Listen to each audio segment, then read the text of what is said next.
The prophecy on the day the Brel twins were born was that a life would soon be born that would be loved by God himself. The youngest daughter, a girl with angelic features, blonde hair and blue eyes, Noxia, became living proof. She grew up to be a girl respected by everyone around her, who captivated everyone with her shiny silver hair and noble smile. While still a small child, Noxia discovered extraordinary abilities in herself. Namely, she learned to freely control water. The entire aristocracy called her the girl beloved by the gods. They loved and respected the lady for her gentle nature and decent behavior. Her twin sister, Tanasia, was the complete opposite. Her hair seemed so black to those around her, as if it had been soaked in dirty water. All the nobles at the balls and even ordinary servants openly discussed her lifeless face, on which no one had ever seen a sincere smile. Rich aristocrats gossiped about how twins could be so different, one so talented and the other completely useless. The dark-haired girl pursed her lips, because she certainly didn't think that she would become the main topic of conversation at the birthday of the crown prince himself. They were practically identical, but it was as if the younger one had been given everything that fate, environment, or God had deprived her of. Usually, Tanasia couldn't stand such open attacks on her and simply hurried away as quickly as possible, and people only laughed louder. Now the girl decided to act completely differently and therefore attracted attention to herself when she slammed the glass on the floor with all her might. After waiting until the sound of breaking glass made everyone present fall silent and turn around, the dark-haired girl smiled and declared that today everything was different. Pointing to the lady with pink hair, Tanasia extended her hand towards her and asked her to repeat again what exactly she had said about her. When she stammered and asked again what they were talking about, the lady stepped on the glass, breaking glass fragments, and said that she had heard about God's blessing. She came even closer while the lady was trying to cover herself with a fan and asked what her friends were discussing about her fate or her family. Covering her face with a closed fan, the girl looked away in fear and declared that she was simply impatiently waiting for what Brelov would show in the future. Tanasia sarcastically asked if she had given permission to discuss such a thing and then asked if they could stop their shameless chatter.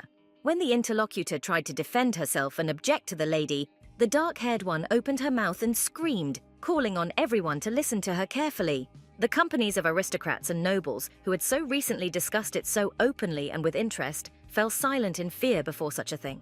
Smiling brightly, Tanasia declared that if she found out that someone else was talking about her behind her back, she would tear the gossips' mouths out with her own hands. At first, the main character did not know how she ended up in the world of the book, and her last memory from her past life was the moment of dismissal. She hated her job and then she wanted to go on a trip, but the plane never reached its destination. The girl definitely died in the explosion, because after some time she woke up in another reality, with maids standing over her, begging her to come to her senses. Feeling far from her best, she did not immediately understand what she was seeing, but she was sure that the name by which she was addressed did not belong to her.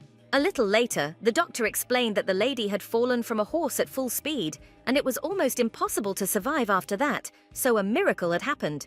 She simply entered someone's body. She became Tanasia, the younger sister of Noxia, one of the representatives of the ladies of the Brelov family. The main character's mind suddenly flashed back to memories of the plot of a very popular novel that she had read shortly before her death. It was a story about two sisters, two complete opposites of each other, the younger of whom, the fair-haired Noxia, was loved by everyone. The eldest, Tanasia, who was always compared to her, did not have outstanding abilities and always felt cut off from society. In the original story, the girl was always jealous that her sister got everything she could never dream of, simply because of the prophecy. The heroine reflected that if she had been born instead of her sister, or had taken her place, she too could have enjoyed life. Looking at her hands, bandaged with white bandages, the girl did not at all want to repeat the unenviable fate of the villain from the novel, who became. Perhaps it all happened because of the constant reading of novels, but the situation was not so strong. The heroine was rather happy. First of all, she was delighted with the fact that she simply became a noblewoman. That is, she occupied a very high position in society. She died in her past life, so she couldn't go back to who she was, but she didn't want to go back to a meaningless existence either. Here, the situation was not so bad for her. The heroine just got the perfect body that suited any outfit. Tanasia from the novel constantly compared herself to her younger sister, time after time plunging into hell, but now the dark-haired one considered herself beautiful. She did not envy her relative's appearance, character, or abilities, but preferred to enjoy life. the heroine saw beauty in herself, her clothes and the gardens of her native estate, which sparkled with an abundance of plants from different countries. The dark-haired girl simply realized that she was a young, rich and very beautiful girl, and therefore saw no point in repeating the unenviable fate of the villainess. She quickly realized that she could simply indulge in luxury that she had never even seen in her meaningless past life. The cloudless days did not last long. Soon, Tanasia was drinking tea and overheard the maids talking about how much the mistress had changed. Then one asked the other if she knew the news, and when she received a negative answer, she whispered that people continue to disappear. Blue Eyes froze when she heard the words that all this was happening because of experiments in the creation of human weapons. The dark-haired girl suddenly choked on her herbal tea when one of the maids clarified that she was talking about the events taking place in the Kahlua Empire. The girl immediately hurried to approach the lady and ask how she was feeling, and she wiped her lips with a handkerchief and said that everything was fine. Still under the impression of what she had heard, the lady asked him to repeat the words that had been said a moment earlier, clarifying what he was talking about. The maid froze in surprise at first, then hesitated a bit, trying to find the right words, and said that there were some rumors going around. People said that this neighboring empire was secretly conducting experiments to create innovative weapons from real people. According to her, many more people have gone missing this year than last year, and there are rumors that they were kidnapped and taken to that particular country. Wanting to reassure the lady, the young girl immediately folded her hands together and hastened to add that these were just rumors, and the lady did not need to worry at all. Ignoring her chirping, the dark-haired girl rubbed her forehead with her hand and mentally turned to God, only now remembering this part of the plot. The Arwen Empire, where the events of the original novel took place, is soon to enter into a war against the Kahlua Empire. The problem was that after the defeat, Tanasia would be killed, and her story would end as ingloriously as it had begun. The culprit of this quick and inevitable death in the original plot will be none other than the main villain of the novel, who bore the name Askan. He was the only one who survived the experiment to create human weapons, and in general, the strongest being in this world. In addition to his incredible abilities and military successes, the dark-haired youth became famous among his enemies as a real monster. Pressing the handkerchief to her lips, the girl hastened to mentally calm herself because she had enough time to change her fate. According to the plot, Askan escaped from a terrible laboratory where work and monstrous experiments were carried out when he was only 15 years old. But his tattered clothes looked very much like slave clothes, so the young man was quickly caught and sold to the Arwen Empire to the slave market. The girl's blue eyes widened as she remembered that the current her and her future killer were the same age, which meant he should soon escape. Tanasha jumped up and asked where the slave market was, then declared that they were going there right away. While the maids were trying to understand what had caused such a sudden desire to travel, a light appeared in the corridor and footsteps were heard. Blue-eyed, in a panic, declared that she did not even have time to explain, and therefore it was much better for them to immediately prepare the carriage to leave. Suddenly, this confused conversation was interrupted, because there was a knock on the door of the ladies' chambers and a male voice asked the hostess for forgiveness. Still not really understanding all the characters, the dark-haired girl looked around and hummed a little thoughtfully, and then allowed them to enter. A young man with dirty clothes, more like rags, came in and announced that the water for the bath was ready, as he had been ordered. Tanasha was still standing in a belligerent pose, her hands resting on the table, and was now trying to get her eyes to focus in the semi-darkness. The girl froze, carefully scanning her, apparently servant with her gaze, and swallowed quietly when she began to find more and more significant signs. The boy had black, raven-colored hair, and it was disheveled, and her gaze met deep, bright golden eyes. Confirming her suspicions, the lady lowered her gaze and noticed tattoos on his neck, which were words written in an ancient language. Thinking that this absolutely couldn't be, the dark-haired girl pointed her finger at him and quickly asked what the guy's name was. The servant's surprise, although not very bright, was very visible when he opened his eyes slightly and said that his name was Askan. Nervously squeezing the cuffs of her dress with her palms, Tanasia did not understand at all how this man could have ended up in the estate. The original story mentioned the episode with Askan's escape from the ill-fated laboratory, but there was no word about him becoming a slave of the Brelov. Pressing her hand to her lips and slightly squeezing them, the girl silently thought about how she was going to look for the young man, but now she was not happy about where he was. She looked up at the teenager when he called her mistress again, clearly trying to get the mistress's attention to resolve the issue. The dark-haired man asked if there was anything else needed from him, and then, looking away absently, asked if he might be free. Tanasia quickly shook her head in agreement, thinking that her behavior must look strange to outsiders. Holding an oil lamp in his hand, Askan bowed to the lady and then hurried out into the corridor, closing the door behind him. The blue-eyed girl watched the young man go because she did not understand what was causing his behavior until the maid asked if they had simply let him go. Turning around, the lady folded her arms across her chest and asked what that meant, but the maid immediately clapped her hands over her mouth and shook her head. The girl looked away in fear and uncertainly noted that the guy had left a little earlier than usual, which was a bit unexpected. Tanasia clarified that this was what usually happened, because after that incident with the horse, all her memories allegedly got mixed up, and half of them disappeared completely. The maids looked at each other as if trying to gather their strength, but the dark-haired one promised that she would not be angry at these words. The maid gave in to persuasion only when the lady said that it would greatly help her to restore her memory, and there was no point in being angry. She explained briefly and quietly that the lady did not like Askan right away. She often said that she hated his black hair with all her soul. The lady's bath could easily be filled with a regular tap, but she ordered the young man to simply carry it out in buckets every day. The maid exhaled loudly and added hesitantly that when the lady was in a bad mood, she punished the young man with a leather whip. Listening to all this, the new Tanasia covered her face with her palms, as if trying to hide from the shame for those actions that she simply did not commit. She felt as if there was a death flag above her head, which seemed to promise that in time the now young Askan would harbor a grudge and kill her. The girl immediately opened her blue eyes and thought about how he returned to the Kahlua Empire, because she simply would not have sent him there. In the original story, Askan escaped from the lab and ended up in Arwen's empire, but at some point his pursuers found him and brought him back. Biting her thumbnail, the dark-haired girl thought that the reason had been mentioned too briefly, and she didn't remember the details. The maid quietly asked if they would reschedule their visit to the slave market for the following day, and the mistress shook her head. Tanasia said that the trip was cancelled, but she thought that she simply could not lose another life because of who she had suddenly become. That night, the lady had her first dream since arriving in the new world, but it turned out to be a truly terrible nightmare. She had flashbacks of walking through the slave market in a black cloak until she came across a cage with a young man in it. The keen gaze of Blue Eyes noticed a tattoo on the slave's body, which left words from an ancient language on the skin, and it was difficult not to notice them. But this wasn't the only thing that Brailov found interesting. His entire body contained a large number of magical formulas that couldn't be gotten rid of. It was in this way that they tried to turn Askan into a living weapon, and the tattoos were not the only ones, but the most striking traces. Taking off her hood, she then thought that if even an ordinary person could be endowed with magic, then she would be able to obtain the powers of Noxia. The ability to control water has always been her sister's defining characteristic, something she has always dreamed of taking away, and now the time has come.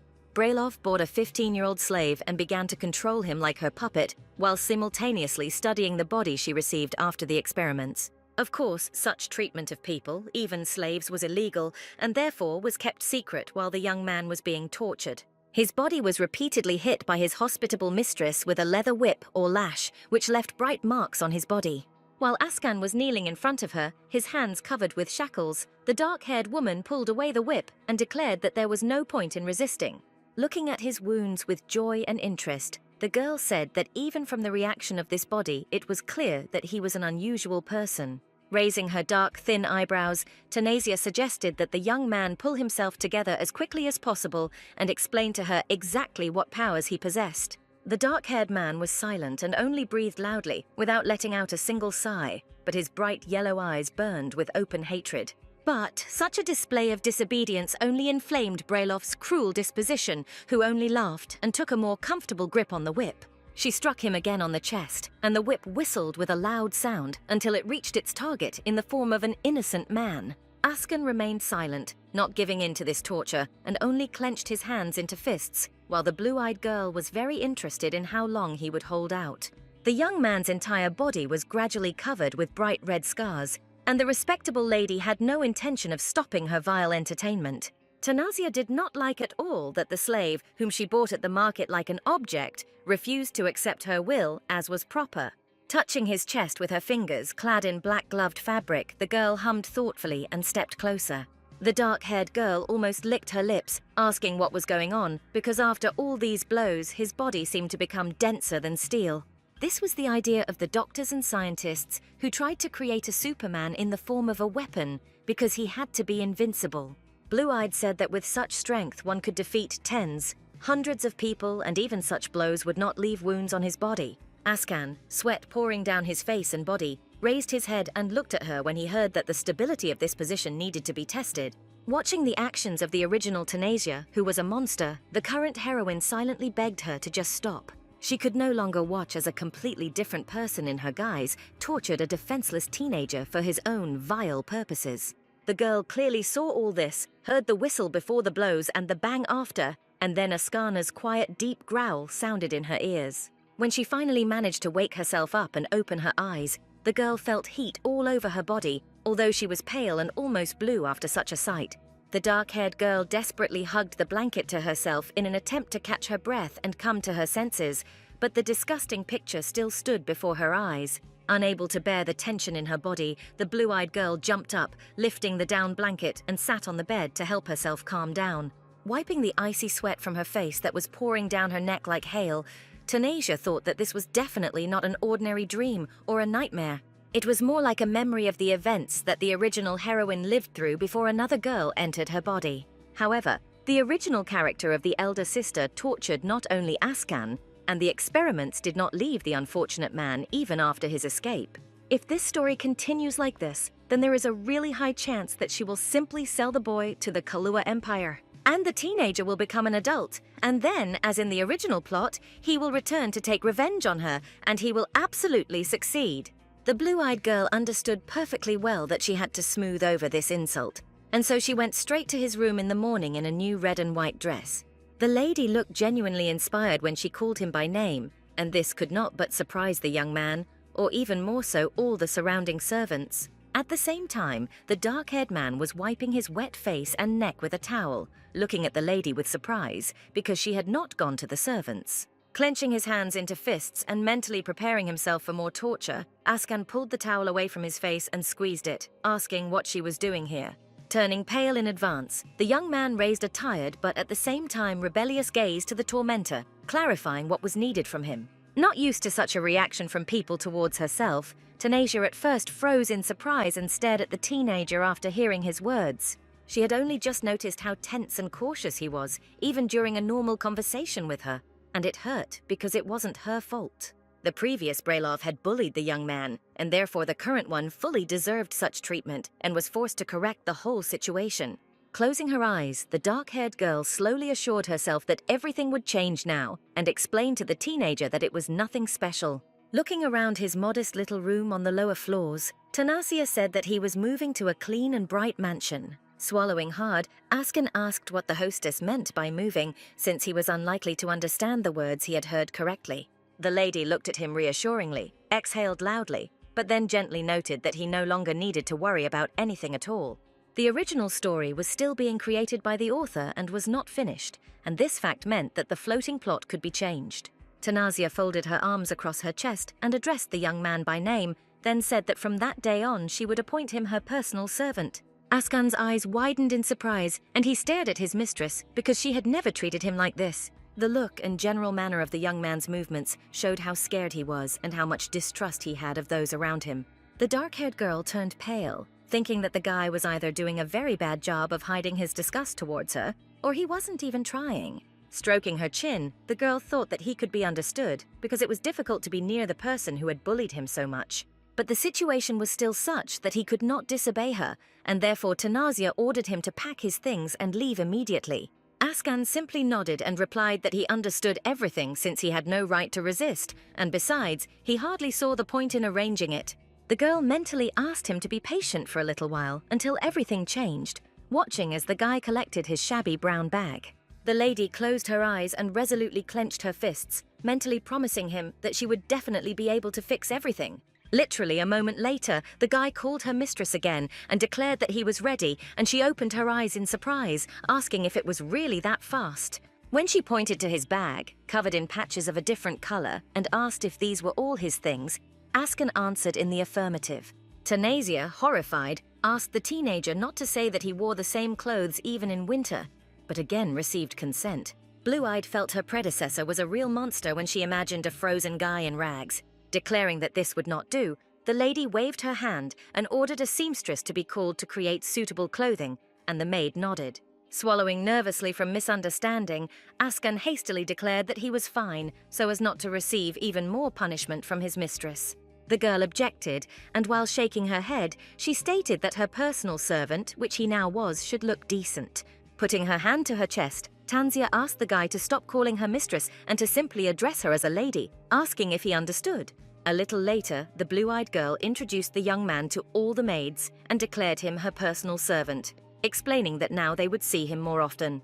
The maids were afraid that Askan would be held even closer to be tortured, and the dark-haired girl knew exactly what they were thinking. When a seamstress came to them and asked if they would be taking measurements from a lady, she hastened to answer that today they were dealing with her personal servant. The professional immediately got to work, taking out a special measuring tape from his small bag. She asked Askan for forgiveness for such a blatant invasion of personal space and began to measure the frightened young man. Later, the seamstress showed the lady various sketches, explaining that they were currently in trend, and she carefully chose the best ones. Pointing to the maids, Tanisha asked them if they could take care of the mess on the boy's head, and they agreed. While combing and cutting the boy's hair a little, the maids, smiling, openly chirped about how soft and beautiful his hair was. While waiting for the process to end, the dark-haired girl sat down on the sofa, reading about the latest fashion trends and enjoying sipping hot tea. She looked up with her bright blue eyes when she was called and couldn't help but smile as she looked up and down at what she was after.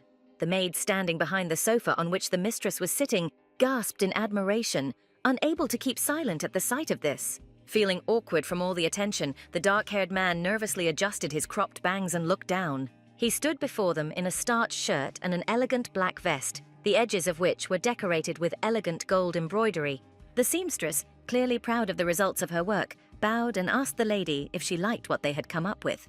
The dark-haired woman smiled and stated that her investment had paid off in full, and then asked for the rest of the clothes to be delivered to his chambers. Pointing to the festively laid table, Tanisha asked the young man if he was hungry, and then called him over. Putting her hands to her chin and looking at Askan, who sat down opposite her, the girl suggested that he not be shy and try everything. Yellow-eyed awkwardly picked up the cutlery, which he either never knew or had gotten out of the habit of using while he was just a slave. Taking the fork not in the usual way, but with all his fingers and resting his other hand on the knife, the teenager tried tensely to cut the meat. When he let out a quiet but dissatisfied breath, the dark-haired girl noted with surprise that he couldn't cut the cooked steak into pieces. Tanisha called the maid and pointed to her companion's plate, ordering her to cut food for him, and she immediately nodded and went to the other side of the table. Having quickly finished his dish, the maid placed the plate in front of the guy, and the mistress declared that today he would eat what was prepared. The girl advised him to practice with the devices more often to get used to them, and then asked if they would go for a walk, and Askan agreed. The dark-haired girl propped her face up with her fist and thought that things were even worse than she could have imagined, and the young man seemed to only know one word. She wanted to believe that new things, similar to those of the nobility, would endear him to her a little more, but she was clearly mistaken in this decision. Tanasia looked at the young man with undisguised sadness and thought that he seemed to have no feelings left, but she retained hope for a walk. A little later, the lady's neat shoes were already stepping on the grass, which was wet and cool from the dew, to dispel the guy. Holding the white hem with her fingers and lifting it up so as not to trip, the dark-haired one walked ahead and asked if they should go further. Askan looked at his tormentor with suspicion as she looked around, then said that they needed to turn. Coming down and pointing with her hand to the cut stumps of large trees, Tanasia suggested that they sit in this place for a while. Receiving another silent consent when the young man followed her, the dark-haired girl perched herself on one of the stumps. Gracefully straightening her shoulders and adjusting the long hem of her dress, she smiled and called the guy by name, urging him to sit down quickly. Askan nodded several times and obediently sat down on another stump that was opposite, still not understanding the motives of the one who hated him. Folding her hands together nervously and wanting to gain his favor, the girl said that there was a beautiful view of the stars, raising her head. When the lady added enthusiastically that he also needed to see it as soon as possible, the dark-haired man obediently raised his head up.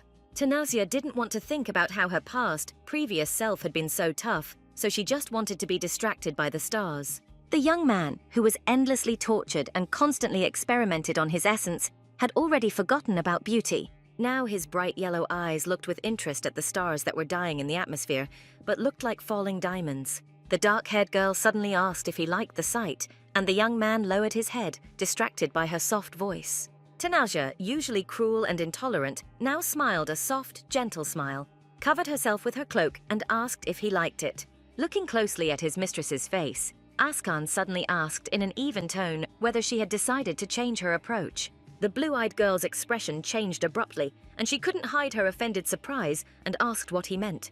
The guy reminded the lady that she herself told him that she needed to find a way to take away Noxia's power. Lowering his head, the dark-haired man added that the option of also getting rid of her was considered if that was impossible, but he himself was not capable of such a thing. The girl opened her bright blue eyes, and they seemed to reflect the ocean, which was ready to burst into a real storm and tempest. She pressed her fingers to her chin and thought in horror that she had even asked this unfortunate young man to kill her. Unpleasant, even piercing memories of how the leather whip she had used to beat the guy felt immediately surfaced in her head. Tanasia exhaled, mentally asking herself what she was doing here at all, because instead of showing blind kindness, she should have told everything. Askan's eyes widened, and he even flinched a little in surprise when the tormentor turned to him, asking for forgiveness. Looking down, the dark-haired girl muttered that she had caused him a lot of trouble, and therefore again apologized for all her actions. The guy listened silently to the fact that the lady lost her memory when she fell off her horse, and therefore it was hard for her to understand the hatred towards him, and Noxia, it evaporated. Without taking her honest gaze off him, Tanasia said that from now on she was not worried about her sister's abilities, and she promised not to bother him anymore. Askan didn't know if he could believe her words after so much torture, lies, and constant pressure, humiliation that he endured in the cold basement. The dark-haired man clenched his fists and then quietly, hoarsely asked whether the lady really promised not to behave like that again. He covered his face with his hands and said that he would be much calmer if he were beaten and his dignity trampled on as usual. The next day, while trying to immerse herself in her studies, the dark-haired girl thought in endless horror about how deep Askan's wound was. Pressing her palm to her chin, she thought that it would be much easier to let the situation slide and began to consider options for escape. Immediately dismissing these thoughts, Tanasia came to the conclusion that Oland, the head of the Brailov family, would definitely not leave her alone and would constantly search for her. Besides, it must have been very difficult for an ordinary 15-year-old girl, unprepared for such things, to survive alone. Unable to fight the anxiety, the lady closed her eyes as the thought pounded in her temples about whether it was possible to change her own negligent fate. She pulled her hand away from her face and her eyes widened as she heard the teacher call her name several times. Metella, who was a tutor, approached the lady and asked her to try to solve the problem she was explaining on the board. Looking at the numerous signs, numbers, and Latin letters, the dark-haired girl nervously thought that she had not heard a word of the entire explanation. Biting the tip of her fountain pen, the blue-eyed girl tried to strain herself as much as possible and make at least an attempt at a solution. Surprised to think that everything had turned out much simpler than it had seemed at first glance, Tanasia said that the answer was 13. The woman opened her eyes, hidden behind the frame of her round glasses, asking if the lady had really decided this in her mind, and she answered in the affirmative. The girl said the only difference was her solution, and then showed another way, while the tutor looked at her in surprise. Adjusting her glasses, Metella said that she knew about the lady's outstanding abilities, but today's lesson exceeded all her expectations. Tanasia listened with surprise that she was usually stubborn, and it was impossible to convince her of anything, but today one cannot help but note her efforts. Having put a whole stack of books on the table, the teacher suggested looking at these books, asking if there was anything unfamiliar to the lady. Flipping through book after book and turning pages after pages, the dark-haired girl thoughtfully muttered that everything was completely clear to her. Metella said that these were books with advanced magical formulas and that they contained materials that they had not yet studied. Tanasia froze when she heard that she had talent, and therefore the tutor saw no point in wasting time on practical magic or preparation. In her dream, she saw magical formulas and ancient texts that covered Askan's body, and she understood every word very quickly at that time. Only her predecessor did not try to develop her talent because she focused only on what was related to Noxia. Looking up, the blue-eyed girl thought that it would be much more useful for her to find a use for her own abilities. Metella raised her index finger and declared that Lady Tanasia could become the best scientist in the entire empire, even on the entire continent. She folded her hands together and happily added that the head of the family would be happy when he found out about this and would definitely provide serious support. When the girl suddenly stopped resisting and said that she agreed to reveal her secret to others, the woman screamed joyfully. Not wanting to repeat the path of the real Tanasia, the dark-haired one gently asked to tell him about it, because then she would be glad to see him happy. A little later, the girl was already walking through the garden, humming a song and thinking that for the first time she felt hope because of the possibilities. On the other hand, it was clear to her from the very beginning that she could not entrust her fate to Askan's wounded heart and had to defend herself. The dark-haired girl suddenly heard someone shouting, warning her to be careful, but she didn't have time to dodge and only froze. She found herself completely wet, standing in her heavy dress, holding its hems as water ran down her face, hair, and entire body. Opening her eyes, Tanasia thought that this squeaky, high-pitched voice was very familiar to her and belonged to the youngest daughter of this family. Biting her knuckles, the blonde sighed loudly, calling out to her sister because she clearly didn't want everything to happen exactly like this. Standing before her, looking guilty and blushing with shame, was Noxia, Tanasia's younger sister and the main character of the original novel. Handing the handkerchief to the lady, Askan, also disheveled and wet, asked if she was okay and if she needed any help. Taking the fabric item from his hands, the dark-haired girl thanked the guy for such a gesture, and then sympathetically noted that he was also wet. Clutching her fists to her chest and preparing for a scandal, the younger sister said that these words may sound like an excuse, but it was not intentional. She froze, her bright blue eyes widening when she suddenly heard from her eternally dissatisfied relative that everything was fine. When Noxia asked in confusion what she had been told, the girl wiped her face with a handkerchief and again stated that she was fine. There was a similar scene in the original. The maids wanted to see the mistress's abilities, but she got excited and lost control of her powers. Removing the cloth from her face, the dark-haired woman clarified whether it was true that it was just an accident and then asked not to worry. Noxia seemed to be an absolute delight because she was already beginning to be seriously afraid of her sister, from whom one could expect anything. Not wanting to completely lose face, Tanasia said imperiously that there was no need to practice here from now on, and she nodded. The dark-haired one explained that it was better not to make such mistakes in places where guests of the family might pass, and she muttered that she hadn't thought about it. The frightened and trembling maids hastened to declare that Lady Noxia was not guilty, and it was they who asked her to show strength. Pointing her index finger at the girls, the blue-eyed girl asked if they understood their mistake and immediately heard agreement. She ordered that from now on, no one should ask her younger sister for such things because she cannot refuse anyone due to her gentle nature. Hearing the inarticulate mumbling of the maids, Tanasia put on an angry look and asked if she needed to repeat it, and they quickly answered that they did not. Listening to all this and watching her behavior, Noxia blushed brightly because for the first time she was protected by someone, and her sister really did not make a scandal. The blonde awkwardly tapped her fingers together, lowering her head and thanking her sister when she asked in surprise why. The girl folded her hands together and seemed to be simply delighted, and then explained that her sister accepted the apology and then stood up for her. Surprising and delighting her relative even more, the dark-haired girl hastened to assure her that there was absolutely no need to thank her for such things. Turning around, Tanasia suddenly noticed Askan's white shirt, which was stuck to his skin and showed everyone the scars on his body. She said that it was time for her to hurry about her business, and then said that she and her sister would see each other a little later, and she didn't even have time to object. Left alone, Noxia immediately worriedly wondered if she had done something wrong, because her sister's face turned gloomy. The dark-haired woman, meanwhile, led the young man into her chambers and addressed him by name while he slowly closed the door behind them. The girl turned around and pointed her finger at him, asking him to take it off for a minute, and the guy was dumbfounded, his bright yellow eyes widening. He thought that now the mistress, who had suddenly changed so dramatically, would again beat him with whips and torture him for experimental purposes. Straining his fingers to keep them from trembling in fear of the anticipated execution, Askan began to unbutton his vest and shirt. Tanasia walked forward and opened her dresser, which had a mirror on the door, and began rummaging through the supplies that were stored there. She thought with regret that these wounds, although not her fault, were the consequences of the actions of the original lady. The dark-haired girl was sure that she had to use the medicine before things got worse and took a white jar out of the dresser.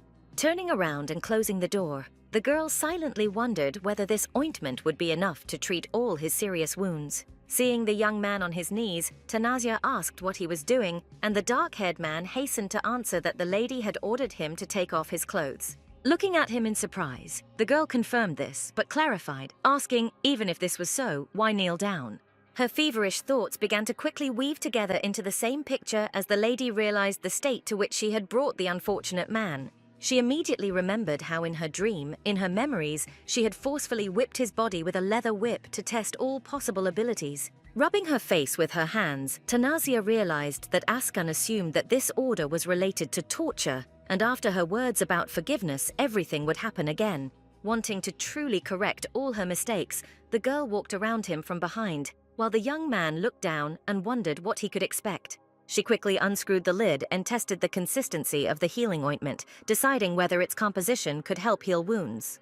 The boy's bright yellow eyes widened as he felt a gentle touch and a pleasant coolness on his wounds, and it was definitely unexpected. Jumping back, the dark-haired man asked in fear what the lady was doing with his wounds, because he didn't want him to get even worse. Pointing to the jar of ointment and looking at him a little puzzled, Tanasi explained that she was simply trying to heal his wounds. Sitting down on the floor behind him, the girl asked Askan to try not to move because this medicine prevents infection and therefore stings. She herself thought that after everything had already happened, any kindness could hardly change anything, but it was impossible to ignore the wounds. It would be disingenuous to deny that kindness to the young man could have become a small insurance against an unpredictable future for her. It seemed that helping him was her own way of atoning for other people's sins and mistakes, as well as a personal whim, since no one has cancelled out basic pity. She thought again and again about how she had treated the young man, and whether she could try to prevent the war with her own efforts. If the clash does not occur, the Brelov family will not be exterminated, and the girl will remain protected, and the enemy captain will not kill her. The dark-haired woman also suggested that if she did not allow Askan to be taken to the lab again, the Kahlua Empire's experiment could fail. As she wrote the letters with her fountain pen, Tanasia thought that she needed to find a way to use her abilities and develop them somehow. Much later in the morning, the girl's blue eyes opened wide when she was called, and she realized that she had spent the whole night at her desk. The maid excitedly asked if the lady had slept here and asked if everything was all right, since the mistress preferred the library to the chambers. Feeling not at her best, the dark-haired girl realized that she had been lost in thought and had not noticed how she had fallen asleep, and she just wanted to doze off for a minute. The girl said that Mr. Brelov had suggested that they have dinner together and she would help the lady prepare for this important meeting. Tanasia rubbed her chin with her fingers and silently concluded that the gentleman was the head of the family, her father, named Oland. In the evening, the blue-eyed girl walked down the corridor in a purple dress, thinking about how she would meet him for the first time after getting into this body. Oland Brelov had a clear mind and a wonderful character, and it was thanks to his personal efforts that the family's reputation was so high. Despite his serious business acumen and cool image, the man was extremely gentle and caring towards his daughters, never separating them. Dressed in a dress, the top of which was decorated with an expensive brooch and was made in lilac, and the skirt in dark purple, she was nervous. Before the girl's eyes appeared a rich table, decorated with various kinds of hot dishes, appetizers and side dishes, and everyone was already waiting for her. Oland, who surprisingly seemed young, as if he were the same age as his daughters, looked at the eldest heiress and said that they had not seen each other for a long time. Holding the hem of her silky, fluffy skirt, the dark-haired girl couldn't help but express a bright expression of surprise, because she hadn't expected such a sight. Tanasia immediately remembered that in the original story, there were rumors throughout the Empire that her late mother and father had married early. Mentally calling for calm, the girl sat down at the table, greeted her relatives, and asked if her father had any work. Shaking his head, the blonde man said that he had some business to attend to, but he had changed his schedule to give his daughter a present, and a servant approached with a red box. He carefully opened the expensive-looking box, and the sparkle of a gold necklace with rubies was revealed to the eyes of everyone present. The father said that Metella had told him everything about her daughter's outstanding talent in magic formulas, and that this was a congratulatory gift. Tanasia blushed and thanked him when Oland asked her to try to think seriously about her future, and he would provide support. The blonde thanked God that his daughter appreciated such a gift, while she thought that he was very considerate because he could have simply sent the gift to the room. Clapping her hands, Noxia congratulated her sister with a joyful smile and said that the necklace was so beautiful and would definitely suit her. Remembering something, the younger sister added that there would soon be a ball in honor of the Crown Prince's birthday, and she could wear the jewelry. Tanasia froze a little when she heard about this and was surprised to remember that this event also happened in the original story. This event was important because it was where the main characters met, and the main male character was Crown Prince Roel de France Arwen. After their first contact, they immediately began to feel attracted to each other and then communicated constantly as they grew older.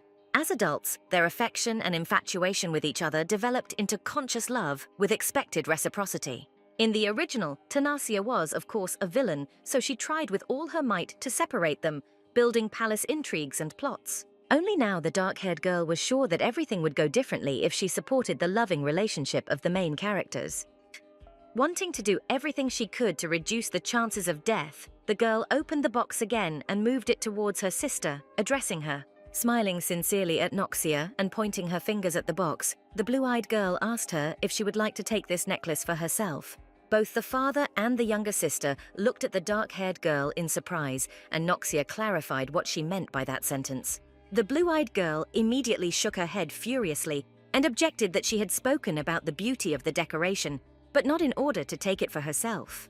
Tanasia replied that she knew this. She just thought that she would look much better in such a necklace at the upcoming ball on the prince's holiday. The blonde blushed brightly, but clearly felt uncomfortable, and therefore hesitantly stated that she was very grateful, but still.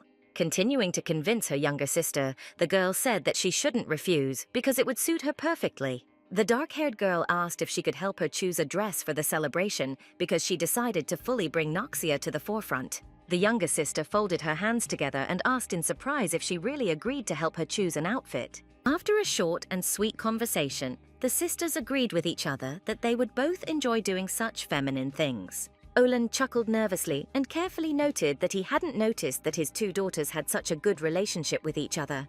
Tanasia looked at her father in surprise when he suddenly said that the eldest of the heirs would no longer have to sacrifice anything. She absolutely did not expect that the fair-haired man would call his servant and calmly order him to prepare another necklace. Noxia, meanwhile, was much more preoccupied with her thoughts about the upcoming trip and asked when they could choose a dress.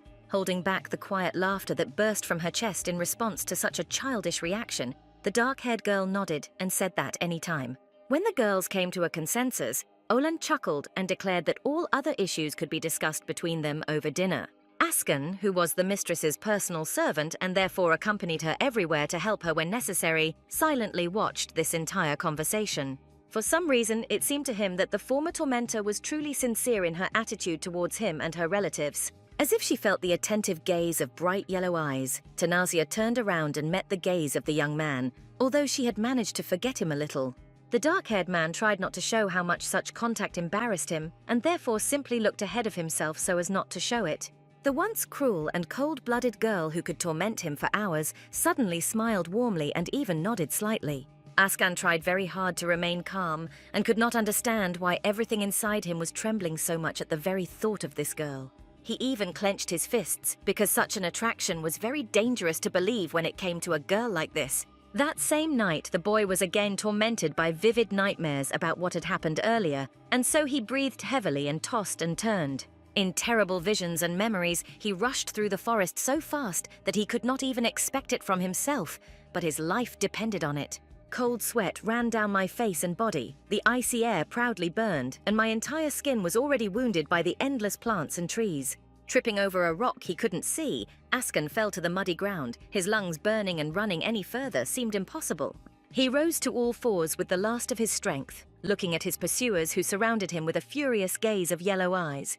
They laughed and called him by name, then asked if the boy really thought he could just run away. One of the men, who had their faces covered and were dressed entirely in black, sprayed an unknown, dark purple gas. Askan listened in horror to the words of others that before his death, and even after his death, he would never dare to leave them and the Kahlua Empire. Since that very escape from the laboratory, the dark-haired man could not rest normally at all, because he was tormented by such nightmares. These bastards have long allowed and helped doctors and scientists conduct experiments on hundreds and thousands of innocent children. No longer wanting to try to sleep, Askan rose from his bed and walked over to the tall cabinet that now had a purpose, throwing open its doors.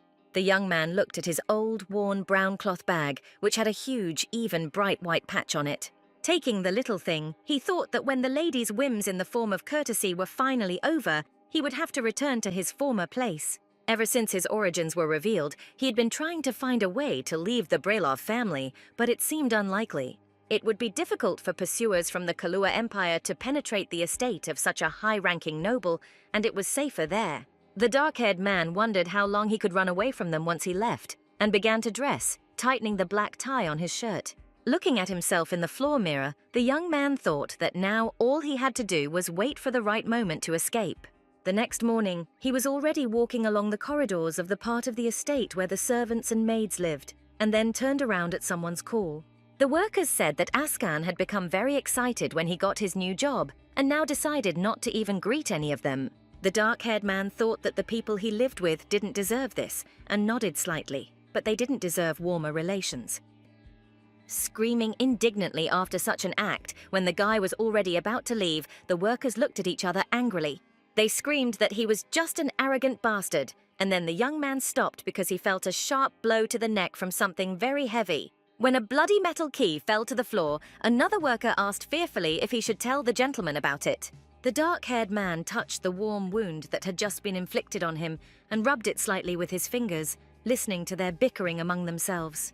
The young man saw his own blood, and the workers began to shout that if he complained, they would definitely and certainly smash his skull. Askan asked them to warn him about such an attack next time, because of this wound, his white shirt was stained with blood. Without hiding his envy and hatred, one of the men asked him if he really thought that these rags made him a nobleman.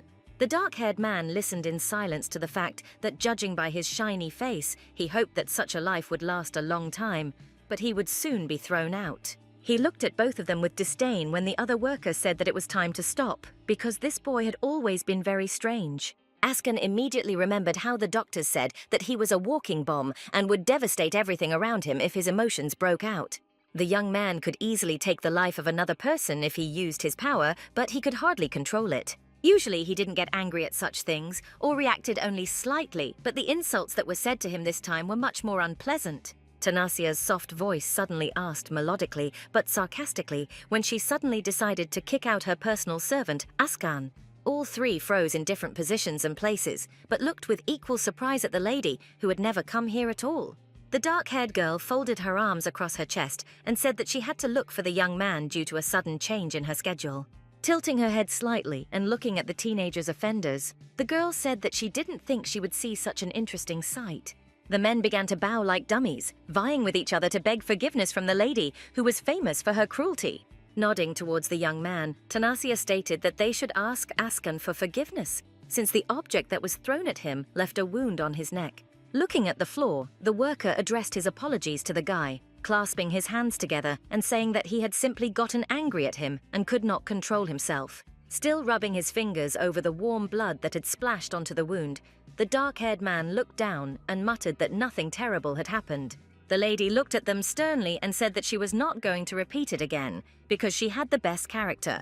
Askan's yellow eyes widened when he heard that if anyone ever touched what belonged to him again, they would greatly regret it. Waving her hand, the girl ordered them to get lost and get to work quickly before she changed her mind, and they thanked the lady. Hearing only the quick steps of the careless workers, the lady, who was very, very angry, and her personal servant were left alone with each other.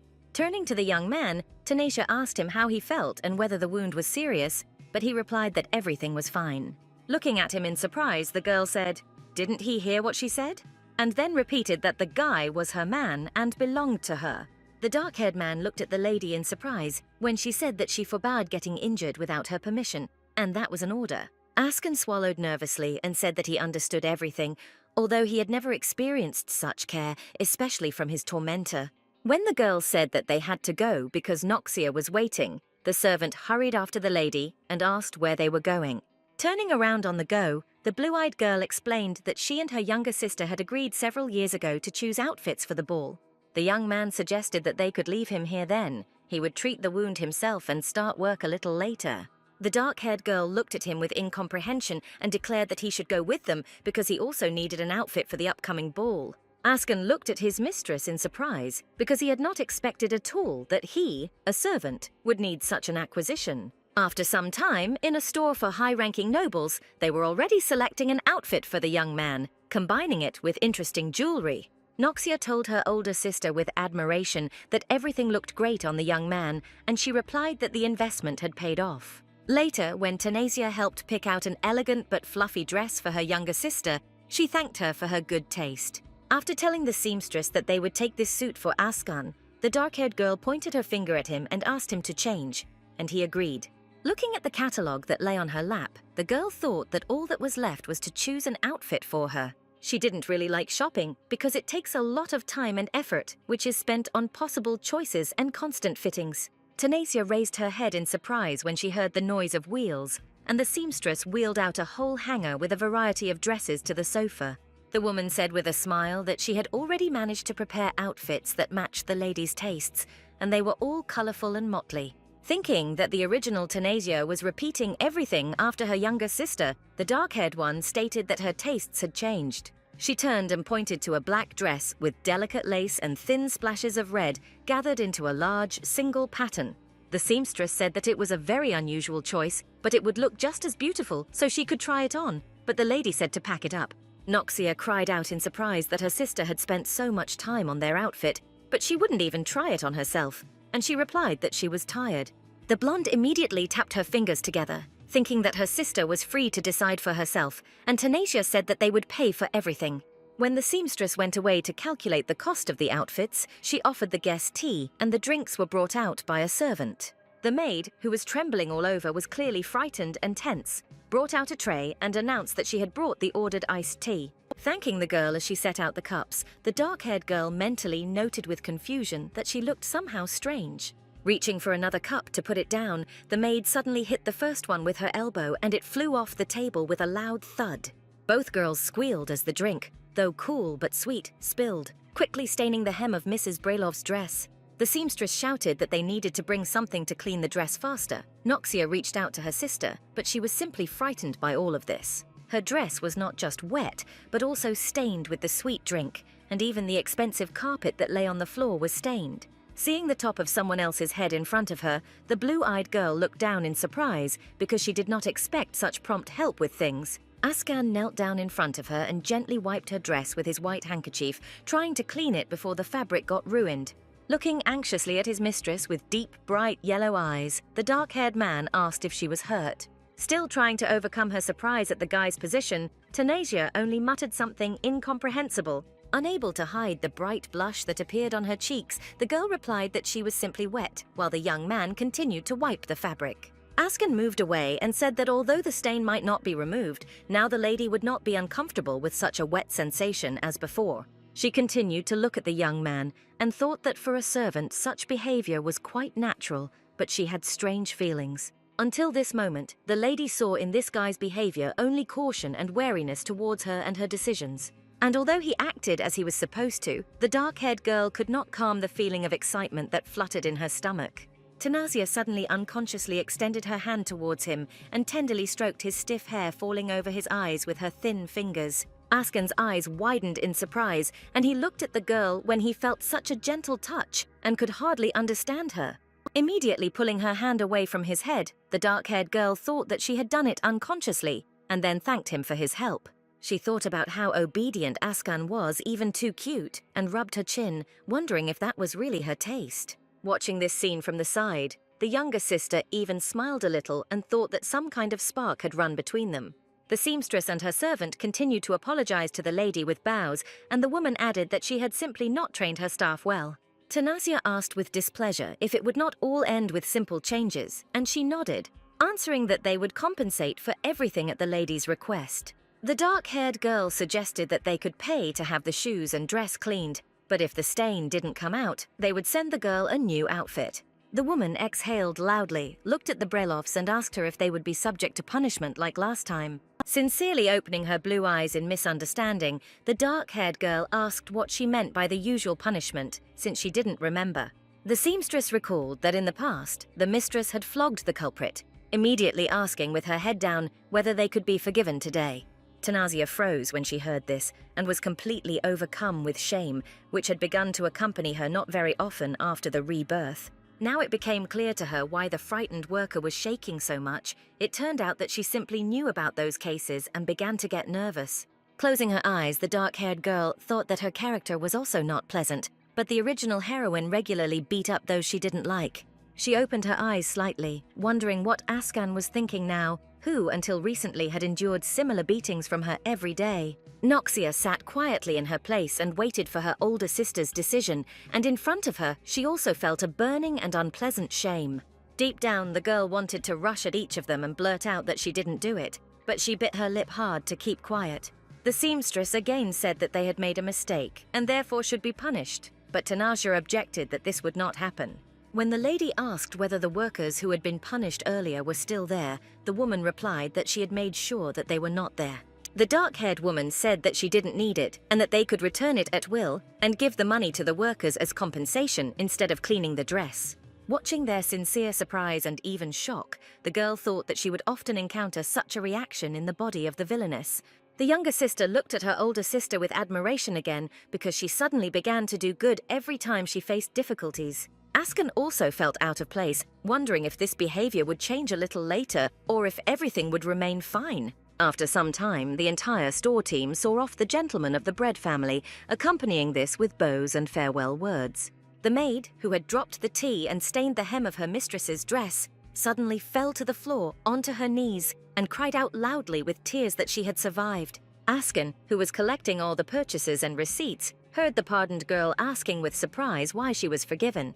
Her friend asked how they could know the thoughts of the nobles and suggested that something good had simply happened to the lady, receiving agreement with her words. Looking after the lady, the seamstress muttered that she did not know why, but she had changed very much and the rumors could be considered contradictory. After some time, the sisters arrived at the courtyard of their rich estate, and Noxia got out of the carriage, accepting the help of the butler. She asked if her sister would not be coming out, and the dark-haired one answered that not yet, because she needed to collect her thoughts and make another circle. Nodding in understanding, the younger sister walked away and once again, through the window, thanked her for helping her choose an outfit, and she waved her hand. The dark-haired girl frowned and wondered if that money would be enough to compensate, and rumors would quickly spread if she paid them more. Traces of Tanasia's evil deeds remain even where the reincarnated heroine has not been, and she does not even know about many of the victims. The girl interrupted her train of thought and turned around when she felt the intense gaze of deep, bright yellow eyes on her. The girl gasped and asked if he should have left him with Noxia, since she was so lost in thought about her endless difficulties. The expression on the young man's face after these words of the girl became so gloomy, as if a heavy thundercloud had risen above him, generating thunder. Unable to withstand such pressure, the dark-haired girl took her hand away from the cheek she was propping up and asked if he wanted to say something. The young man said that he did not understand her intentions and that it irritated him very much, and therefore asked her to tell him honestly what she really wanted. The blue-eyed girl froze in surprise and even dropped her lower jaw in complete incomprehension because she did not expect such words. When she asked if he was acting like this because she stroked his head and hair at the store, Askan remained silent, looking straight ahead. In the dream, that is, in the memory, Tanaja beat her slave many times. He did not make a sound, and now he was in a panic when he was considered cute. She immediately thought that on that day when they went to look at the starry sky, the young man had reacted in a similar way. At first, the girl thought for a long time that he was unhappy with her sudden change, but as it turned out, this was not the only reason. Blue Eyes gently asked if this was his first time, that is, the first time he was called cute, or the first time he looked at the stars. Lowering his head and almost drilling his eyes into the floor, the dark-haired man asked if it was really that important to her. She realized that she had forgotten one important thing, and remembered it only by thinking about Asken's maturity and adequacy, because he became a military leader. Tanasia decided to be a little more patient and pulled her hair back, twirling one lock on her finger, and then objected that it was important. Looking at the young man, the blue-eyed girl promised him that in the future she would try even harder to correct her mistakes someday.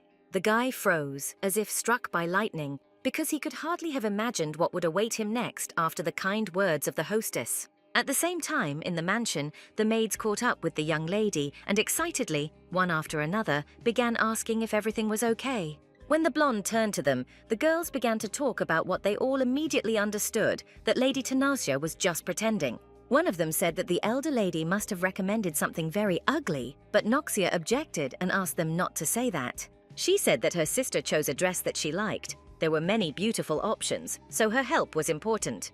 The maid said that the mistress had better be prepared for her tricks, because they said that she was planning to ruin her sister's ball gown. Having heard such evil rumors, the blue-eyed girl quietly asked what they were talking about, because she did not want to believe such far-fetched abominations. The maids could be telling the truth, because earlier, before what happened with the horse, the older sister really did constantly try to harm her. Thinking about all the previous cases, the blonde shook her head after a long silence and stated that something was different. She reminded everyone of Tanasha's reaction when she poured water all over her from head to toe, but she only advised against training in such crowded places. Noxia said that not only did she thank her father for the gift, but she also shared her own piece of jewelry with her. And she really did choose the dress for her younger sister carefully, discussing possible options with the seamstress and the sellers. The blonde said she had never felt such kindness since her abilities first manifested in her early childhood. As she said this, the young lady thanked the maids for their concern, but asked them not to say such things about her relatives in the future. Looking forward, the girl said she just wanted to believe that her older sister really wanted to change and was taking action to achieve that. The maids nodded, obeying their mistress, and then hurried to bow and turn around, the three of them declaring in unison that it was time for them to go. Left alone, the lady immediately remembered how she had observed her sister's unexpected tenderness towards an ordinary servant. Suddenly, raising her hand, Noxia patted her head and thought that Tanasia should pat her head in the same way, because it was a nice gesture. In one of the new nightmares, the dark-haired girl heard about herself, that her appearance and abilities did not stand out against the background of her younger sister. The ladies present around her openly discussed whether all the good genes had gone only to the talented Noxia, but not to her sister. Not wanting to listen to such insolent words about her person any longer, the blue-eyed girl walked forward and bumped her shoulder into the maid. The maid, who held the tray tightly in her hands and asked her mistress for forgiveness, looked at Lady Brelov with fear and uncertainty. Raising her with a devastating gaze of blue eyes, Tanasia asked if this girl really wanted to laugh at her too. When the maid hesitated, hesitant and frightened, the dark-haired woman grabbed her wrist and declared that an apology was not enough.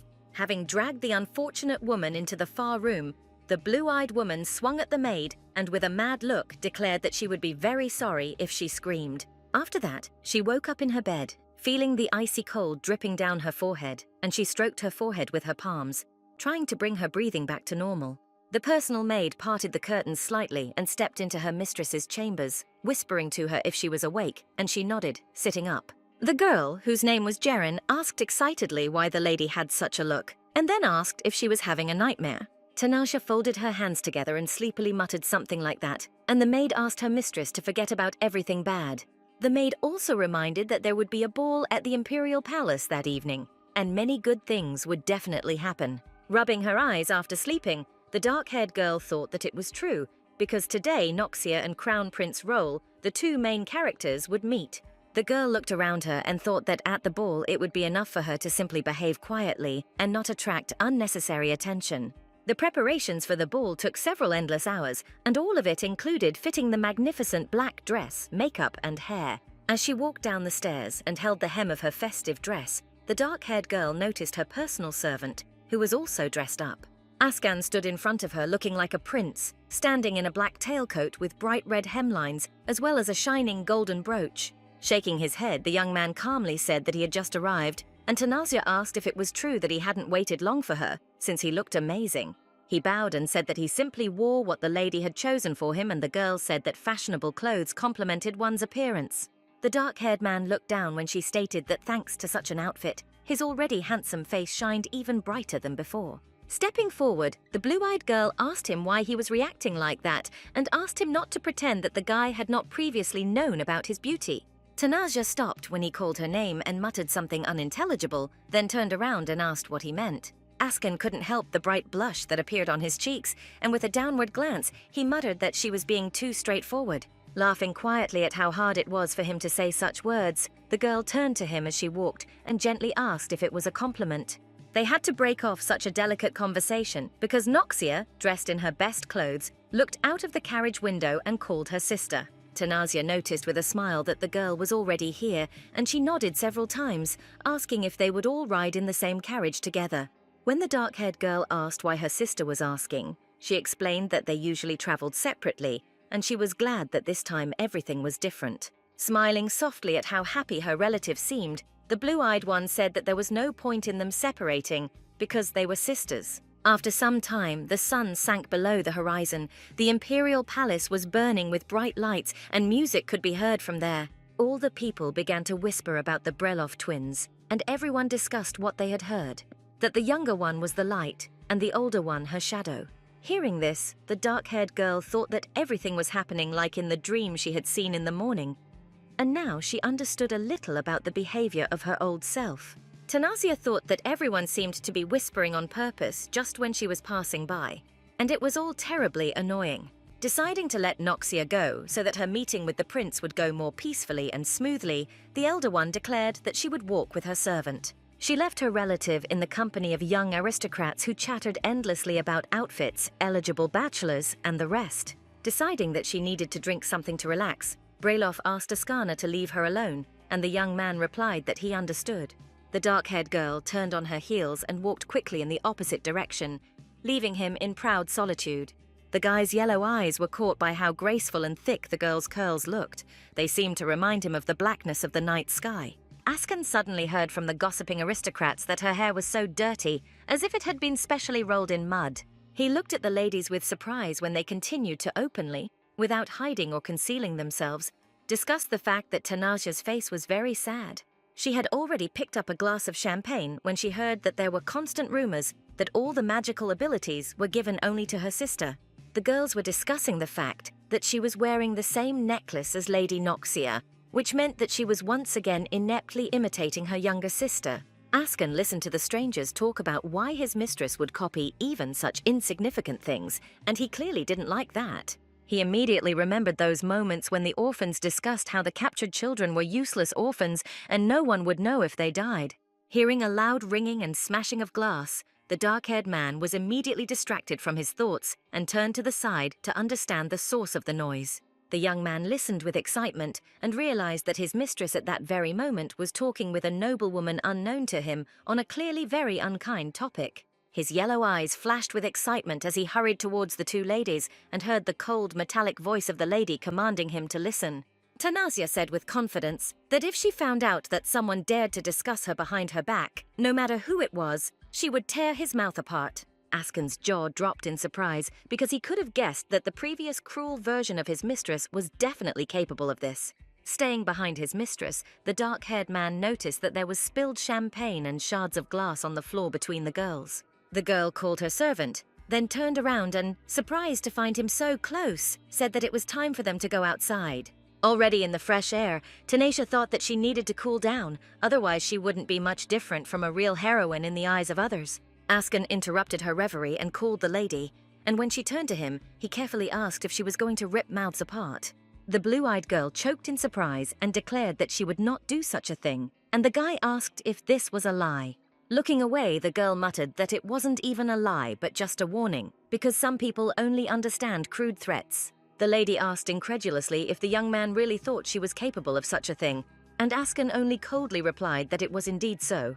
Deciding to change the subject, the dark-haired girl asked how he had been up to that point, but the guy replied that he hadn't seen anything special. After checking to see if this was true, Tanasia turned around and muttered that she thought he would at least like the event and the place a little.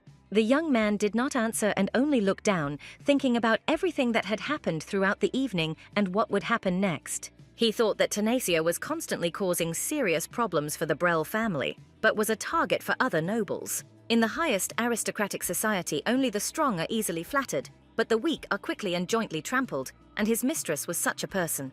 That is why, when she suddenly gave them a rebuff, and such a harsh and sharp one, everyone was so dumbfounded and surprised no one could object. Askan had the feeling that these words of hers also concerned his pursuers, and he felt a very bright and unusual sense of satisfaction. And even though this place, filled to the brim with hypocrisy and deceit, was extremely unpleasant for him, this situation suited him just fine. The dark-haired man thought about what the hostess was trying to show him, and then, without noticing, he began to follow her with his eyes. Already in the Imperial Garden, the young man heard men's voices and thought that they, without wanting to, could overhear someone's conversation. He lowered his head and turned to face his mistress when she called him, but the girl suddenly grabbed the lapels of his jacket with her thin fingers. Tanasia pulled the boy down and found herself sitting on him as they collapsed under a huge, trimmed bush to avoid being caught. Pressing her finger to her lips, the dark-haired girl quietly whispered and quickly asked the guy to be quiet and to endure this situation for just a little while. Before such a fall, she managed to see the red head, and now she heard fragments of phrases about the Brailov family, worries about some things and problems. Blue-Eyed wanted to raise her head to confirm her guess about who was negotiating in the garden, but she didn't dare. The young man's interlocutor replied that friendship with Lady Brelov would certainly be useful in the future, addressing His Highness the Prince. Continuing to remain silent and sit next to Askan, the girl confirmed for herself the idea of who the backs she saw belonged to. That same bright red-haired head was the main character of the original story, the Crown Prince of the Empire, whose name was Roll. It turned out then that next to him was one of the most loyal subjects of the Imperial House, the young but quite skilled vassal Regald. Roll stated that he did not come to play games, but that his desire was to make Arwen's empire even stronger when he became ruler. The vassal said that it was worth enlisting support, and the other that it was his birthday ceremony, and he was being forced to communicate with an uninteresting lady. The dark-haired girl's eyes widened not just in surprise, but in shock when she heard these words, because this was not mentioned in the book. Thinking that if they were discovered, the relationship would deteriorate, Tanasia leaned over and whispered to Askan that he was uncomfortable and that they needed to leave. Realizing that eavesdropping on the conversation of such high-ranking ladies was also bad, the young man agreed and nodded, whispering that he understood. Suddenly, Noxia appeared in front of them in her dazzling white dress, asking very loudly what her sister was doing here. Hissing the name of her younger sister, the blue-eyed one wanted to ask how the blonde got here, but she barely had time. Hearing strange voices and a loud noise from the bushes behind them, the prince and his advisor turned in the same direction. The red-haired man asked who was there, and then took a few quick steps forward and saw in front of him the very lady he was supposed to talk to. The prince muttered mockingly that he didn't think anyone else would stray so far from the banquet hall during their celebration. Bowing before them, the blonde said without much joy that she greeted His Highness the Crown Prince of the Empire. The girl introduced herself as Noxia, the youngest daughter of the distinguished Brailov family, and next to her was her older sister Tanaja, whom she was looking for. The green-eyed heir to the throne asked whether they were the daughters of this family, since he had just seen the lady whose support he needed. The young man said that the ladies might have overheard a private conversation and misinterpreted it, but Noxia said that she did not want an explanation. Smiling affably, the blonde said that she had already passed the age when young ladies actually enjoyed playing games. Pulling his coat back from the desire to exhale, the red-haired man muttered that the girls heard all those words that they shouldn't have. Blue-eyed asked if she was referring to when the prince mentioned that he didn't want to hang around her, and then confirmed that she had heard it. The dark-haired girl would like to stop this quiet quarrel and not let their relationship deteriorate even more by calling her sister. Squeezing her older sister's hand, the girl proudly declared that if His Majesty did not object, it was time for them to return inside. Before her bold and rather abrupt departure, Noxia congratulated the Crown Prince of the Empire on his birthday. But there was no joy in her voice. Barely keeping up with her sister, Tanasia thought that this was a complete disaster because she had planned to bring them together and quietly root for them from the sidelines. Only now her entire plan, her intentions that would have allowed her to avoid death in the future, collapsed so quickly that she could hardly have expected. Soon, the two sisters and the elder one's personal servant found themselves in a covered corridor, hurrying to return inside after a skirmish. Sighing angrily, the blonde immediately stated that she would never have thought that the Crown Prince would be capable of saying such things. Turning to Tanasia, the girl immediately asked excitedly if she was okay, but she was thinking too slowly. Noxia lowered her worried gaze and said that earlier, in the hall, some people came up to say nasty things about her sister. When the blonde added that she understood why she had broken the glass and said such words, her sister asked if that was why she had followed her. Now she understood why her younger sister had reacted so sharply to Roll's words, but in reality she was more frightened than offended. Knowing that she couldn't ruin their relationship, the girl hurried to tell Noxia that they had misunderstood everything, and she asked again, confused. Tanasia said that the heir could be understood because harmony must be maintained between his family and the nobles, but even so it was impossible to please everyone. When the blonde objected that he looked at them unfavorably, her sister said that one should not judge by small details. She added that, in fact, His Highness was a man with very big ambitions and had been fencing since he was 5 years old. Continuing to praise Roll, the blue-eyed girl continued to say that he was also a very good strategist and his eyes were perfect. Rumor has it that one careless glance from a young man at a lady from high society was enough for everyone to immediately fall in love with him. Askan listened without much enthusiasm as his mistress spoke many flattering words about the unknown young man and, what's more, about a prince. Listening attentively to how such a delightful person could hardly have been born without ambition, Noxia hesitantly called out to her sister. She asked if she really liked His Majesty the Prince that much, but the dark-haired girl screamed that this would never happen. Tanasha said that her sister could have simply not avoided him because of a misunderstanding, because first she needed to listen to what he wanted to say. In response to her sister's clarifying question, the girl stated that it would indeed be better this way, and therefore they had better hurry. It was during this awkward conversation that someone else from high society called out to the two sisters, saying that he had finally found Lady Brailoff. Turning around, Noxia asked what brought Lady Tiara here, and she replied that the girl herself had promised to show her power to control water. Listening to their polite conversation, the dark-haired girl remembered what events with this promise were connected with the original story. Nokia and Roel's attachment didn't just happen, it was all the fault of a minor villain named Leanna Krisha. She wanted to humiliate the younger Brailoff, and so she ordered someone else to fire a loud firecracker during her performance. Noxia, as expected, was very frightened by the sudden and sharp sound, and because of this, she splashed all the water in different directions. The love story of the two main characters began with Roel rushing to her aid and preventing her from ruining her appearance with her body. Until this moment came, the dark-haired girl had planned to simply watch this romantic scene from afar and accompany their relationship. Tanasha suggested that her sister first talk to the prince and only then go to the banquet hall, but her sister said that people were waiting. Hearing the girls talking about His Majesty, the lady who approached said that he would still return to the hall and they could meet there. Ignoring her older sister's pleas, the blonde asked her not to worry, as she would talk to the air in the hall. When no words worked, the dark-haired girl agreed and said that in that case, they would see each other a little later, and Noxia left. Turning to the servant, the girl addressed him by name and asked him to quickly find Lady Krisha, and also to convey that the lady wanted to see her. This could have worked, because in the original story, he and Leanna were united by their hatred of Noxia, and they quickly became friends. She was probably already preparing to use that very firecracker out of envy towards the young lady, waiting for the moment to give the signal.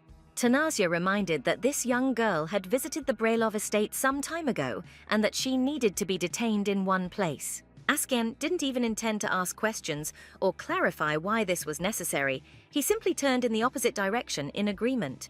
The lady suddenly took a few steps forward, grabbed the young man by the sleeve of his black jacket and called him by name, attracting his attention. Looking at him with hope, the blue-eyed girl asked him to try hard, because this moment was really very, very important. Listening to his mistress, the yellow-eyed one was surprised but hid it, and then nodded several times and said that he would do everything in his power.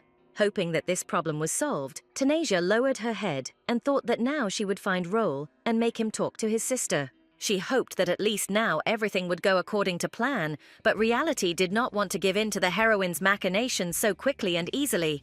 Looking at the whole picture, the dark-haired girl thought that now she would not be able to improve the relationship between these two at all. The girl watched as the heir to the throne's expensive, custom-made clothes grew heavy from the water, and at her sister, who was frightened. A moment ago, the dark-haired girl was already walking around the hall and trying to figure out where Roel had gone, since Noxia from the novel was showing her power somewhere nearby.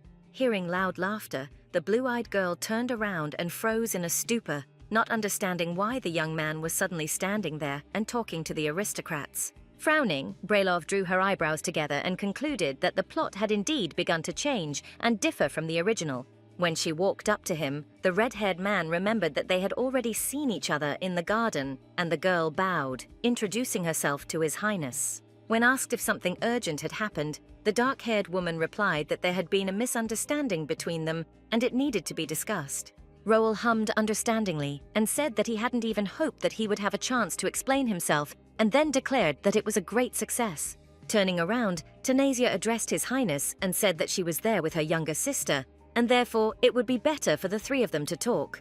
The redhead replied that he agreed, and Noxia's performance had already begun by that time, and she was skillfully waving her hands in the air.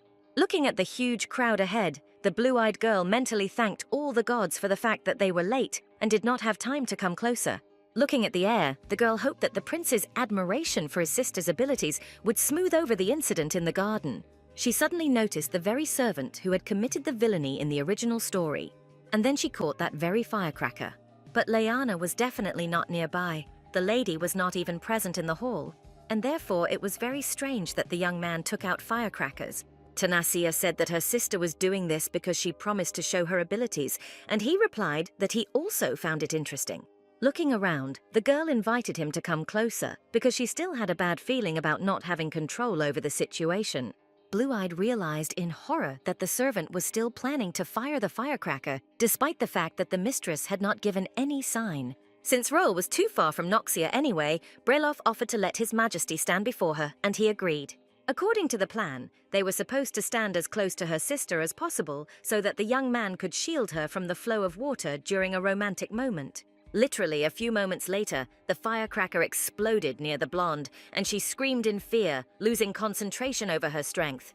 Her elder sister, in despair, thought that if nothing was done, everything would be in vain, and so she hastily pushed the prince in the back. Roel only had time to freeze in surprise and give in to this push, taking a few steps forward until the water was already above him. Now things got even worse, and it looked like good old villain Tanasia had conspired with her sister to ruin the prince's day. The dark-haired girl raised her hands up and broke out in a cold sweat, whispering an appeal to His Majesty to explain herself. Turning his displeased green eyes to her, the heir asked whether the lady would claim that all this had happened by accident. Dropping her hands immediately, the blue-eyed girl tried to say that she was simply scared by the loud sound and therefore reflexively pushed him forward. Handing him her white handkerchief, the girl sympathetically said that even 10 mouths would not be enough to offer him a sufficient apology. Tearing the fabric out of her hands, the red-haired man asked with displeasure if she really thought he would believe such words. Stepping towards them, Noxia said, offended, that His Majesty was saying this as if he thought that everything had been deliberately set up by the two sisters. Rubbing his hands, because it was already useless to save the clothes, Roel asked whether the Brelovs wished to deny such an obvious fact. The push in the back and the throw of water, according to the heir to the throne, looked like a very well thought out and even successfully executed plan. The prince said the twins' work together was simply impressive, and Noxia said the words without evidence were simply slander. When the two got into a heated argument about the existence of evidence, Tanasia tried to wedge herself between them and argued that they might have misunderstood. The young men turned around and in one voice angrily demanded that they not interfere and not get into their conversation, and the dark-haired girl bit her tongue. She froze in surprise and was a little frozen with fear when she thought about the consequences that would occur if she was accused. Blue Eyes failed in her plan to make the first meeting successful and then wondered where Ascan and Leanna were now. Turning to one of the waiters and patting him on the shoulder, the girl asked if he had seen her servant and Lady Leanna. Having received a negative answer to both parts of the question, Tanasia thought about how she should proceed further. She asked if there had been any incidents near the banquet hall, and the young man thoughtfully replied that he had heard some strange commotion. The dark-haired guy stood in the corridor at the same time, where there were no candles burning and no other sources of light, pressing his back against some door. The girl, who was rushing to find him after the impromptu interrogation of the waiter, saw a familiar silhouette and called him by name. When the blue-eyed girl asked what he was doing there, Leanna screamed from behind the door, asking why he wasn't opening it and adding that she wouldn't let someone like that go. Switching to a barely audible whisper and covering her mouth with her hand, the dark-haired girl asked if Lady Krisha was really there and received consent. Leaning towards his mistress, Ascan also covered his face with his hand and whispered that his mistress had given him the task of detaining her at any cost. Agreeing with these words, Brelov even smiled slightly, feeling his pleasant scent, and then asked how he managed to lure her. The young man explained that he had told the lady that Mrs. Tanasia was waiting for her there and agreed with the assumption that he had been standing there all this time. Standing unacceptably close, the girl asked him why he had been standing there all this time, and he replied that the order did not specify the time of execution. While Leanna was screaming loudly about possible threats to his life, Ascan whispered that he would hardly be able to cope with the consequences, so he waited for the lady. Looking down and thinking that his faithful execution of the order would only cause problems, the dark-haired man asked if he had made a mistake. Stroking her chin with her black-gloved fingers, the girl declared that he had done everything absolutely correctly. She even turned a little pink when she said with a smile that she didn't even expect that someone would carry out such an order of hers so clearly. Awkwardly stroking his neck with his palm, Ascan awkwardly whispered that he had no idea what to do, since it was the first time he had been asked to do something like this. Their conversation was interrupted by a crash, after which both fell silent, and the blue-eyed girl concluded that Liana had started throwing things, but it was impossible to put them aside. Clenching her hands into fists, Tanazia stepped towards the door and called out to her friend, declaring that it was her, and then called the aristocrat by name again. Catching her breath after a long period of screaming and trying to get out of the strange room, the red-haired girl recognized her friend's voice. When Askan moved away from the door and grabbed the handle, the girl warned the villain that he was coming in, so she needed to calm down and not rush. The lady and her personal servant entered the chambers, and their clothes matched each other so amazingly that an uninitiated person might have mistaken them for a couple. Liana was breathing heavily, her shoulders shaking with anger as the table was littered with shards and the redhead held a heavy candlestick in her hands. Having looked the young man over from head to toe, the lady seemed as furious as a fury, asking how he dared to lock her up here and not let her out. Tanasia asked not to blame the servant because he was simply following her orders, and Krish asked with bewilderment why she did this. The dark-haired girl tried to get out of this situation and explained that she wanted to surprise her a little, but had to stay late in the banquet hall. Not wanting to give in so easily and calm her anger, Liana screamed even louder than before and asked him not to talk such nonsense, because she would not believe it.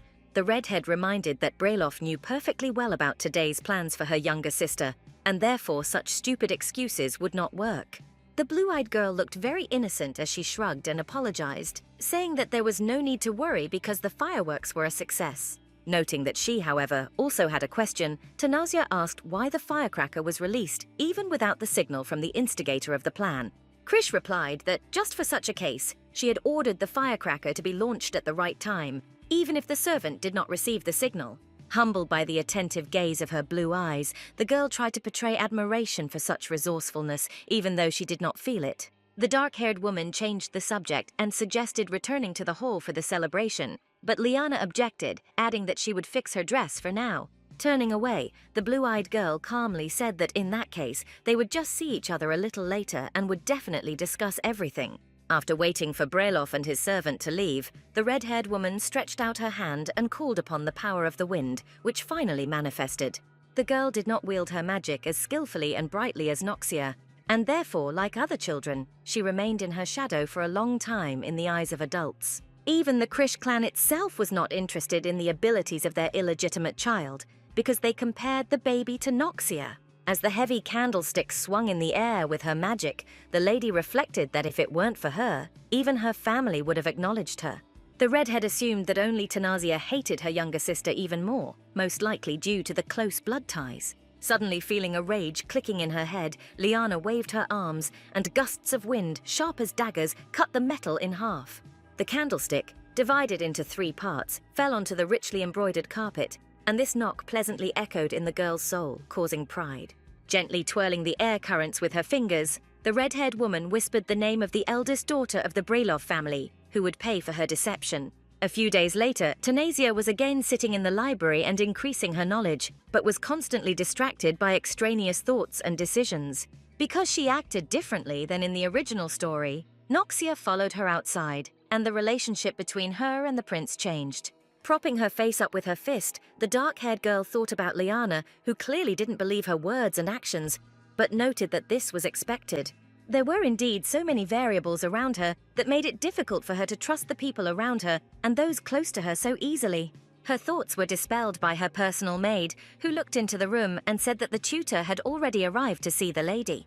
In fact, today Tanasia really wanted to rest after such an event, but she allowed him to enter. She barely suppressed a cry of surprise when the woman wheeled several dozen heavy books into the office on a special cart. Answering the lady's question about what it was, the teacher replied that these were materials that would help decide on a profession. The tutor explained that she had developed the entire system at the request of the main Mr. Brailoff, who had provided funding for this purpose. The dark-haired girl tried to share the same enthusiasm, but her fatigue hardly allowed her to be so happy about such facts and situations. The woman happily declared that if they didn't manage to finish today, they would definitely continue in the next lesson, and Tanasha sighed in horror. In fact, an interesting lesson helped the girl to distract herself from the thoughts constantly flying in her head, which did not allow her to breathe calmly. Closing the book, the teacher asked the girl if she had been interested in anything before discussing this issue. The dark-haired woman muttered that almost nothing attracted her, and the woman sighed, saying that she showed almost all the materials she had brought. Catching sight of one book, Tanasia asked what was in it, and the tutor replied that it was a theoretical book about magical engineering. Opening that very book, the blue-eyed girl began to quickly read the lines of interest, clarifying what kind of subject this magical engineering was. The woman muttered that she didn't think it would suit her student, so she decided to exclude it from her recommendations. Magical engineering includes developing weapons, preparing for wars, enhancing military power, and much more. The dark-haired girl hummed thoughtfully because this area not only seemed interesting to her, but also important for her future. Putting the book down and looking at her tutor, Tanasia confidently declared that from now on, she would study magical engineering for her profession. As long as Askan is in the Breel family, the Kahlua Empire's experiments in creating weapons from humans are unlikely to succeed. And yet, it cannot be ruled out that he will somehow get there, and then the war will begin, for which the girl wanted to create a weapon for protection. The teacher said that magical engineering is a rather unpopular field, and she cannot recommend it. Interrupting the woman, the blue-eyed woman said that everything was fine, and that she sincerely wanted to study this area, even if it was unpopular. When asked whether they would start training today, the tutor replied that they first needed to find and invite a specialist. Clutching the spines of the book, Tanasia said that she understood everything, and therefore the woman should invite the best teacher for her. Askan again and again recalled those moments when he found himself in slavery, when time after time he tried to escape and was returned back again. One day they caught him, but they squeezed his hair, looked at his face, and said that this boy seemed to be not at all the one they were looking for. Taking his black-gloved hand away from the trembling teenager's head, one of the men concluded that there was no missing person in the area. Tendai and Andro were mercenaries of the Emperor of the state of Kahlua, who were involved in all the dark deeds of the experiments. One of them said that it was clear from the moment of the escape that the 13th was unusual, but now there was no trace of him. Andro remembered with a gloomy expression that when that youth ran away, he killed dozens of their mutual comrades with the magic he had received. Kicking the rock, he angrily declared that he would kick his ass, but Tendai exhaled and asked him to keep all his emotions to himself. From what was said from above, the abilities that the 13th displayed this time were astonishing, and he became a successful experiment. Andro questioned what difference it made how strong the boy's abilities were, stating that they had the means to fight. He showed flasks with the most popular tranquilizer, which prevented even the test subjects from using their magical powers. Tendai replied that they only needed to keep him alive in any case. Even if he was missing an arm and a leg, it wouldn't interfere with the experiments. Looking at his watch, Andro thoughtfully said that he could do whatever he wanted, but he had to get ready because they would soon be given a signal. Literally a few seconds later, they heard a bang, and then a splash of white light was heard in the sky. The comrades communicated in a secret language. Tendai muttered that it seemed they hadn't found the guy either, and his companion expressed the hope that they wouldn't have to go to the capital, where it would be more difficult to search. The man said that it didn't matter where exactly he was, because even if it took a little longer, he would be found eventually. Another mercenary suddenly asked if he knew the reason for the 13th's escape, since it could be used as a guide in this search. Tendai stepped forward and replied that they were not given the opportunity to know what these test subjects were thinking. Apparently, he simply did not like this kind of treatment. At present, the young man was busy working in the garden, sweeping up fallen leaves and other debris with a long broom to make the garden look tidy. Suddenly, the lady's personal maid asked him to look after the child because she had a lot to do, and the baby, without asking, ran after her. The child, who was as fair-haired as his mother, hid behind the hem of her skirt, his light green eyes shining with excitement and concern. The dark-haired man froze with the broom in his hands, looking at the strange baby with apprehension and even fear because he remembered his disgusting past. In his head, a noisy swarm of children's voices immediately sounded, calling for their little brother, addressing him specifically and not letting him go. When Askan was in the labs, he spent a long time in solitary confinement, where he was transferred after successful results. After several years of living in isolation, the young man began sharing a room with children who showed similar experimental results. At first, he didn't care who he lived with, but one of the kids called him brother and introduced himself as number 1890. The dark-haired man was silent, only looking at them and listening to the little one's questions about how he ended up here or how long he had been in these laboratories. The red-haired girl said that the 13th was here before her, and the boy said that in that case he had been here for a very long time. The kids started discussing things right in front of the guy that they had never even heard his voice, while Askan sat silently and barely tried to grasp the essence. After a while, the kids decided that braiding his dark, coarse hair into ponytails would be a very fun and funny idea. The girls were excitedly discussing among themselves how each of them was braiding the boy's various bones, and the boy suggested that they fight. Despite the indifference, the children, who for the first time in a long time saw an adult as not a threat, treated him with curiosity. Also, for the first time in endless years of hopeless nightmare, Askan experienced forgotten warmth from their relationship and began to open up.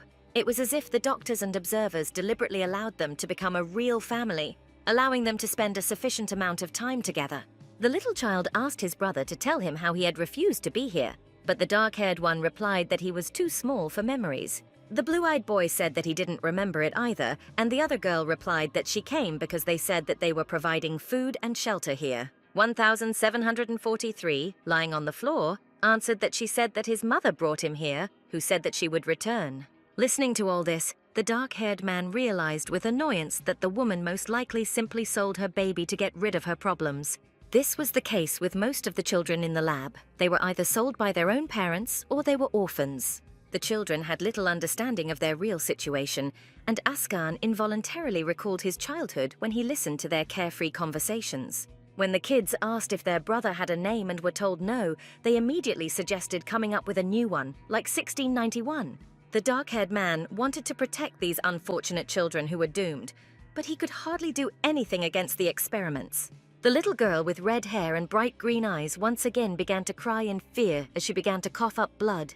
Due to the side experiments of abuse on weakened bodies, the young man had no choice but to watch. Holding the little girl close to him and kneeling on the cold floor, Askan promised the girl that everything would be fine, although this, of course, was not the case at all. When the doctors wanted to take 1691, his yellow eyes flashed with confidence. He said that now it was his turn.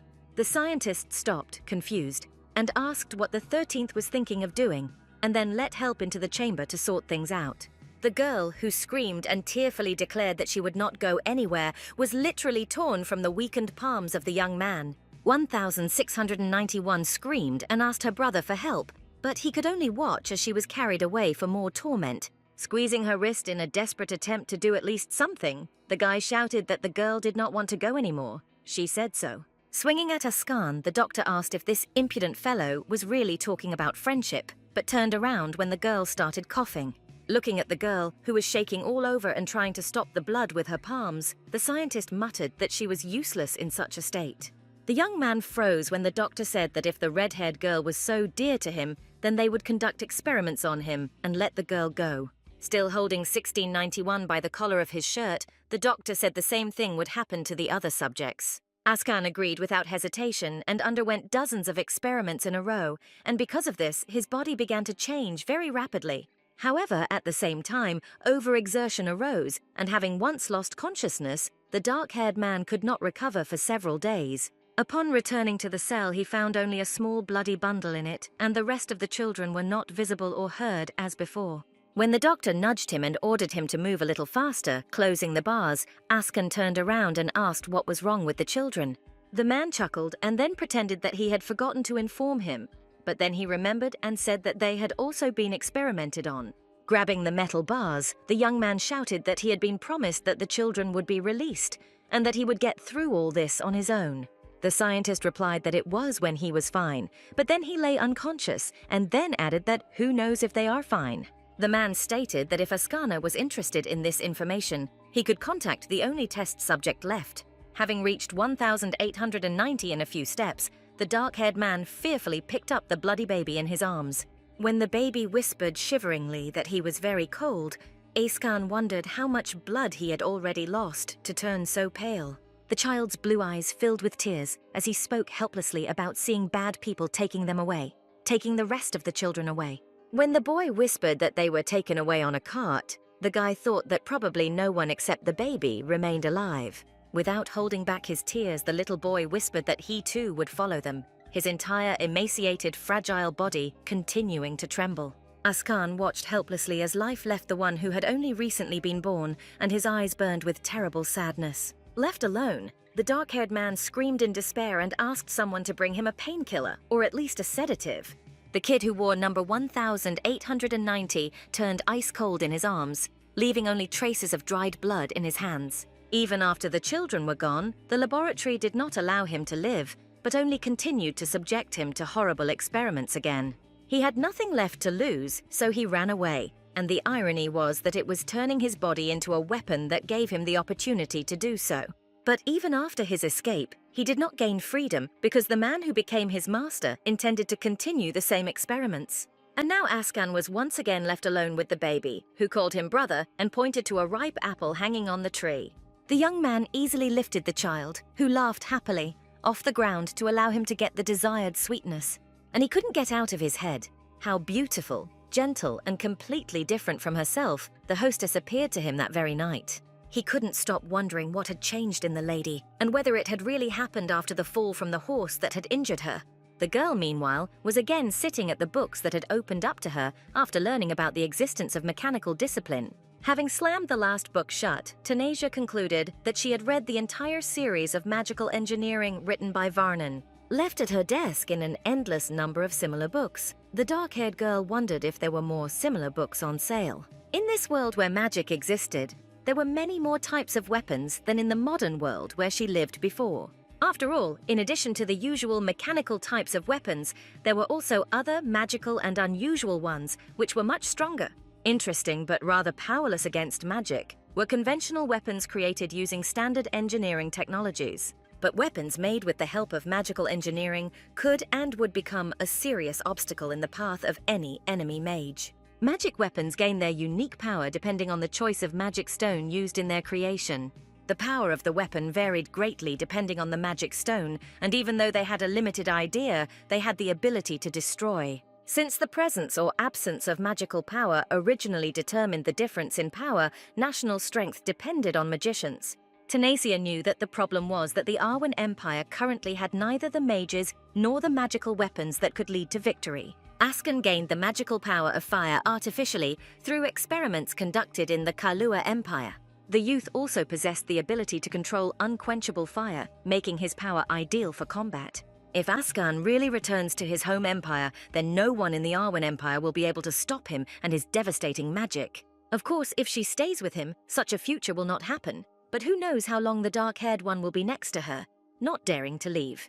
Returning her thoughts to the magical weapon again, the blue-eyed girl picked up the papers that contained information about the stones and their images. Magic engineering requires magic stones, but their price is too high to supply all the Empire's soldiers with them. The Kalua state decided to create weapons from humans precisely because, despite the power of weapons, they cannot be used everywhere. She would like to create a weapon as powerful as a nuclear bomb or a universal weapon for soldiers, but it was difficult. Hearing the cough, the dark-haired girl greeted Teacher Matella, who asked what the lady was so lost in thought about that she didn't notice her. Tapping her fingers on the black and gold box, the woman announced that she had brought what she had been asked for last time, and Tanasia was delighted. The teacher opened the lid, and an elegant decoration, a bracelet made of a magic stone, began to shine on the red velvet cushion. When Breloff asked what power it possessed, the woman said with a smile that it would be better to ask the creator about it. Fumbling with her fingers over the new and unusual decoration, the dark-haired girl looked up and asked, a little surprised, what they were talking about. Footsteps were heard in the corridor, as if answering the question posed by the young lady, but the person entering was clearly not an inhabitant of this estate. Blue Eyes wondered who had decided to visit them, and Miss Matella turned around, asking the teacher to come in quickly. The tutor stated that, as promised, she had brought a teacher of magical engineering, who was a very famous person in certain circles. Tanasia's eyes widened in admiration, and her mouth dropped open when she heard that the man who had become the Brelovs' guest was named Varnon ad Tainando. She couldn't help but scream, asking if the man was really the author of the series of books on magical engineering, that same Varnon. A grey-haired man with aristocratic pale skin and deep-set blue eyes said that this was absolutely true. Unable to control her emotions, the dark-haired girl screamed that it was a great honor for her, because she had recently read all of his books. She immediately remembered, because she had forgotten to introduce herself, but the grey-haired man said that he knew the Marquis's eldest daughter, Tanasia Brelov. The engineering specialist himself silently thought that if the Marquis had not trembled in the past, he would definitely not be here now. The man said that he had heard about her talents, but studying was just a hobby for noble ladies, and he did not intend to participate in the games. The grey-haired man said that he came to tell her about it personally, but Matella said that the teacher had already agreed to teach and could not say that.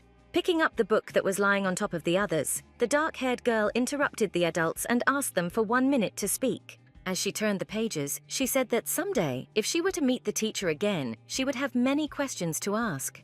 Handing the man his own work, the dark-haired woman showed him a certain point and said that she did not understand why he explained it that way. Seeing the question and the various marks, Varnon explained that this was an advanced piece of magical engineering that was very difficult to understand. The grey-haired man asked her in bewilderment why she needed this, because he didn't think that a noble lady really needed to understand such things.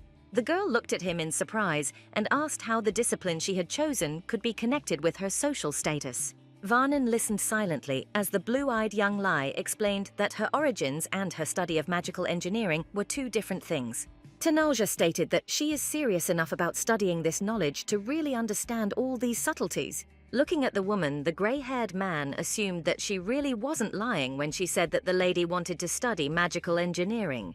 In response to the tutor's question about why she would lie, the man said that he thought he would be fooled, but would explain once. Matella was delighted that the lady would get what she wanted, and the young girl herself screamed with delight, clutching the book with her fingers. After some time, the mistress's personal servant dropped in to visit, asking for forgiveness, but said that Lady Krisha had visited them. Frowning, the dark-haired girl asked why all of a sudden, and received the answer that today, it seemed, was their monthly meeting day. Blue-eyed thought hard about how this had apparently been a regular occurrence before, and in public they seemed like friends, and she fell silent. Having made her decision, the dark-haired girl looked at her maid and asked her to tell Liana to wait a little for the meeting in her room. Having heard the words conveyed that Mrs. Brailov's classes were not yet over, the red-haired woman was clearly not delighted and even asked again. The maid apologized, adding that the lady had suddenly started classes, and Krisha ordered her to go to the kitchen and make tea. Left alone, the girl clenched her teeth in irritation, thinking that she had believed that it was more advantageous to stay close to her. Only now Liana wondered whether Brailov would demonstratively ignore her, simply because she was the daughter of a servant. She heard a knock on the door and was distracted, and then a familiar male voice informed the lady about who had arrived and was waiting to meet her in the corridor. The girl immediately understood whose voice it was, and in a few steps reached the door of her friend's chambers, seeing Askan enter. Stretching her lips into a predatory smile, the red-haired girl greeted the young man and declared that they had unexpectedly met again. The lady suddenly grabbed him by the chest and pulled him towards herself, immediately appearing before him with her extremely sadistic expression. The dark-haired man froze, already suspecting what might follow, when Liana suggested that, judging by his appearance, he was also glad to see her again.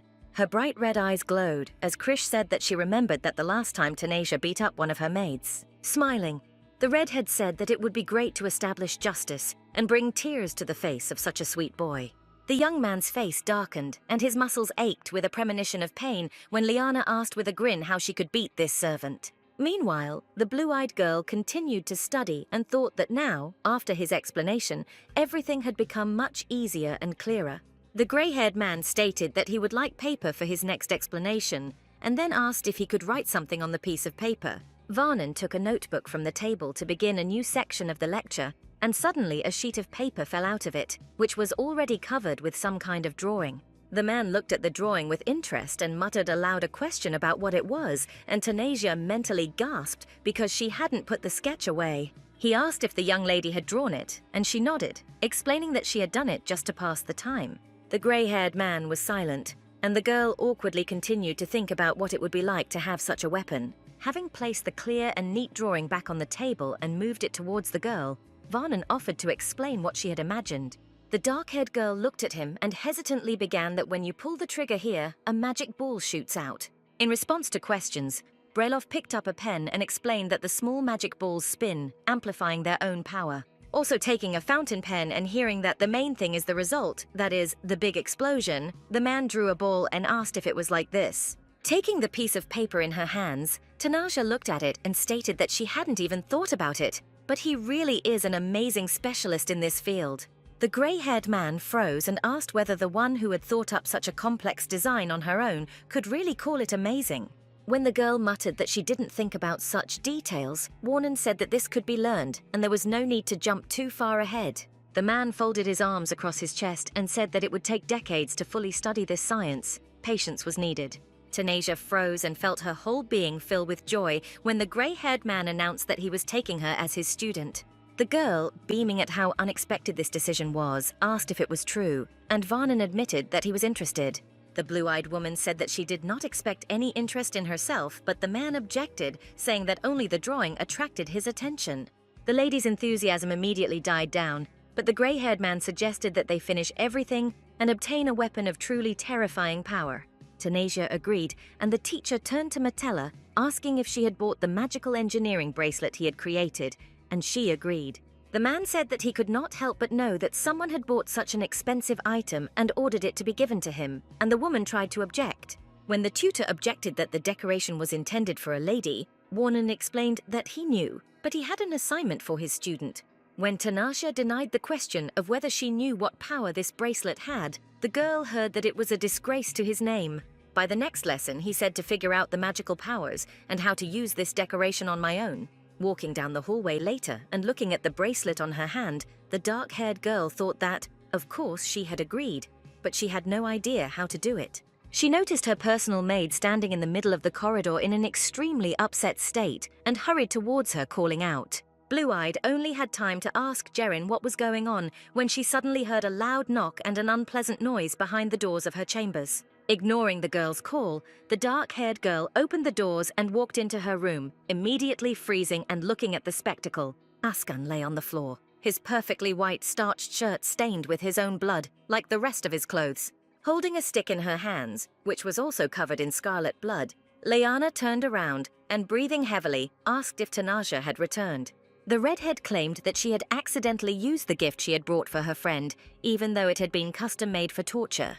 Looking at the result of her actions, that is, a beaten teenager who was quietly wheezing, she added that it was funny how pleasant the sound was. Stepping forward again and swinging her stick hard, Krish asked if her friend would like to hear that knock in person too. She struck the young man on the back again, but the stick suddenly trembled, as if encountering some incomprehensible resistance, and bounced off his body. Liana froze in surprise, because she was ready to swear that the servant's body in this place seemed to become metallic and repulsed the blow. The redhead whispered and asked what just happened, but Tanasia had already decisively stepped forward and raised her hand to strike. The blue-eyed woman hit the lady hard on the cheek, leaving a bright mark on the aristocratically pale skin from her palm, which had grazed her. Askan, exhausted enough by the unexpected tormentor, looked at his mistress in surprise, because he could not have expected this. From such a strong blow, Leanna involuntarily dropped the bloody instrument of torture from her hands and fell to her knees in front of the Marquise of Breloff.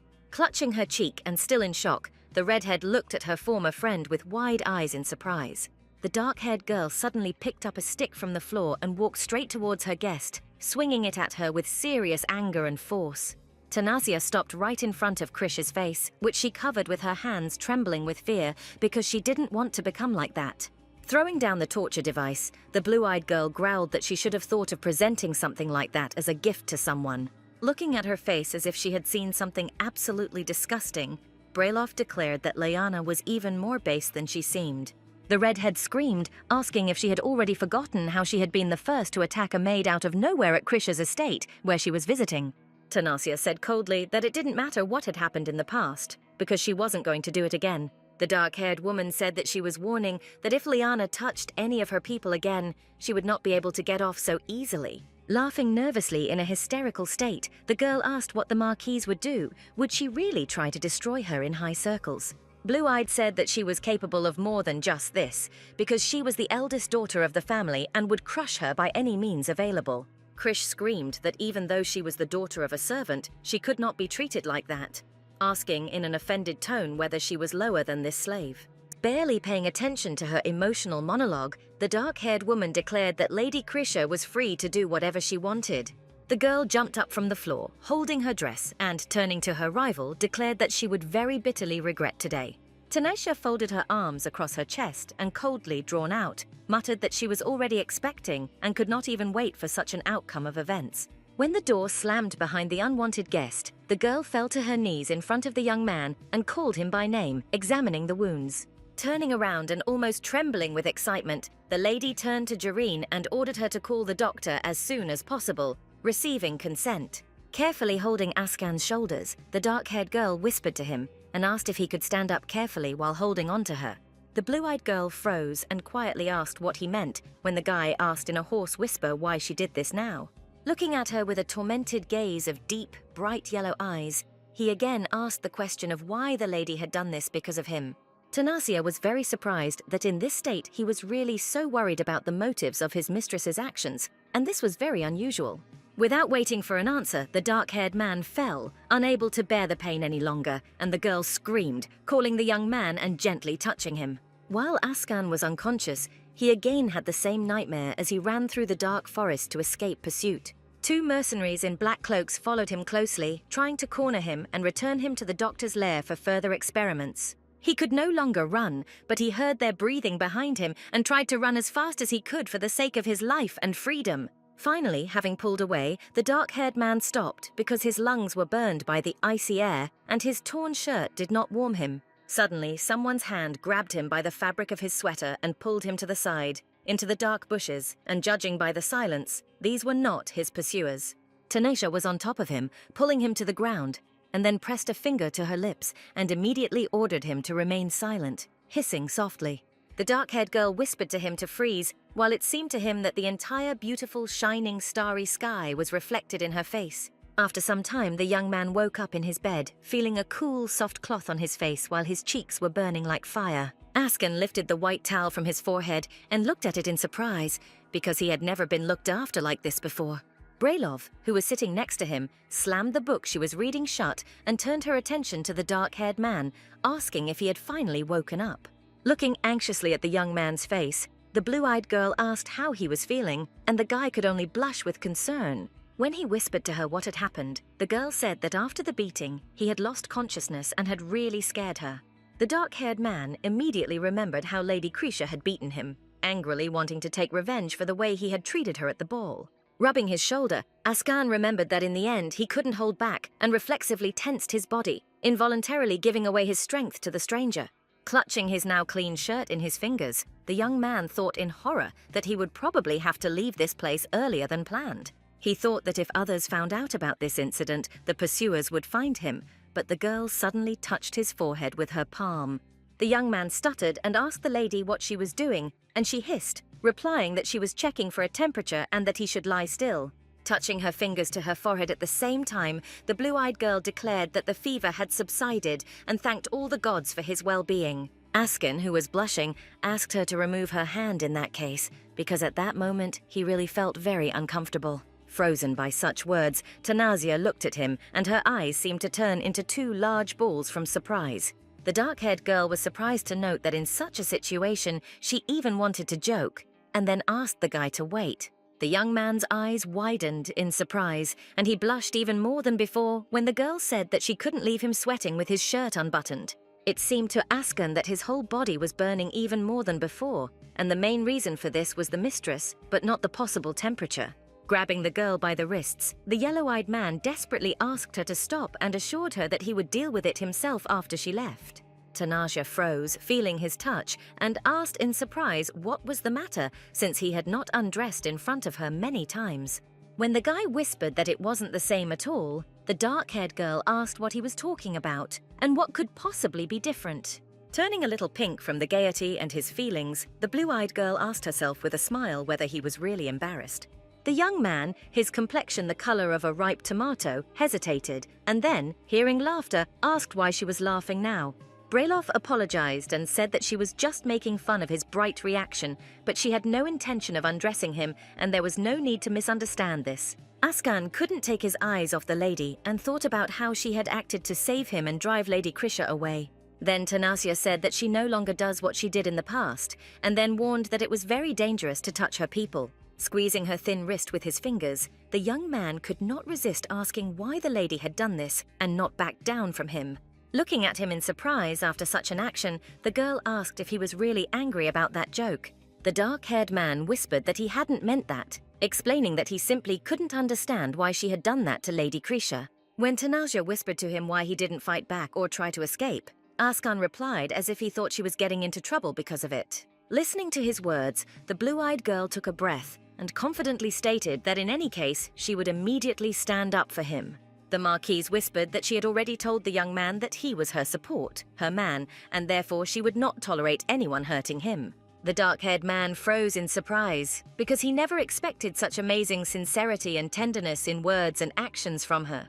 Smiling, Askan whispered that he was very pleased to be his mistress's man and suddenly felt truly happy. At first unable to hide her surprise, the girl immediately smiled and softly wondered if he had only just realized this. Remembering how close they still were, Tanaja asked if he would let go of her hand, and the young man immediately did so. He suddenly noticed a bracelet made of a magic stone on the Marquise's fragile wrist, and then asked why the lady was wearing this jewelry. Immediately distracted from the previous topic, the blue-eyed girl looked at the guy with interest and asked if he knew anything about this bracelet.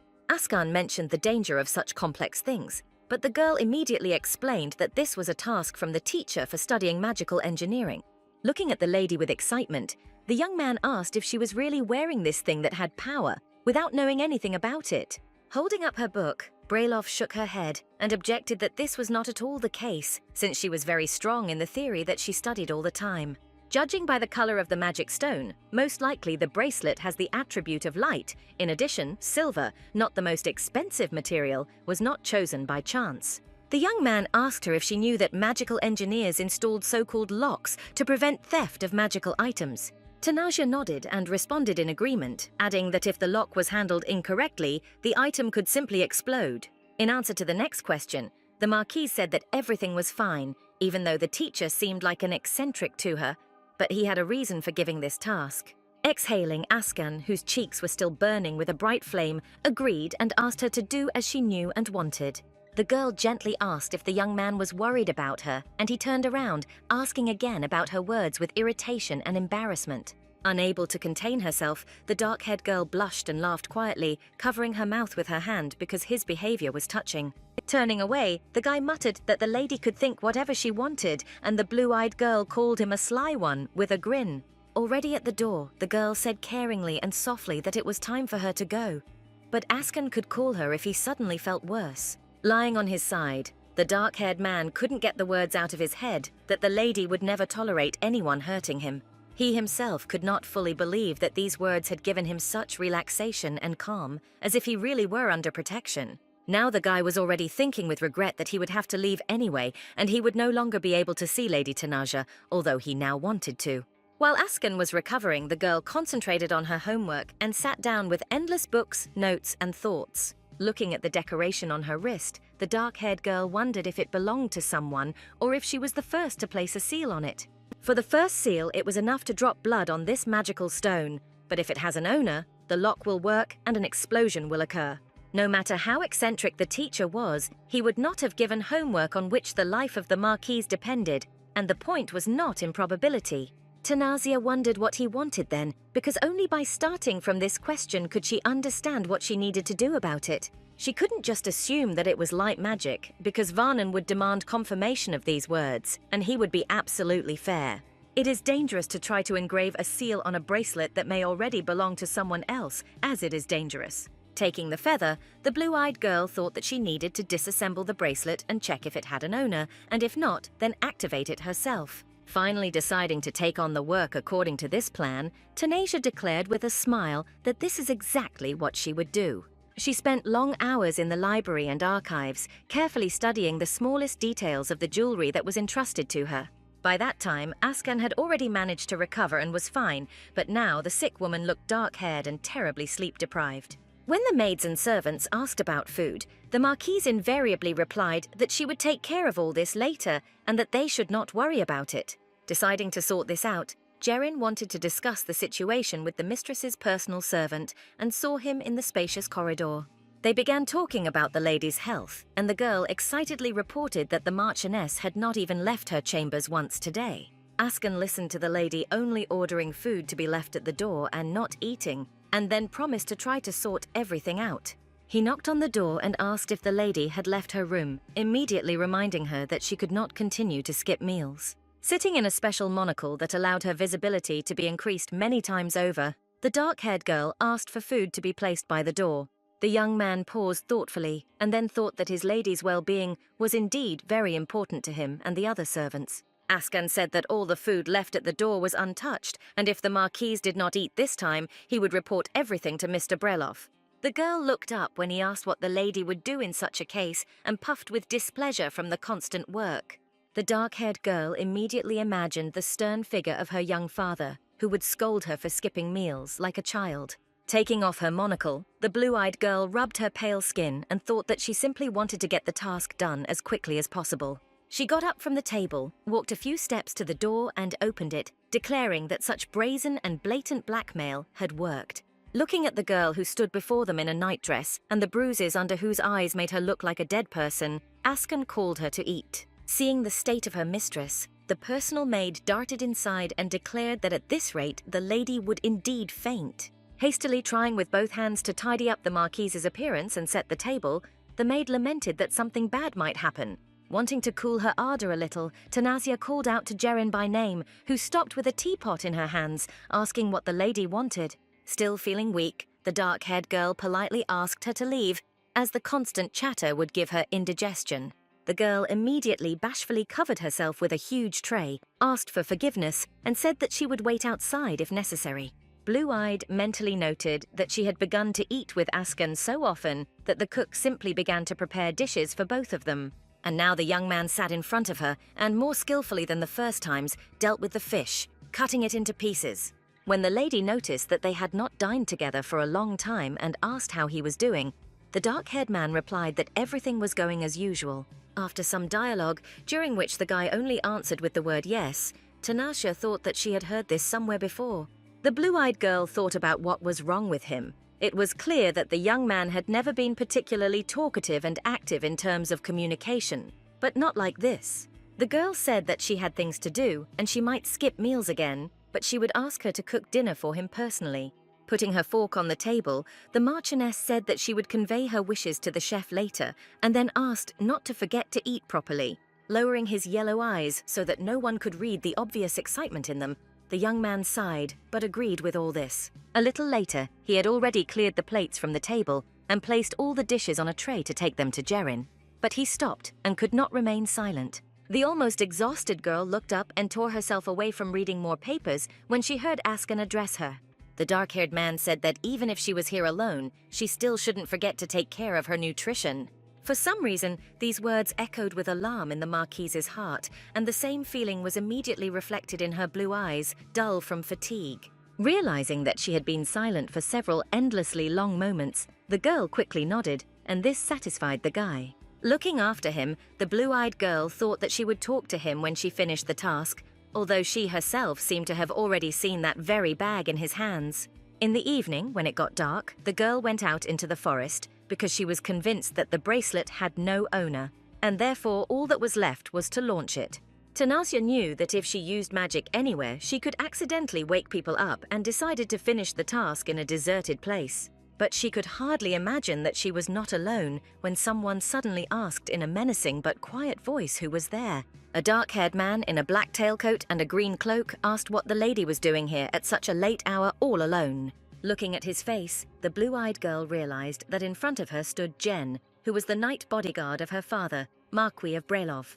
Although not widely known, Jen was one of the most skilled swordsmen in the Empire, as well as one of the minor characters. The girl desperately and feverishly thought about the fact that she needed to explain herself before the young man could misunderstand something. In the bushes on the other side, there was suddenly a rustling sound, and Tanasia turned around, noticing Ascana in front of her, who clearly had not come out for a walk. The young man did not notice any of them. He seemed thoughtful and even sad when he stopped literally a few steps to the side of the lady. The blue-eyed girl was suddenly dumbfounded when she realized that she saw the knight bodyguard, but he did not see her, and that the appeal was addressed specifically to the young man. Jen gripped the hilt of the sword with his fingers and again asked the stranger who he was, warning that he would be forced to strike. Standing far out of sight of both of them, the dark-haired girl noticed a bag in Ascan's hands and slowly realized that he wanted to escape. Her blue eyes immediately flashed with fear and excitement because she thought that all her sincere concern would not want to return to her homeland. Tanasia immediately remembered his strange words and behavior today, and then took out the needle because she had to act quickly. She planned to stop Jen, but it seemed like now was not the right time, and the girl pierced her finger with a sharp needle. The Marquise knew that if the servant's desire to escape was discovered, he would be punished, and so she did not have time to think for long. Taking a few steps forward, the girl dripped her own blood onto the bracelet, and a sharp bang was heard between the two men. When the entire space was suddenly flooded with bright light, Jen growled in surprise and covered his face with his fist so as not to be blinded by the rays. Asken also covered his eyes with his hand in surprise because he was ready to admit his escape or try to run away from the night.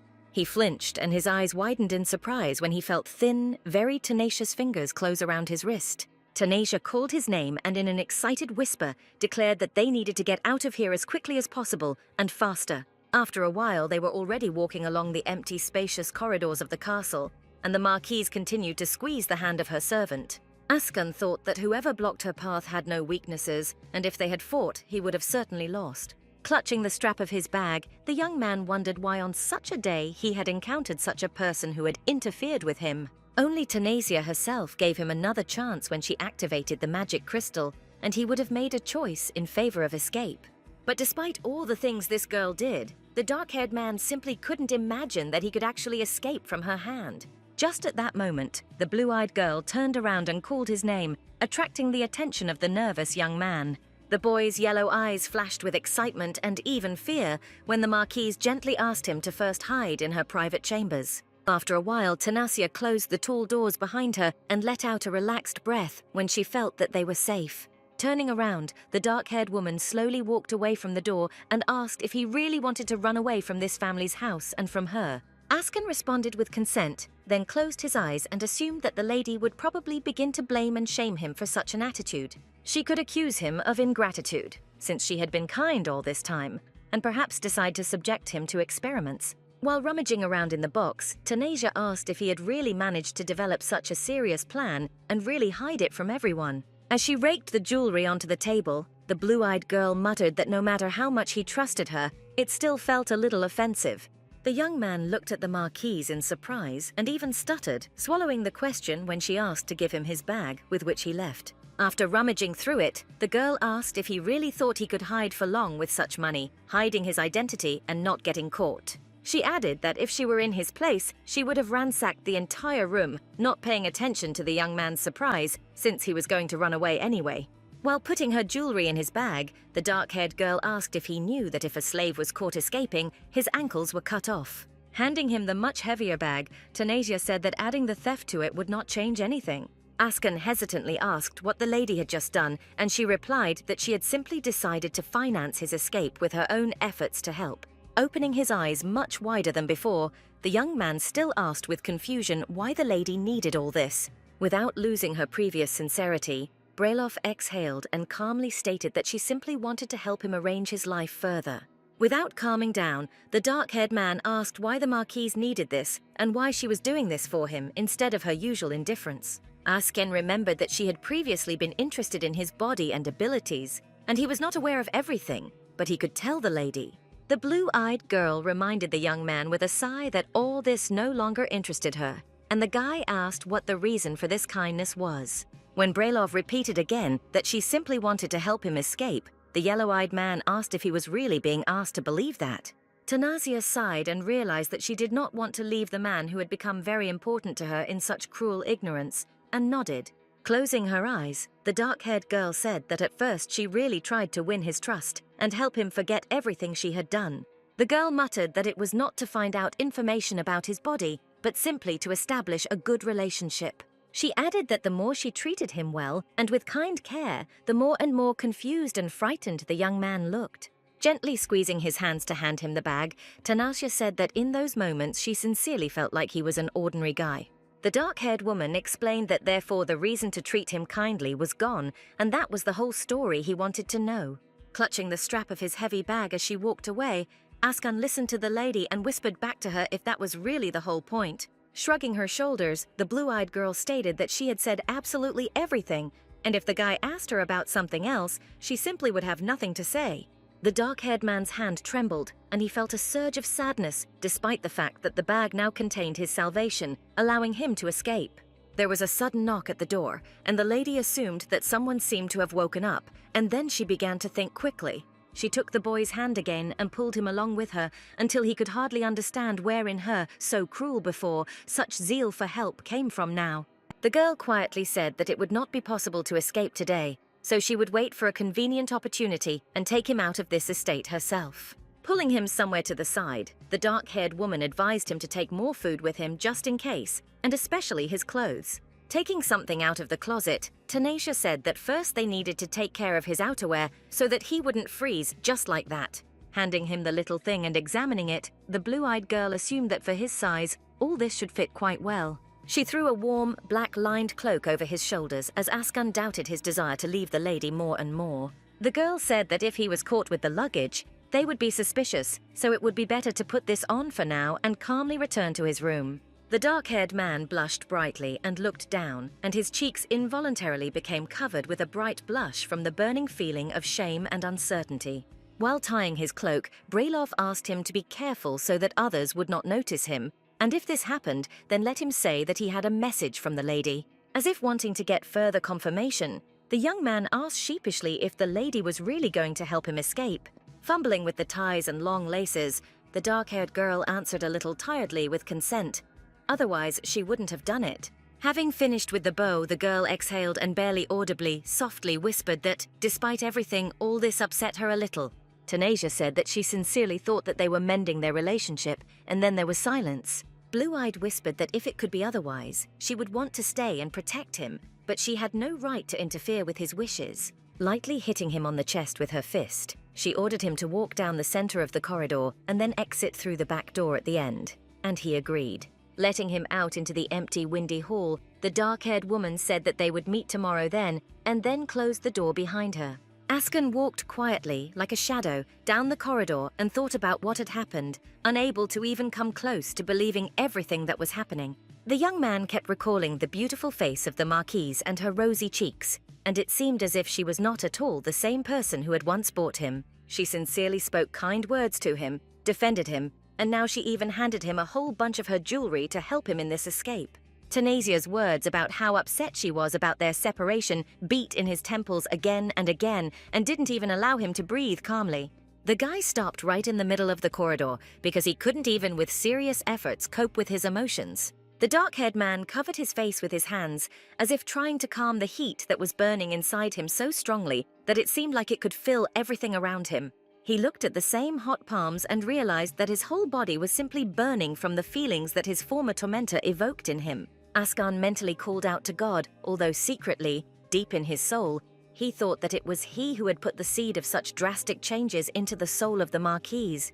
The next morning the house was so quiet that it was hard to believe that any complex events had taken place there during the night. She also skillfully pretended that she knew absolutely nothing, although in her head everything was, of course, completely different because the bracelet was activated. On the other hand, Tanasia hardly had the moral and physical strength left to worry endlessly about everything at once.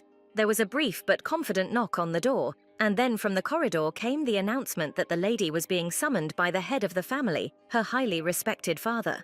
The dark-haired girl definitely didn't want to go anywhere and hide what had really happened, but she hardly had any other choice. She stood up and in a few steps reached the door, opening it and noticing with surprise that the person who had come with the news was already familiar to her. In front of her stood that same Jen, who calmly declared that he would take my lady to the office of the gentleman, the head of the Brailov family. From the novel, the girl knew that Jen was a man of few words, but she never imagined that he would be so silent and seemingly mute. Blue-Eyed thought that no matter how you look at it, this man looks like Askan, and by that time they had already reached the right place, knocking on the door. The father, who was busy sorting through papers and endless documents, became distracted and announced that his daughter could enter the office. Jen turned around, and with an extremely gloomy and unfriendly expression on his face, said that the lady could now go to the master's chambers. The dark-haired girl squeezed the hem of her light purple dress with her fingers and thanked him, but she thought that he was scarier than Askan. Appearing on the threshold of a spacious and bright room, the girl called her father, and he looked up from his papers, asking her to come in and make herself comfortable. The fair-haired man asked his eldest daughter to sit a little further away, promising to come over when he had sorted things out and was definitely finished with all the work. Blue-Eyed asked him not to hurry, and she herself mentally noted that Mr. Brailoff looked much more tired than before. Father reported on Jen's story, who said that he saw a suspicious man the previous night, but missed him due to someone's magic. As he shuffled the papers into a folded pile, the man asked if his daughter had anything to say about the matter. Looking down, Tanisha thought that he still knew who exactly used magic, and now he just gave her a chance to justify herself a little. Turning away, the girl exhaled and quietly said that last night outside the mansion was the first time she had used light magic. After her father's questions, the dark-haired girl clarified that Teacher Varnon had given her homework, so yesterday she had to check the bracelet's operation. When the man noted that it had only been a short time since she had begun studying magical engineering, Brailoff replied that she had immersed herself in it. Hearing his daughter say that she really liked this area, the blonde man expressed his joy at such an interest. The girl smiled at first and then asked again if a suspicious person had really sneaked into the mansion last night. Shaking his head, the gentleman replied that it seemed not, since no signs of intrusion or escape had been found on the estate. Blue-Eyed found a convenient moment to suggest that someone from their mansion could simply be mistaken for a stranger. The man suddenly stopped writing and muttered her words in a whisper, echoing them, looking straight ahead as if he had made such a guess for the first time. Tanisha explained that in the evening, when she went out to try magic on the street, she called her servant with her, but they never had time to meet. Looking softly at her father, the girl asked whether it could all be about this young man, her personal butler, who was also on the street. Jen had seen Asken's silhouette last night and must have realized that it was not an adult man, but a young man, and his father knew it for sure. She wanted to hide not the guy's identity, but the fact that he was trying to escape, and so she told the truth in fragmentary parts and episodes. The man stood up, leaned his hands on the table, and muttered that his eldest daughter's words did indeed make sense, and that it might turn out to be true. Shaking his head, he said that this was, in any case, not just a mansion, but the place where his two daughters lived, herself and the youngest Noxia. The gentleman folded his hands together and stated that safety was his first priority, and even if it was her servant, he needed to be checked after suspicions. Tanasha's blue eyes widened in excitement as she listened to her father and tried to frantically think of something else to help. Noticing the young lady's reaction, the grey-haired man rubbed his palms with his fingers and said that since his daughter said so, he would leave this matter for now. The Marquise even turned pink and couldn't help but sigh in relief after such an answer, but her father declared that there would be no such thing a second time. She nodded, listening that if this happened again, the young man would not only be thoroughly checked, but also expelled from the palace even without any fault. Relaxing a little, the dark-haired girl suddenly announced that she had a small request for her father, and he agreed and asked his daughter to speak. Looking up at the head of the family with hope, the girl asked him to allocate a laboratory for work on magical engineering. The fair-haired man looked at his eldest heiress in surprise, asking again what exactly she needed and what the laboratory was for. Tanisha stated that she wanted to take up this discipline seriously, but it was inconvenient at home, and it was necessary not to repeat the events of the previous night. Mr. Brailoff could hardly believe what was being said by the daughter who, until recently, had openly avoided and refused to study. Nodding, the head of the family said that he would build a special laboratory for her, and the blue-eyed girl asked again if he would really do that. The fair-haired man said that if his heiress wanted to take her studies seriously, then constructing one building would not be a problem.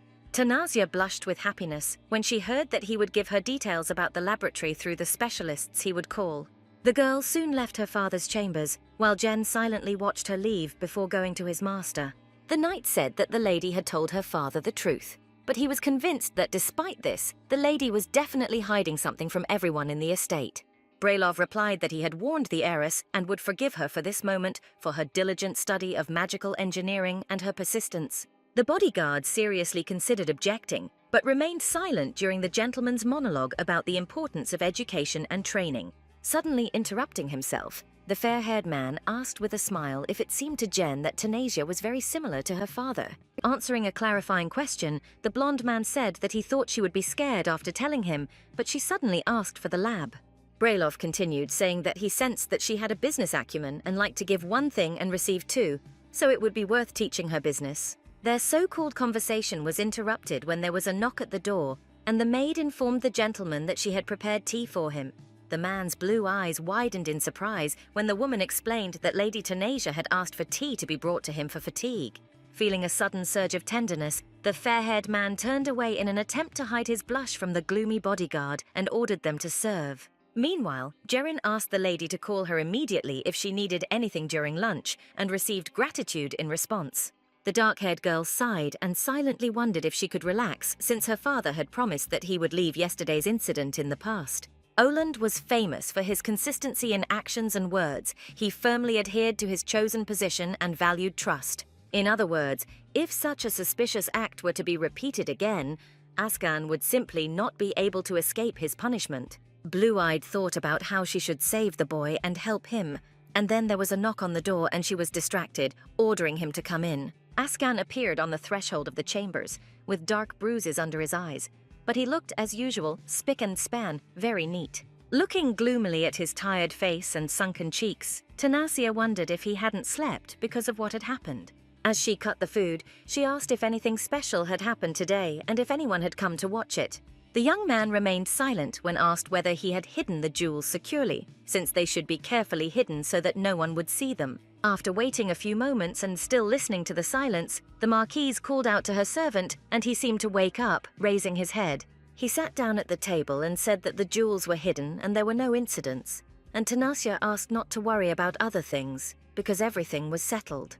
When Askan said that the one they encountered last night was quite skilled, the girl assured him that everything ended well. Not seeing a joyful greeting in his eyes, she wondered why the young man kept looking away and seemed to be eating very poorly. Pursing her lips, the blue-eyed woman, her mood clearly spoiled, came to the conclusion that he might still not trust her. Jareen said that she had prepared some snacks for the lady, and if she needed anything else, she could call her personal maid right away. The dark-haired girl barely had time to wait until the girl went out the door and left her and the young man alone to discuss everything again. The Marquise suddenly stood up and rested her black-gloved palms on the table, calling the boy by name and declaring that she wanted to show him something. Having spread out a detailed map right on the table in front of him, Tanisha asked if he had already decided where he could go after escaping. Yellow eyes widened in surprise when the boy heard that it was a map of Arwen's empire and she was looking for a place where he could live. Leaning over the table, the dark-haired girl asked him how he liked this place, placing her index finger on the spot on the map. Feeling the girl's silky hair on his cheek, the guy froze, continuing to listen that this place seemed truly ideal for hiding. The Marquise said that the southern region has a very warm and pleasant climate for living, and that far from the capital in the countryside, people are simpler.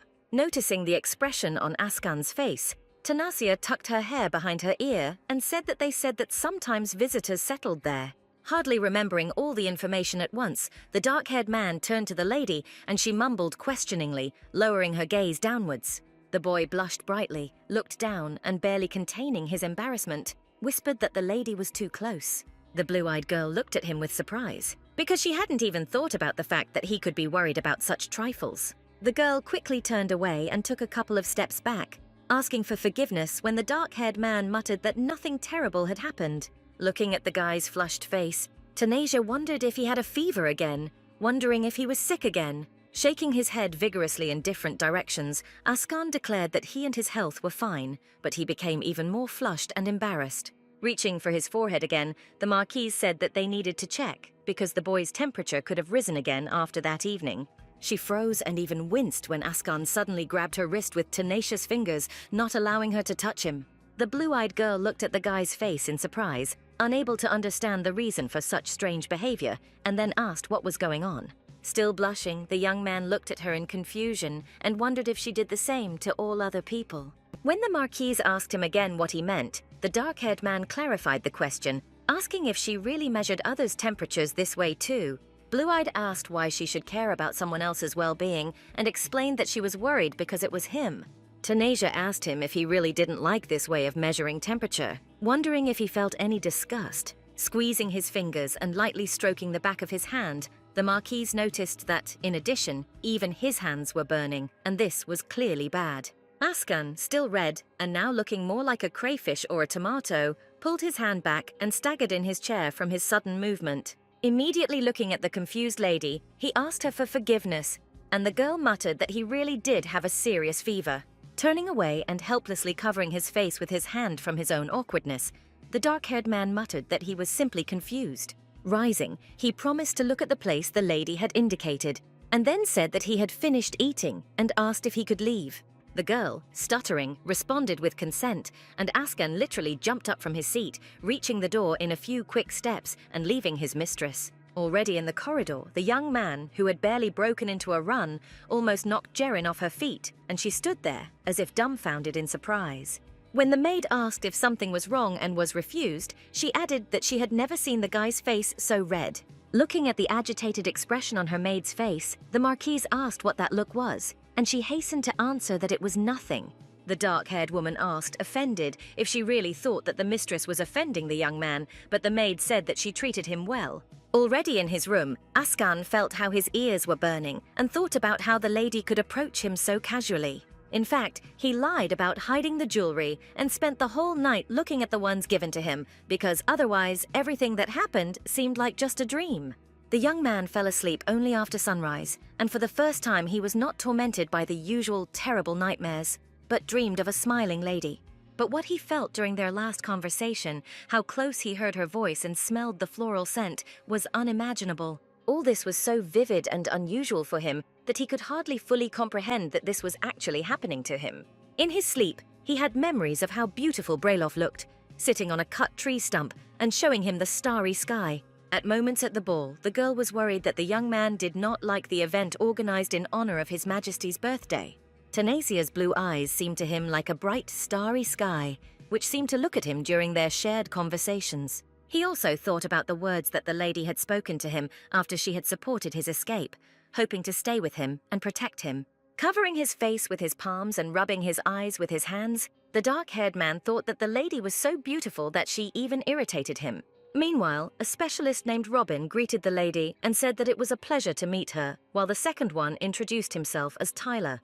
Robin said that the master had ordered them to discuss the details of building the laboratory with the girl, and she nodded and invited everyone to sit down. The dark-haired girl remembered that these were the same specialists that her father had told her about, which meant that they could all really be trusted. The girl asked if they had decided on a place, and the man in glasses began to sort through the documents, saying that they had selected suitable places. He said they avoided locations close to the city center and also ruled out areas that were too remote as it would be difficult for her to get to. Tanasia said that in her opinion, the area on the outskirts of the capital has the largest land area, and she likes this place the most.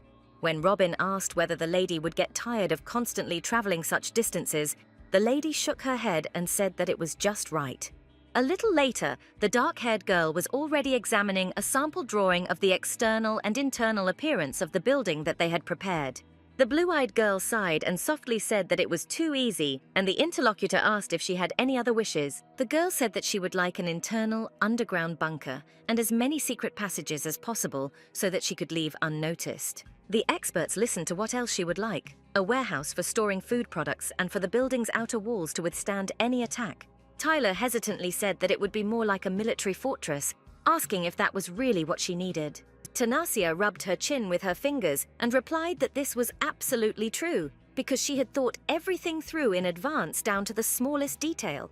The blue-eyed girl raised her index finger and declared that this was exactly what she really wanted, already having plans for the lab.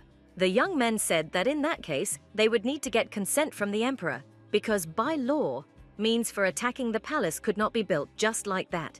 The Marquise replied that she agreed and knew all these subtleties, but she just wanted strong outer walls and several secret tunnels. She asked if building a shelter was such a big deal, and the man quickly replied that it was not. Robin said they could arrange it, and Tyler muttered that it could become a big problem if anyone found out. Both specialists froze when the lady suddenly said quite sternly that she understood what the gentlemen were leading this whole general conversation to. The girl said that she was not interested in the appearance of the building and asked to build it so that it would look as simple as possible. The dark-haired girl folded her hands together and expressed her hope with a soft smile that she really hoped that they would be able to carry out the necessary interior without being noticed. Later, Tanasia was already walking around the garden and humming some melody, happy after the successful end of the conversation with the specialists. Robin said that the Marquis had ordered them to obey the heiress, and therefore they would complete all the necessary drawings by next time. Smiling as she looked at the men, the blue-eyed woman then told them that she would look forward to the next meeting to continue the work. She walked down the covered but open, spacious hall and thought about how the number of ways for her to die was slowly decreasing. Looking confidently into the future with her deep blue eyes, the girl mentally reassured herself that everything was just fine. The Marquise was suddenly distracted from her thoughts when she heard a slightly incomprehensible sound nearby and turned around, looking for its source. Stepping a little to the side, the dark-haired girl realized that it was water, and her younger sister was probably training her powers in the garden again. Noxia was indeed standing on a small platform and silently playing with the streams of water and containers hanging in the air. Looking out from behind the column, the elder Lady Brelov wondered whether it was necessary to distract her relative while she was maximally concentrated. She didn't understand how the original heroine could envy her sister to the point of acute hatred because she was a gentle and naive child.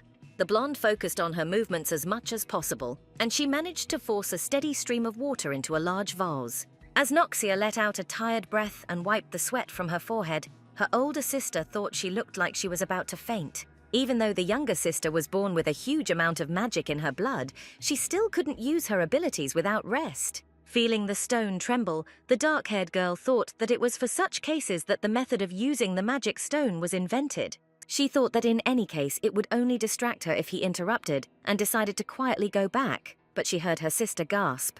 Tanaja turned around and looked at her relative with excitement for signs of possible damage on her relative's body. The blonde suddenly grabbed her hand with her fingers and quietly squealed, bending over and trembling with her whole body, and therefore it was impossible to stay away. Noxia asked her sister what she was doing there, and she replied that she was just passing by when she heard a loud scream and went towards it.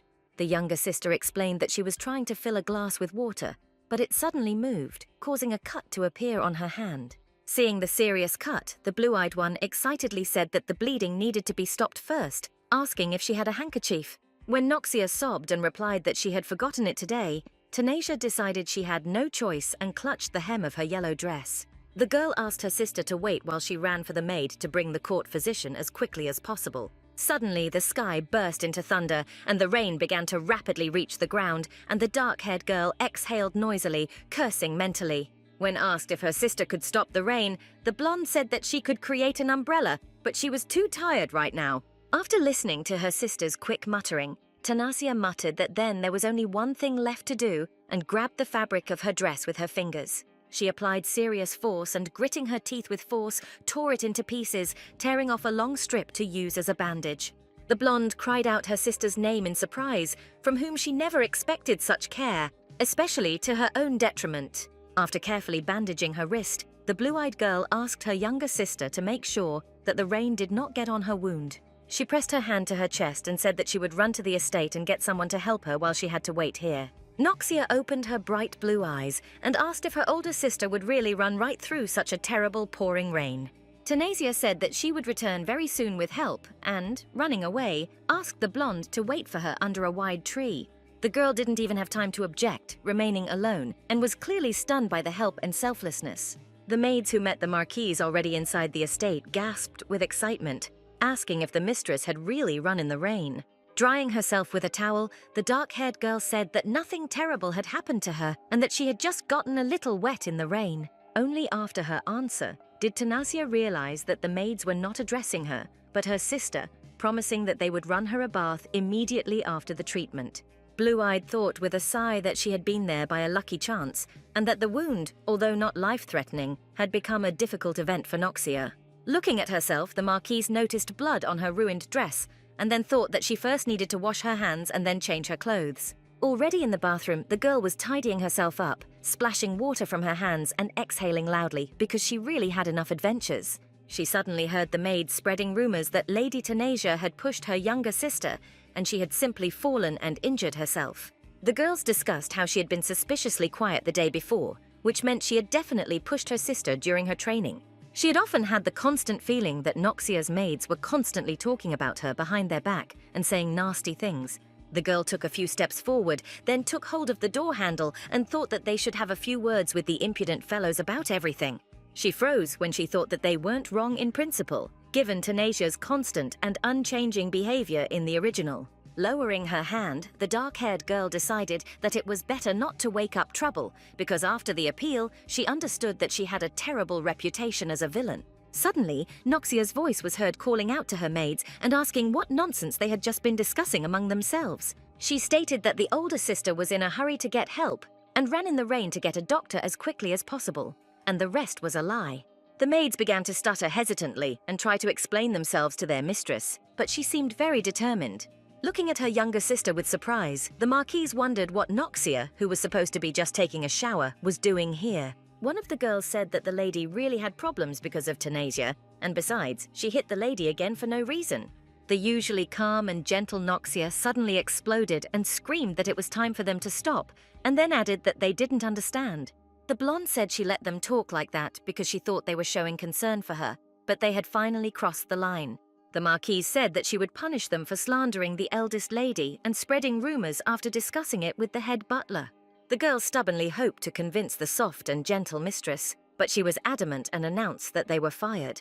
The blonde's blue eyes flashed with fury as she declared that she now wished to be left alone without their annoying company. Standing behind the closed door, Tanasia folded her arms across her chest and thought that she might leave after she waited a couple of minutes and everyone left. She opened her blue eyes and froze in surprise when Noxia suddenly called her and asked if she was still there.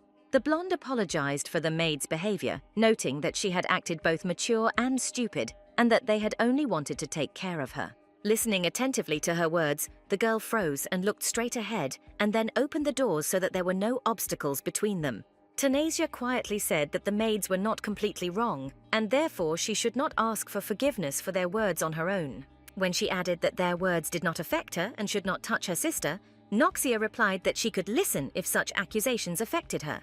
Unable to withstand such, even slightly pushy care, the dark-haired woman blushed slightly and assured her relative that she was fine. Afterwards, the older one asked why she was training alone, and the blonde explained that she didn't want to tire them out with her training again. Hearing about the long hours of training, Tanasia asked in surprise if her sister really worked that hard, and she replied that the festival was coming soon. The elder lady's blue eyes widened when she heard this and recalled the original events of this story. People with special talents gathered every few years to showcase their skills and achievements. This was not just a small party in the Arwen Empire, but a gathering moment for countless people from nearby countries. Noxia was always rewarded as a person with high potential, and her talent was considered to be constantly improving in a short period of time. Thinking that her sister was training so hard because of the festival, Tanasia guessed that she must really be very tired. When the blonde looked at her sister with confusion, the girl explained that she always tries to protect her reputation and status. Looking at her relative, the blue-eyed girl gently assured her that she felt fine and in any case acted as usual. Unable to contain her genuine outburst of affection for the little girl, the elder Brylov stepped forward and stroked her head, ruffling her hair slightly. Noxia blushed brightly and asked hesitantly, quietly, if her sister was really stroking her head right now. The dark-haired girl nodded and said that she was proud of how well she was doing, and then thanked her for her kind words. The young lady had never heard such words from her elder, and therefore admiration and joy from what she heard sparkled brightly in her blue eyes. She stepped forward a little, then stroked her sister's hand and closed her eyes, declaring that in that case she was very happy. Tanasia thought that it was not her plan to deepen her relationship with her relative, but she could hardly resist. From that moment on, thoughts about the future festival at the academy were added to the girl's list of constant thoughts. According to the original plot, Noxia and Roel, who first met in the Imperial Palace, are supposed to meet there again. This is also the event where a second male character will appear, who will soon also fall in love with the main character, that is Noxia. Blue-Eyed wondered if she should leave things as they were, since now her younger sister and the prince saw each other only as enemies. She remembered with annoyance that she herself had ruined everything when she interfered with their acquaintance, and therefore now it would be much better to stay away. The teacher, who had been standing in the office and had remained unnoticed for several minutes, cleared his throat in order to attract the girl's attention.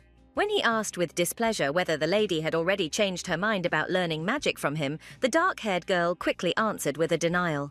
Tanasia tried to justify herself by saying that she was simply lost in thought, but the grey-haired man shouted that whatever it was, now was not the best time. Varnin stated that she couldn't disgrace his name at the Academy Festival, and the dark-haired girl asked in surprise why he suddenly remembered that. The man folded his arms and asked if Metella hadn't told her anything and said he was going to take part in it as a judge. The blue-eyed woman reminded that the teacher asked not to tarnish his name and asked whether she would really accompany him. Looking at the confusion in the girl's eyes, the teacher was surprised, asking if she really considered herself ordinary, and then called the lady a genius. Tanasia's eyes widened when she heard from the author of many scientific papers that she had great potential in magical engineering. The gray-haired man said that he had to spend 10 years analyzing and studying magic stones, but she got it all just by reading. She involuntarily remembered how long she had sat over the books, but with their help she had managed to solve all the questions related to her bracelet.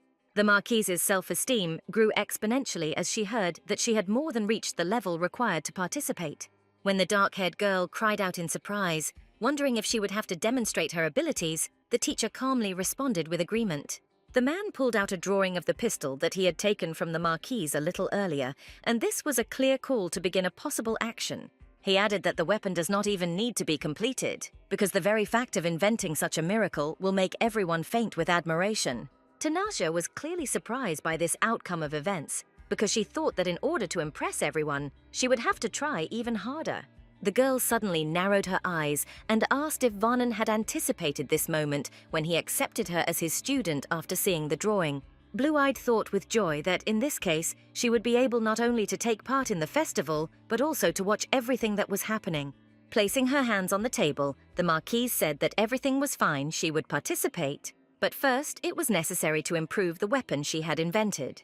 Although the young lady said these words with confidence, the weapon with magic stones could not be used indefinitely. Even her bracelet with light magic could only be used 3 times, because its power was not very high, below average. The same could be said about magic pistols, which after 3 shots became simply useless weapons. Tanasia understood perfectly well that if she wanted to win, she had to find a way to make the firepower more than the usual 3 bullets. The dark-haired girl searched for an answer day and night, not stopping reading even in the bathroom, so that the presentation of her idea at the festival would not become meaningless. Not paying attention to anything else, the Marquise was busy all day long and thought only about how to increase the damned power. The blue-eyed girl sighed in fear and froze when a familiar male voice suddenly sounded in her ear, calling for Milady. When the girl turned around, Askan asked what she was thinking about so deeply, since she might crash into something if she continued flying in the clouds. Turning forward, the dark-haired girl noticed a column in front of her and gasped, muttering that he was indeed right about that. The young man asked if the Marquise was going to meet the teacher, and she replied that with each day that the festival approached, she had more and more thoughts. Immediately catching herself, Tanasia told her personal servant that he also needed to prepare because they would be leaving together, and he was surprised. Blue-Eyed repeated her words again and asked whether Askan had ever seen in his life a thread that did not follow the needle.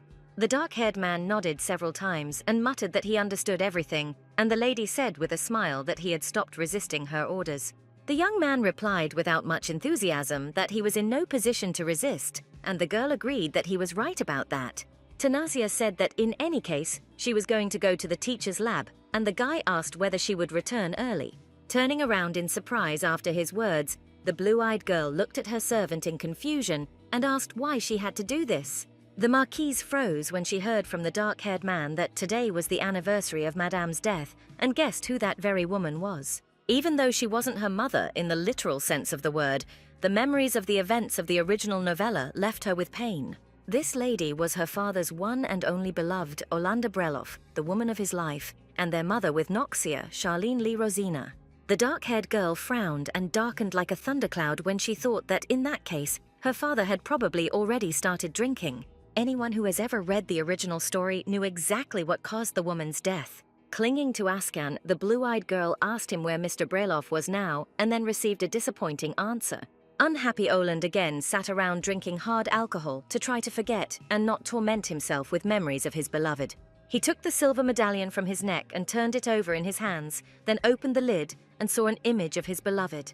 The man remembered their first meeting as clearly and vividly as he had a decade ago, picturing a little girl with rosy cheeks before his eyes. Then she shyly greeted the little boy, dressed in a blue and white suit, and asked what his name was. Charlene was the daughter of his nanny, who, in fright, immediately pulled the little girl up and asked her to address the young master as was proper. Only then Olan suddenly pulled off his expensive blue hat with an elegant white ribbon and put it on the girl's head, who lowered her embarrassed gaze. At the time of their meeting, the boy was only 8 years old, and Charlene was even younger. The little girl from the family of an ordinary nanny was barely 5. They used formal address only when adults were around, but when alone they addressed each other by their first names. They were together before they even started growing up, and so the girl was present in many of his memories. Charlene was sweet as a child, then a little crazy in her later teenage years, constantly playing pranks. After a few years that flew by unnoticed, she became a beautiful lady, and Oland was a grateful spectator and observed all these changes. There was no one who understood the young man better than Charlene, and no one could entertain him as this girl did. Even after much time had passed, the fair-haired youth still could not understand his feelings for her and only wondered what would happen. One sunny day, she sat on the soft grass and was silent for a long time, and then suddenly announced that she thought she would soon be married. When the young man was surprised, the girl explained that she had already reached the required age, and her mother continued to tell her to get married quickly. Looking down, Charlene said that she had recently gone on a real date with the son of the owner of that store on the main street. Brailov could hardly listen any longer. His blue eyes widened in horror and jealousy, and his whole being roared at the wrongness of what was happening. He could not think that she would marry another man, share her life with him, give birth to, and raise his child, and perhaps they would even be happy.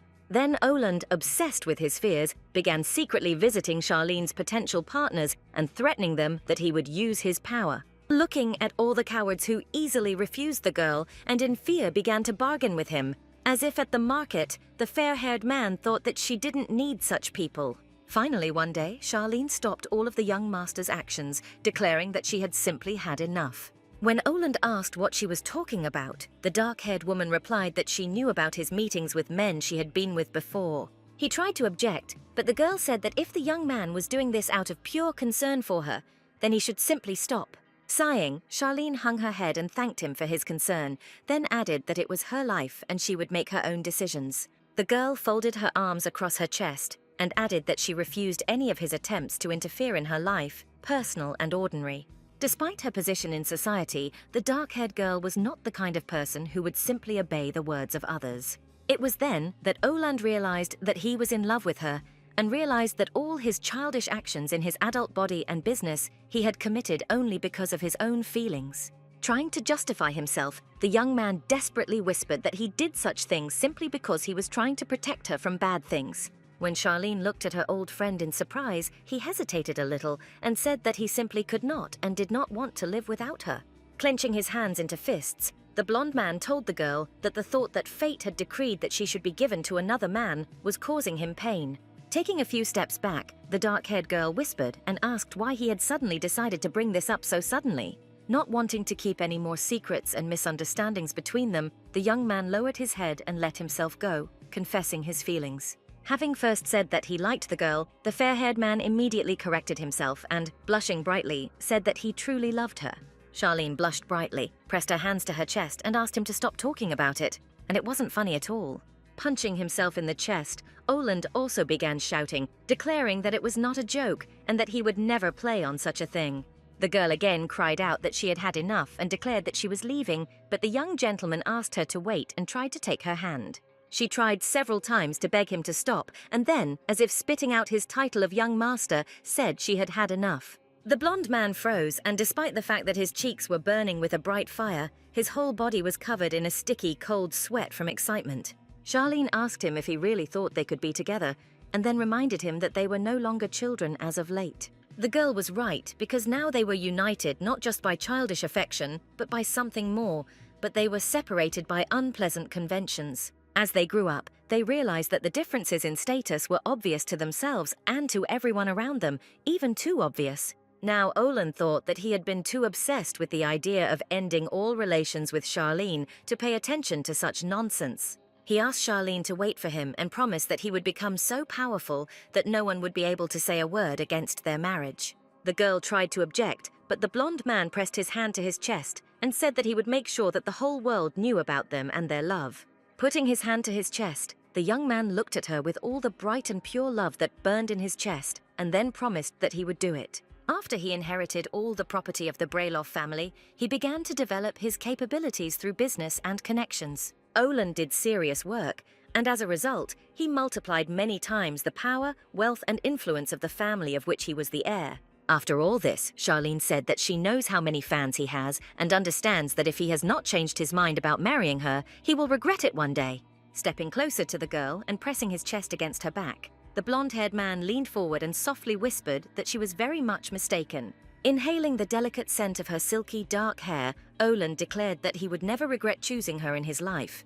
The man placed his palms on her slender fingers, stroking them tenderly, and he himself could not back down now that he had turned the whole world upside down for her sake. He still remembered their first kiss and gentle embrace, when he was so afraid of simply breaking her tender and small figure in his arms. Charlene looked stunning in her white wedding dress, and Oland felt like the happiest man alive, with the world in his hands. When the man held the newborn Tanasia and Noxia in his arms a little later, there was nothing else in the world he could desire so much. After such a development of events, after they managed to get married in spite of everyone and have children, the man was sure that they would grow old together. But fate, of course, decreed otherwise. And one dark night, Oland sat on the floor and hugged his trembling and bloody wife. Charlie was paler than ever. Her face had taken on an unhealthy dark hue, and she was all covered in her own blood. The man's wide-open blue eyes burned with horror as he asked his beloved to wait a little longer because the doctor would arrive very soon. While he was away from home on a business trip, the killer entered the house and attacked Charlene, who now held out her palms to him and asked him to promise. Pressing his bloody and weak hand to his cheek, asking him to say that he would raise Tanasia and Noxia in love, while Oland wept bitterly but silently. Trembling over his one and only beloved with his whole body, the blonde tried to hold back the flow of tears, asking what she was talking about. He immediately, in despair, objected to his own words and asked her to remain silent because when she spoke, the wound in her body only bled more. The woman again asked her beloved to promise that even without her, he would raise their little princesses in love and peace. Unable to hide his panic, Oland shouted that he would not promise anything because she would be with them and would not die, and there was no need to say such things. Immediately replacing anger with grief, the man embraced his wife with his arms, as if trying to hold on to life in her, and swore to do what she asked for. Drinking another glass, Brelov thought that if it weren't for the oath he gave to his beloved before his death, he would have died right there next to her. More than 10 years had passed since Charlene's tragic and unexpected death, but Oland still clearly remembered her last breath. If he and his men had managed to find the killer and take revenge on him for the crime he had committed, he might not be drinking now. Since that day, he has been investigating, but has never found a single trace, and the fact that the killer is still hiding speaks of his high status. Looking into space, Brelov wondered who he was if he could manage to slip right out of his hands so easily again and again. Suddenly, footsteps were heard in the corridor, and then Night Jen entered the master's chambers, and the high door creaked slightly, attracting attention. The man looked away and muttered that he had not given permission to enter, but the young man holding the tray in his hand noticed that he had drunk too much. The dark-haired man added that the gentleman was not strong in the consumption of alcoholic beverages, and he, stuttering, replied that this did not justify his coming. When the knight placed a heavy metal tray in front of him, Oland looked at the lid and asked what it was and where it came from. After removing the lid, Jen said that the maid from the kitchen had prepared snacks to cure the master's hangover, but was hesitating whether to come in or not. The blonde looked at the food, muttering that he was grateful, but he definitely didn't order anyone to cook something like that for himself. The man literally blossomed and even seemed to sober up when he heard that, according to the maid, this was an order from Lady Tanasia. In response to a clarifying question, Jen said that the girl was apparently ready to tell him a few words about how he was ruining his health with drinking. Oland will involuntarily remember how, not long ago, tea was brought to him when he was very busy with his own affairs, not having time for lunch. Then the servants also responded to the master's surprise by saying that his eldest heir, Lady Tanasia, had ordered them to act this way. Every day on Earth after Charlene's death felt like hell to him, but at the same time, he didn't even notice how much his daughter had grown up. Shaking his head sadly, the man looked at the food he had brought and muttered that he seemed to have only disturbed his daughter. Oland often left the castle on business, and his eldest daughter preferred to sleep longer. But after the anniversary of her mother's death, they gathered to have breakfast together. All three exchanged almost identical greetings and took turns noting that today they had all managed to gather at the same table. The dark-haired girl looked up as her father thanked her for the snacks she brought, smiling as he said that they were very tasty. Tanasia expressed her joy that he liked it, as she had sent them in the hope that he would try something other than alcohol, and the man nodded. Blue Eyes looked at her father and suddenly suggested that she and her father could spend time together and have a drink next time. Looking at his daughter, who was older but still relatively small and young, with surprise, Oland asked again what she was talking about. The girl replied that she could take something non-alcoholic and then later as an adult switch to it, because it's better in company than alone. Noxia asked if alcohol was harmful to health and said that it would be better if neither dad nor older sister simply did not drink. Tanasia muttered without a second thought that there were days in life when only getting drunk would help, and she would understand when she grew up. Oland turned to his eldest daughter and said that she had told him about it so confidently, as if she had already drunk something similar before, and the girl gasped. She immediately stopped worrying when the blonde agreed with her assumption and said that it would be better this way. Brelov Sr. said with a grin that he never imagined that he would drink with his own daughter, but it doesn't sound so bad. Tanasia's blue eyes sparkled softly as her dad said with a smile that they really should try drinking together later. Noxia waved and asked if they would take her with them, as a company of 3 would be much better than a company of just 2. Nodding in response to the words of the youngest heiress, the man stated that if she wished, they would, of course, invite her with them and go there all together. The dark-haired girl thought that it was precisely a friendly and happy family of this kind that was what she had so lacked in her previous life. She couldn't remember everything, but sometimes memories from the past of the previous, original Tanasia from her childhood would pop into her head. At that time, he and Noxia were inseparable and equally loved by their young parents, who were happy with each other. Because she had no family in her past life, the girl treated memories of this kind as a special treasure. From the moment she woke up in this unusual and fantastic world, the blue-eyed girl pursued only the goal of survival.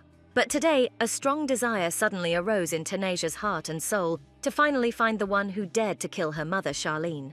The original story remained unfinished, and therefore the girl simply could not know who the secret killer was. Looking at her drawing, the blue-eyed girl tried to concentrate and thought that she needed to survive and find her mother's killer, but first she needed to finish. Ascan carefully placed a cup of hot herbal tea in front of her, and Tanasia, without being distracted from looking at the papers, thanked him. Rubbing her chin with her fingers, she suddenly asked if the young man could look at it, and he waited to be shown what exactly he was supposed to look at. Seeing the drawing, the young man asked if this was the magical weapon that the lady had recently invented, and she asked how he liked it. The dark-haired man said that it looked unusual and convenient due to its small size, but he had some doubts about its power. Tanasia said that he was absolutely right, and their current task was to increase the power, and Ascan clarified what attributes this weapon had. Blue Eyes replied that the attribute of fire and the principle of its operation is rotation, which increases its power and makes a big explosion.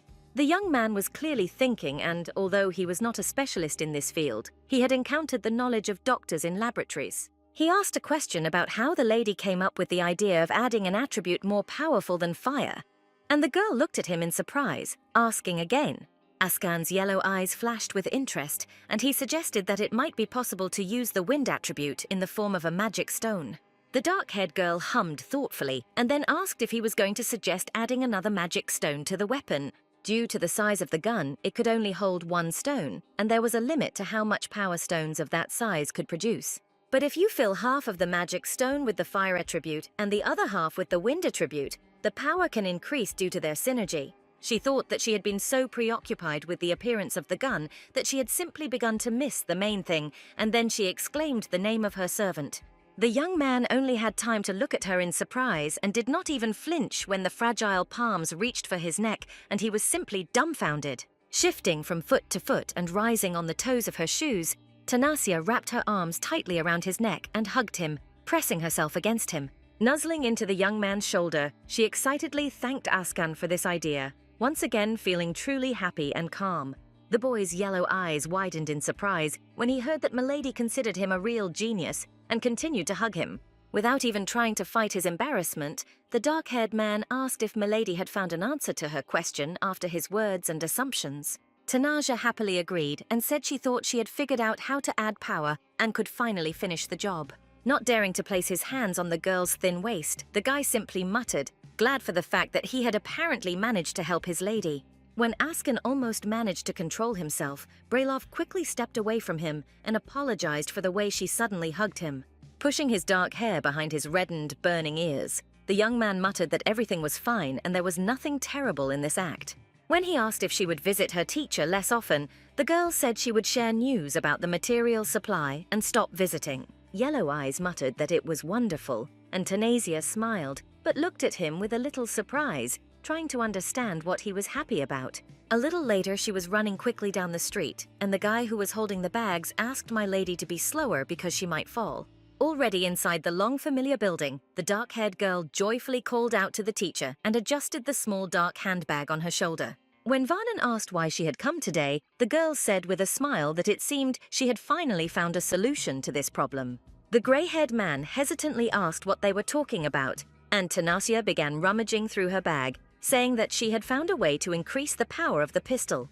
Unfolding the new blueprint, the blue-eyed woman said that if they installed improved fire and windstones on it, the cannons would become stronger. Askan watched silently as the two scientists in the field of magical engineering began to discuss a possible enhancement formula. He looked at his mistress's teacher in surprise when he sincerely stated that it was indeed worth a try and that it was simply fantastic. Smiling happily, Varnon said with admiration and already in a state of victory that Brelov truly deserved to be his true student. The grey-haired man wanted to stroke the girl's head, but suddenly another person appeared between them and the teacher's hand landed on the top of his head. The man froze in surprise when he noticed that the young man, unknown to him, had bent over and hunched his shoulders, but did not allow him to touch his mistress. He recoiled, asking in surprise who it could be, and Tanasia explained that it was her servant who had helped her bring the equipment with her. Still holding the bags, Askan asked where he needed to take the books, and the dark-haired girl said that he could put them in the empty closet. The teacher folded his arms and said that it was high time to do so, and the Marquise replied that that was precisely why she had rushed here. While the young man was laying out the books, she said that there was a metal that she was considering using and would like to know his opinion. Deciding to begin work immediately, the teacher and his student began to discuss possible options for implementing the plan. Yellow Eyes heard all their remarks, but he hardly listened, because he could only pay attention to his mistress and how she looked. Her large eyes were burning with interest, while her lips barely had time to quickly pronounce all the words that she wanted to convey to her teacher. Tanasia seemed to him like an angel who brought only light and goodness with her, and all this could hardly be explained and did not fit with the past. Varnon, in turn, tried to listen to the girl and not lose the thread of the story, but he could not ignore the attentive gaze of the servant. Covering his mouth with his hand, the grey-haired man interrupted the Marquise's monologue about details and addressed her by name in order to get rid of the awkwardness that had arisen. The man whispered and shouted that the servant was staring at him so intently, as if he wanted to just eat him alive. When the teacher asked if the young man was being starved, Tanasia quickly replied that they were well fed and turned to Askana. The dark-haired man immediately turned around, but he clearly looked like a thundercloud, and the girl mentally assumed that he was simply uncomfortable. A little later, they were already riding back in a carriage that belonged to the Brel family and was drawn by the best horses. The Marquise asked him if he liked the teacher's laboratory, but he replied that he was not sure it was a suitable place. It was cramped and dirty. The dark-haired girl asked not to pay attention to this and added that such an environment allows her to feel at ease. When the young man replied that it was quite practical, the blue-eyed girl said that it seemed to her that he really didn't like it there. She explained that Askan looked unhappy and might not go there next time, since today she just needed help with her carry. The guy suddenly asked whether Milady would have remained alone with the teacher if he had not gone with her, and the girl answered in the affirmative, moaning. Lowering his head, the dark-haired man seemed to turn black, like the sky before rain, and asked what kind of person he was, this man. Tanasia froze with a surprised expression on her face when she heard him ask her if she had any special feelings for that man. She asked in confusion what kind of nonsense the young man was talking about, and he replied that it seemed to him that he and this man were quite close. Askan remembered that Varnon decided to stroke the lady's head without any excitement, as if it was the most ordinary thing for him. The boy's voice seemed rough but sad as he continued to speak, the teacher standing very close to the Marquise as they began to whisper. Jealousy was already ringing openly in him, and the dark-haired man added that her eyes simply shone with joy when she communicated with the man. Blue-Eyed asked with disgust if the servant knew how old the teacher was, and he replied that he seemed to be about 50. She nodded and immediately asked if he knew how old she was, and the young man answered in the affirmative, replying that the lady was the same age as he was. Tanasia waved her hands, asking if he was still asking if she could have any special feelings in that case. Placing her palm on her chest, the girl said that for her, age is not just a number, and she simply respects her teacher as a professional. Blue-Eyed asked what made him think that, because the teacher would have just burst out laughing, but Askan said that they were standing close and they liked it. The boy clenched his hands and fell silent when the Marquise asked with confusion how this had influenced the fact that he didn't like the laboratory. Tanasia looked at him and listened to him say that when a young man's emotions become stronger and brighter, it is much more difficult for him to control his powers. Holding out his hand, the dark-haired man said that it wasn't that he didn't like the lab, it was just that when he saw it with others, everything came out like that. The girl's blue eyes widened when she saw that one of his fingers seemed to be starting to become covered in metal and was already touching the base of the next one. Asken said he felt a surge of uncontrollable power and then saw it, and it didn't stop while they were in the lab. The Marquise froze, trying to believe that he was so upset to see her next to the master that he even began to turn into real steel. She had always known that he was devoted to his duties, but she had never imagined that the young man would be subject to such a degree of guardianship over her. Moreover, in his case, losing control of his power was a very serious sign that he was a threat not only to himself, but also to others. Sighing and shaking her head, the Marquise said that she would try not to be so close to other people. It was not that difficult. Raising his head in surprise and looking at the lady, the dark-haired man asked whether she would really act in this way.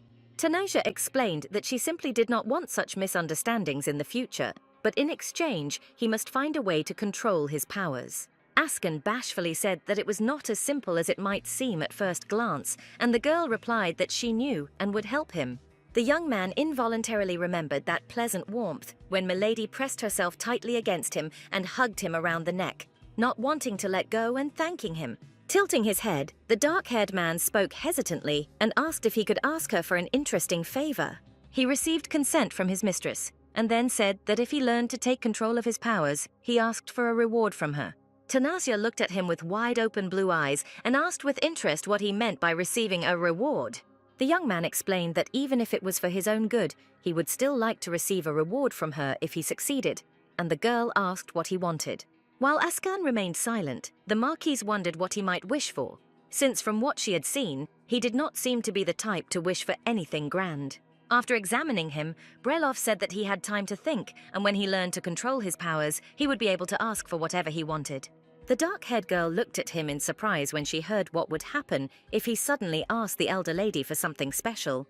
Tanasia mentally hoped that his wish would not be for her or her life, and said that she would try to fulfill it in any case. Asken looked down and remained silent, wondering if his wish would truly be fulfilled properly. A little later, specialists reported that they had changed the design of her personal laboratory based on previous edits, and secretly ordered secret passages. Robin assured the lady that as soon as the laboratory was built, they would immediately destroy the building plan, and no one would know about it. The dark-haired girl thought that she trusted not the workers at all, but her father, who brought them and said that she liked everything, and they could act according to this plan. The second man said that the building material for the outer wall would be bricks, but the interior would be made using plutonium. Later, he clarified that this is a special material for the construction of military fortresses, practically indestructible for an underground shelter. The lady listened to everything and then said that she would give them as much time as they needed, but asked them to make sure that everything would be just perfect. The experts unanimously declared that they would not betray the lady's trust, and they themselves mentally rejoiced that all the rumors about her turned out to be lies. Later, she revised the gun's design over and over again, trying to improve the magic stones, and while her research continued, the festival was approaching. Soon, Tanasia learned that all the remaining parts that she had previously requested for work had arrived at the teacher's laboratory. As she excitedly opened the lid of the box, the grey-haired man said that it was high time to put it all together, and the Marquise agreed. The dark-haired girl exhaled loudly and got down to work, trying to concentrate, and felt how excitement covered her from head to toe. Askan was distracted from watching the lady when the non-teacher suddenly asked if he understood correctly that they had already met before. The young man of troubles replied with no particular enthusiasm that this was true, and the man folded his arms across his chest, reflecting on how completely devoid of charm he was. By that time, Tanasia had already finished working on the pistol and was looking at the fruits of her own labors, which she had dreamed of for so long. The weapon was elegant and looked very impressive even in her fragile hands, but it promised to have a truly destructive effect. The blue-eyed girl even turned pink from the excitement that was pounding throughout her body, and declared that she had everything ready, calling her teacher and Asken. The grey-haired man stepped towards his student and looked at her and the pistol in her hands with trepidation, and then congratulated her on her first weapon. When Brelov thanked him and said that she was able to complete it only thanks to him, the man asked her to drop the pleasantries. Already on the street, Varnon reported that he was convinced that no one would be able to pass by this target and the place as a whole, and therefore there was no need to waste time. The three of them stood 10 paces away from the target as Tanasia examined the weapon that could bring her victory in the upcoming festival. She was very worried before this test because the gun could simply not fire and remain useless. Seeing Milady hesitate, Askan turned to her and suggested that he might try shooting first. Explaining his wish, the dark-haired man said that this was the first test, during which there could be unforeseen dangers. The blue-eyed girl hesitantly tried to object to him, but fell silent when the young man took a few steps in her direction. Askan whispered that his body was special, and he would be able to protect me in case of unforeseen dangers, so that I would definitely remain unharmed. Tanasia agreed and said that he needed to first apply a few drops of his blood to these magical stones to activate them. The dark-haired man replied that he understood everything, and then cut his finger with his sharp teeth, a pack of magic crystals with his own bright blood. While showing how to hold the weapon, the Marquise continued to explain how to turn the cylinder to prepare it for firing. She lifted his palms herself and told him that when shooting, it would be better for him to extend his arms forward and place the target above the front sight. The girl explained that he needed to keep his eyes open while shooting to confirm his aim and gently guided his hands. The young man replied that he understood everything and then asked the lady to step back, and she obediently took a few steps back without objecting. Askan followed every word of the Marquise exactly and carefully aimed for several endlessly long seconds, calming his breathing. Standing next to her teacher, the dark-haired girl crossed her fingers and tried to be as calm as possible while her entire body was burning with excitement. Finally, a loud shot, more like an explosion, cut through the air, and the magic stones immediately began to interact with each other. Soon, the volley of magical energy reached the target, and it exploded, unable to withstand the global power that the shot contained. The three of them watched as not only the target exploded, but also the stand for it, as well as the ground in a small radius around it. Varnon looked in disbelief at the destruction caused by this miracle of engineering, while Tanasha's blue eyes were wide with admiration. Laughing, the teacher said that he knew it, and added that anyone who saw such a sight would fall down in surprise while the Marquise called for Askan. She asked if everything was okay, and the young man nodded several times, answering that even after such a shot the pistol remained intact. Suddenly grabbing him by the shoulder with tenacious fingers, the dark-haired girl screamed that she had just asked not about the gun at all, but about him. The servant replied that he was perfectly fine, but had been taken by surprise by the incredibly strong recoil, and the Marquise asked if he was telling the truth. Breaking them out of their conversation, Varnon shouted that she was indeed his student, who had simply done a brilliant job and ran forward. Opening his arms, obviously for a hug, the grey-haired man rushed straight at the girl and declared that he was proud of her, and Tanasia froze in front of him, a little confused. The dark-haired girl came to her senses in time and darted straight down, not allowing the man to close his arms around her body and hug her. Turning around immediately, the Marquise told Askan that it was time for them to go, and then followed him, leaving the teacher alone. When he cried out that she was really just going to leave him right after the experiment, the girl asked how old he was and whether he was really hoping for a joyful embrace. A little later, the young man sighed and asked his lady why she had suddenly started doing this, and the girl asked how exactly. The dark-haired man said that it was as if she was deliberately avoiding the teacher, and Tanasia said that she simply did not get close to other people because he did not like it. Askan tried to contain his surprise and lowered his eyes, while he himself was surprised at why she remembered his words so well. When the Marquise asked about the condition of his wrists and fingers, the young man replied that they were all in excellent condition and that he had not turned them into steel. Explaining his expression, the dark-haired man explained that he was simply a little stunned by the weapon she had made.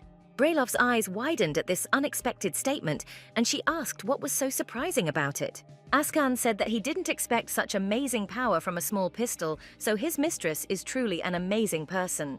The girl's cheeks were covered with a deep blush as she listened to such obvious and pleasant praise from her servant, looking at his face. The young man recalled that she had not slept all night and had skipped meals just to create such an outstanding invention.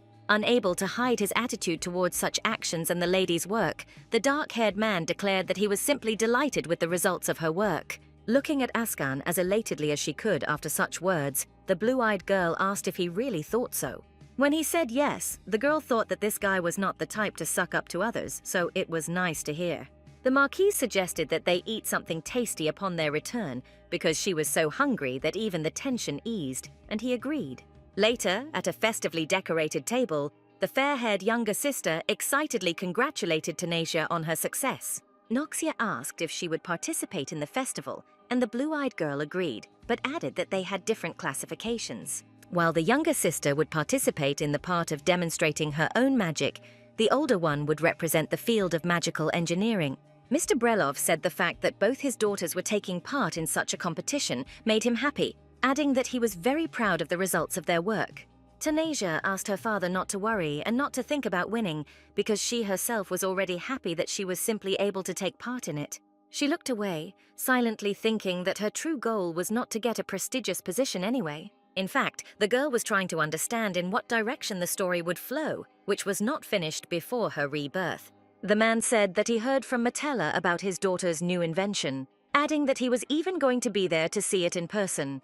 The daughters asked in surprise how he could do this, and Oland casually told them that the Brelov family was sponsoring the festival. Noxia asked why he hadn't come before when he could always exercise his right to be a spectator because of the sponsorship fees. The man explained that although he had such a right, it was indeed difficult to use, but he would not miss such an opportunity. Listening to their dialogue, the dark-haired girl involuntarily plunged into the events of the original novel, which she had managed to forget. Noxia might not know it, but in the original, Oland was not only a father and businessman, he was also obsessed with finding Charlene's killer. He was never heartless or cruel, but Tanasia still really enjoyed watching how his attitude towards his daughters changed. In her past life, she didn't understand what it was like to feel needed, to know that her parents were interested in her success. Having thanked her father, the eldest sister said that now, after the news of his visit to the festival, even the spirit of competition had awakened in her. Noxia also said to give it their all, but Oland asked them not to overdo it and just enjoy the competition.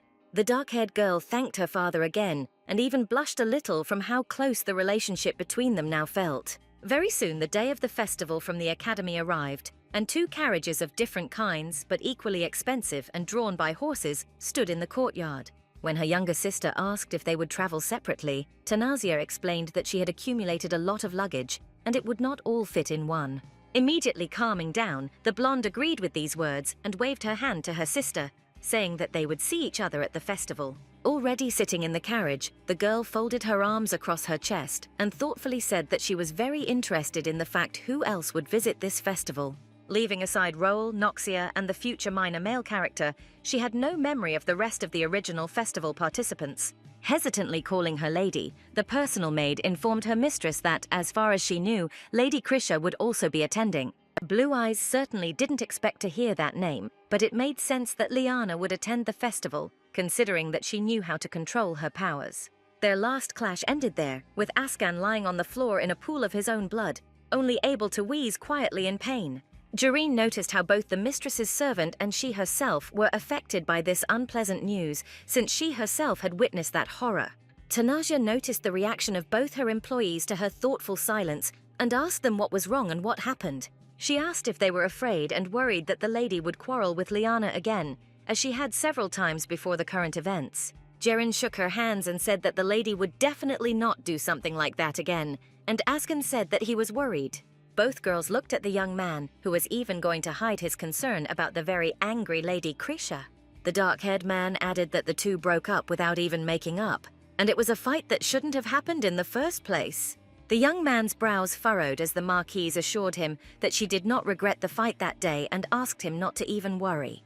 Propping her cheek with her hand, the blue-eyed woman said that even if Lady Krisha started a fight with her, it didn't matter, and she even hoped for it.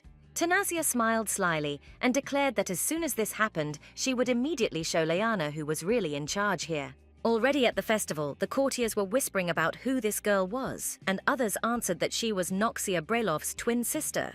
The dark-haired girl looked down when she heard people discussing how she was the one without a gift and didn't understand what she was doing here. While the blue-eyed girl walked next to Ascan, people continued to openly discuss that the father might have simply gotten an invitation for the poor daughter. Exhaling patiently and calmly, Tanasia mentally called all the people present idiots because she heard every word they said. She wanted to say something to her servant, but noticed that he looked gloomy like a thundercloud and was not satisfied with what was happening. Calling him by name, the dark-haired girl asked him not to take into account what others said, and she had long since stopped caring what others thought. Yellow Eyes shook his head and looked clearly concerned about everything that was happening when he said that he certainly did care. Brailov clearly didn't like the young man's condition because she began to worry about how events would turn out if he used his powers now. Suddenly squeezing his wrist with tenacious fingers, the dark-haired girl declared that he must forget about everyone else. That was an order. A little further away from everyone, the Marquis stopped and asked him if it was true that here they would not hear anyone and no one would disturb them. Looking at his hand, the skin on which was still trembling from the girl's touch, he blushed brightly and muttered that this was a real scam. Smiling nervously, Tanasha said that they came here to avoid listening to gossip and asked what was her cheating here. Asken shook his head and stated that this was not the case at all, and that he did not mean that the two of them had gone into this garden away from everyone else. Clenching his hand into a fist and unclenching it, the dark-haired man thought about how playfully and deftly, with one movement, she switched his attention. Lowering his hand, the young man shook his head and said that it didn't matter, and the Marchioness took a couple of steps towards him and asked what this boring reaction was. Tanasha folded her arms across her chest and said that, in any case, there was no need to take everything so seriously and burden yourself with other people's words. He nodded when he heard the Marquise's words that her value would not be determined by others and strangers, but only by herself. The dark-haired girl said that she deserved to be there and take part in the festival, and therefore she would not allow herself to be belittled and asked him to act confidently. Nodding in response to these wonderful words and unable to tear himself away from admiring the girl, Asken said that this sounded like his lady. Before the start of the competition, the magical power of each potential participant was measured in a special device of enormous size, which was installed in the hall. Both last year and this year, a system was created to compare and analyze the abilities of each of the festival participants. Noxia walked through a special portal, closing her eyes and feeling only a slight tingling throughout her body and a bright glow above her. All the stones that read the magical energy of the participants glowed after she passed through the arch, and all the people were waiting for the verdict. After the results were announced, the young nobles discussed how he was the tallest, and that the younger Lady Brailov was truly incredible. Tanazia, who was standing in line for the same test, smiled and thought that her little sister had always been one of those who showed the highest potential. Looking at the blonde, who was clearly embarrassed by everyone's attention, she looked a little confused, while the elder Brelov was proud of her. Next to be tested for magical abilities was Leanna, who seemed calm and quite confident. As in the original story, her magical abilities were around the average level and had nothing special about them. Pressing her palm to her chest, in which her heart was beating with force and speed, like a hare's, the dark-haired girl thought that her turn would come very soon. When her name was announced, the Marquise stepped towards the arch, keeping her back straight and proud, but ready to simply faint at any moment. She turned around right in front of the portal when she suddenly heard laughter and a familiar, ringing female voice speaking about everything with mockery. Krisha said that she did not know how Lady Tanazia got to the festival, immediately asking if the result of the system was not obvious. Laughing among themselves, the nobles began to discuss that the girl had no magical powers at all, and there was simply no point in testing her. Noxia stepped towards them and asked why they were saying that, confirming that the older sister really did not participate due to the lack of magical power. She added that this was not the first time that a genius from another field who did not possess magic took part in the festival, and they could not say that. Hearing every word of her sweet protector, the older sister turned around and said that she was fine and there was no need to worry. Fighting her own fears, Tanazia turned around and stepped forward, allowing the portal to scan her entire body. Looking at the extinguished stones, Liana said that her lack of magical power was not surprising, and it was obvious from the very beginning. Only the elder Brelov looked at her and suddenly grinned as if she had already won some kind of victory, and this clearly seemed unusual. After they even had a fight over some servant, the red-haired girl had no idea what she could expect from this lady. Without holding back her mockery, Tanasha thought that the lady should seize the moment, because after she saw something special, she would no longer be able to laugh like that. After some time, all participants were gradually moved to the Ability Testing Center for the next stage. It was important to present your abilities and prove how much they had improved since the last conference. Deftly handling the graceful streams of water and trying not to lose a drop, Noxia simultaneously immersed them in vessels with different necks. The girl exhaled and relaxed a little when everything went smoothly, and then rubbed her forehead with her palm, wanting no one to see the cold sweat. Gathering her strength, she waved her arms and summoned streams of water from the huge installations to show the rest of the program. She created a huge dome of water around herself, perfectly round, and not a single drop rolled further than its intended place. The people who watched this performance screamed with delight, because Noxia had been a crowd favorite almost since birth. Liana was the next to go on the mission, with a rectangle of hard material hanging in front of her target, swinging from side to side. The girl looked at her own hands and called for streams of air to her palms, concentrating her attention on a certain point. She fired a twisted stream of air towards the target, trying to aim it as carefully as possible beforehand. The heavy metal block swayed from side to side, and the redhead barely had time to breathe to align it in the right direction. When the rectangle hit the target, Krisha smiled and clenched her fists, rejoicing at her success because she had trained for this. The audience greeted her as enthusiastically as they had greeted Noxia before. All the spectators clapped and called Liana by name, waving their hands at her. Tanasia crossed her arms over her chest and exhaled loudly as the announcer announced her as the next participant in this round. People were surprised to hear that Lady Brelov was attending the conference because she was recognized as a genius in the field of magical engineering. Ignoring the whispering and endless grumbling behind her, the dark-haired girl pulled her pistol out of its holster. The announcer asked the audience to pay attention to the weapon that the Marquise had developed herself. It was number 01. The girl raised the pistol, holding it with one hand and holding it from below with the other, and removed the weapon from the safety catch, pulling her fingers towards the trigger. One of the spectators noted that the weapon was very small, and another said that it was said that 2 magic stones were used at once with the orc. Oland remained silent when he heard that these people could not even imagine the effectiveness of such a weapon and wondered whether she was competent. It seemed that the young nobles remembered the blonde man's presence only when he sighed and drummed his fingers on the chair.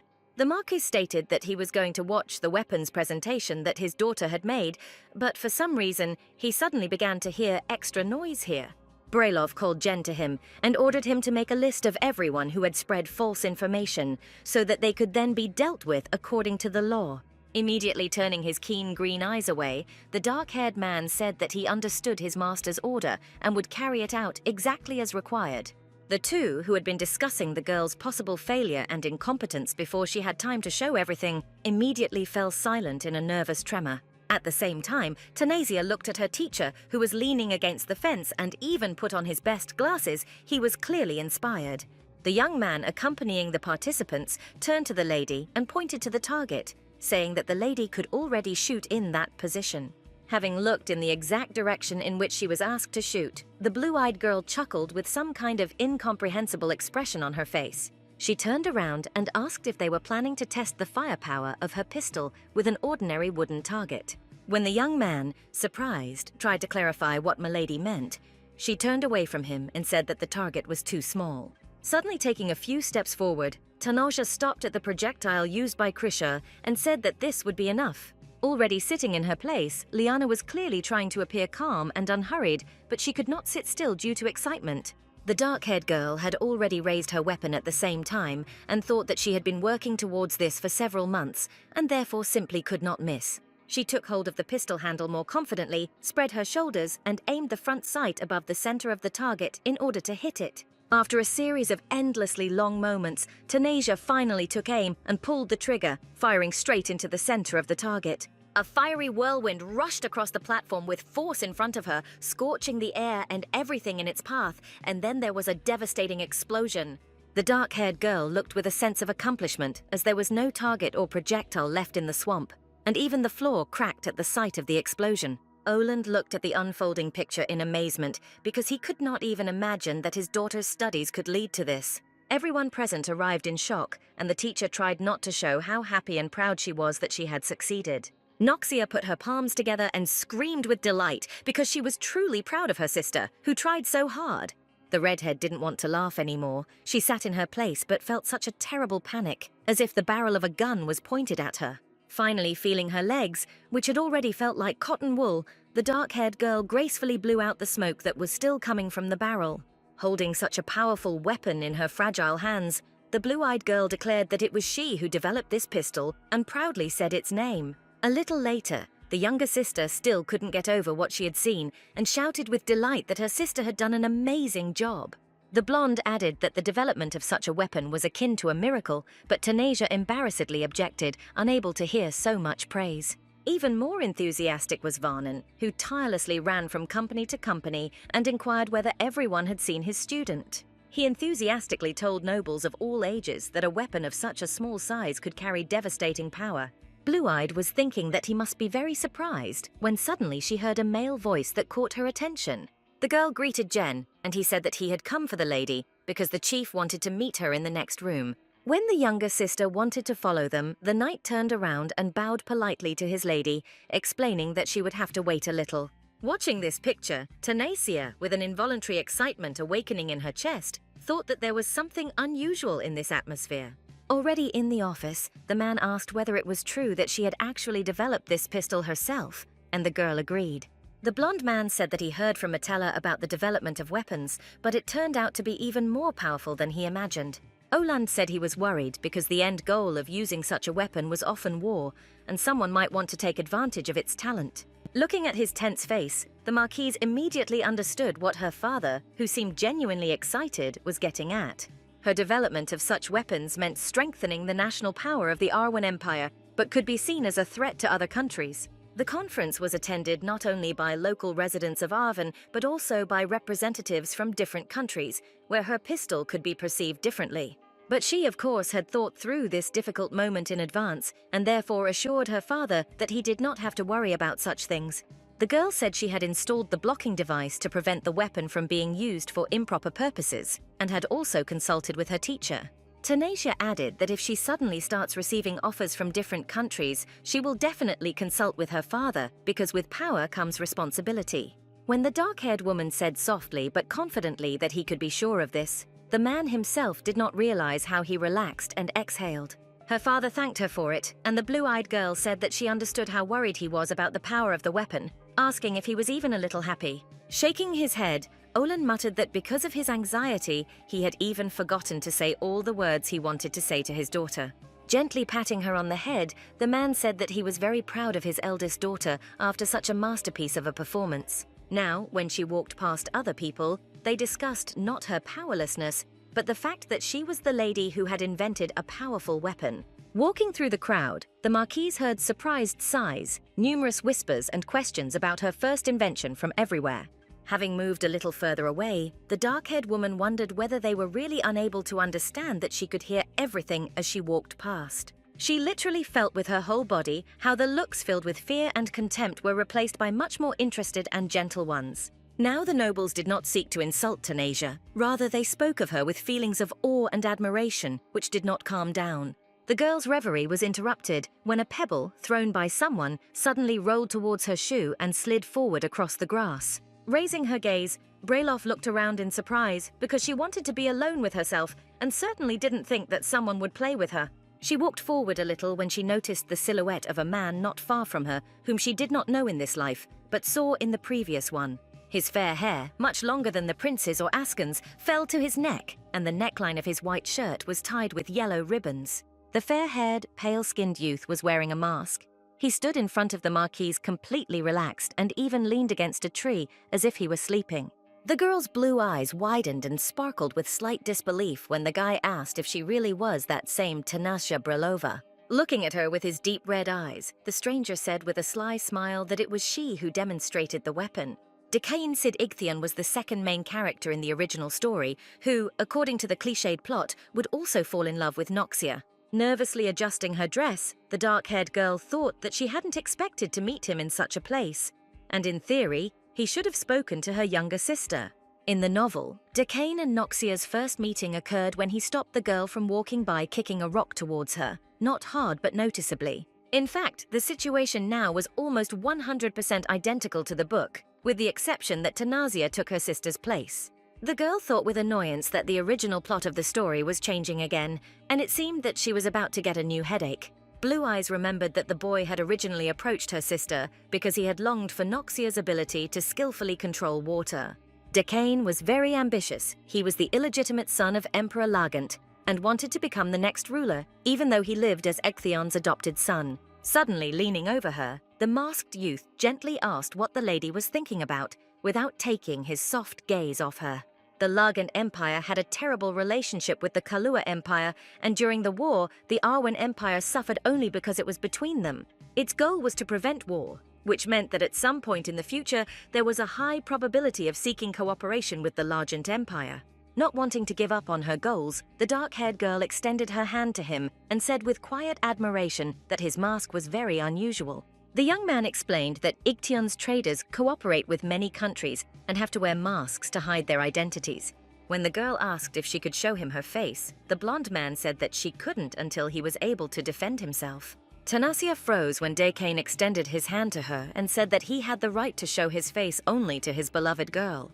Having removed the leaf that had gotten tangled in his dark hair, the guy explained that he would still build a family with his beloved and that there were no secrets from her. The Emperor's bastard watched the Marquise of Brelov, hoping that she would become embarrassed or blush and hurry away, but no. Suddenly, starting to wind a dark lock of hair around her finger, the blue-eyed girl with a delicate blush on her cheeks looked at him and said that it sounded romantic. From that moment on, the fair-haired man was confident that he had every chance of receiving the cherished mutual sympathy, and therefore threw away the piece of paper. When he said that Lady Tenasia's smile was much more beautiful than he imagined, the Marquise froze and mentally felt very awkward. She made an excuse that it was new to her to hear something nice about herself, but the young man objected, saying that he thought she had often heard such things. Decane mumbled as if he had understood something new, or, after several dozen explanations in class, had finally understood what they wanted to convey to him. The Marquise waited patiently while he formulated his thoughts, looking at him with a slight incomprehension of the whole situation. He assumed that the girl was one of those who are usually called not cute, but a lady because of their status, position, or how they position themselves in society. Their awkward but rather close conversation was interrupted by Ascan, who stood between them in surprise and asked if the lady had really been there. Both young men turned around, and the blue-eyed woman hastened to call out her servant's name, since she had promised him not to get close to anyone. When she asked how the young man knew where the lady was, the dark-haired man replied that the lady had not returned for a long time, and he went to look for her. Tanasia gently asked if he was worried, but the young man ignored her and looked at his lady's interlocutor, assessing him. Without taking his icy but at the same time scorching gaze from his bright yellow eyes on the fair-haired youth, he replied that he was worried. Turning to the Marquise, Ascan informed her that Lady Noxia was waiting for her to speak in her chambers, as if nothing else concerned him. After a short farewell, Daikon smiled and asked if he could just call her Tanasia the next time they met. The girl, who was already in a hurry to take her servant away, casually said that he could do as he wanted and did not stop. The dark-haired man was walking forward calmly when suddenly he froze, as if rooted to the spot, because he heard how the man who was flirting with the lady continued to talk about her. Noticing that the guy stopped and turned in the opposite direction, Brelov asked what had happened and why he had stopped. The young man almost sparkled with his own energy, which he restrained only at the cost of enormous efforts so as not to harm anyone. The stranger's words about Tanasia definitely not being sweet, but rather someone to be conquered, a mistress, were still ringing in his ears. A little later, Jerin was surprised when she heard about Lady Noxia's visit and said that she couldn't even see her today, and she didn't come.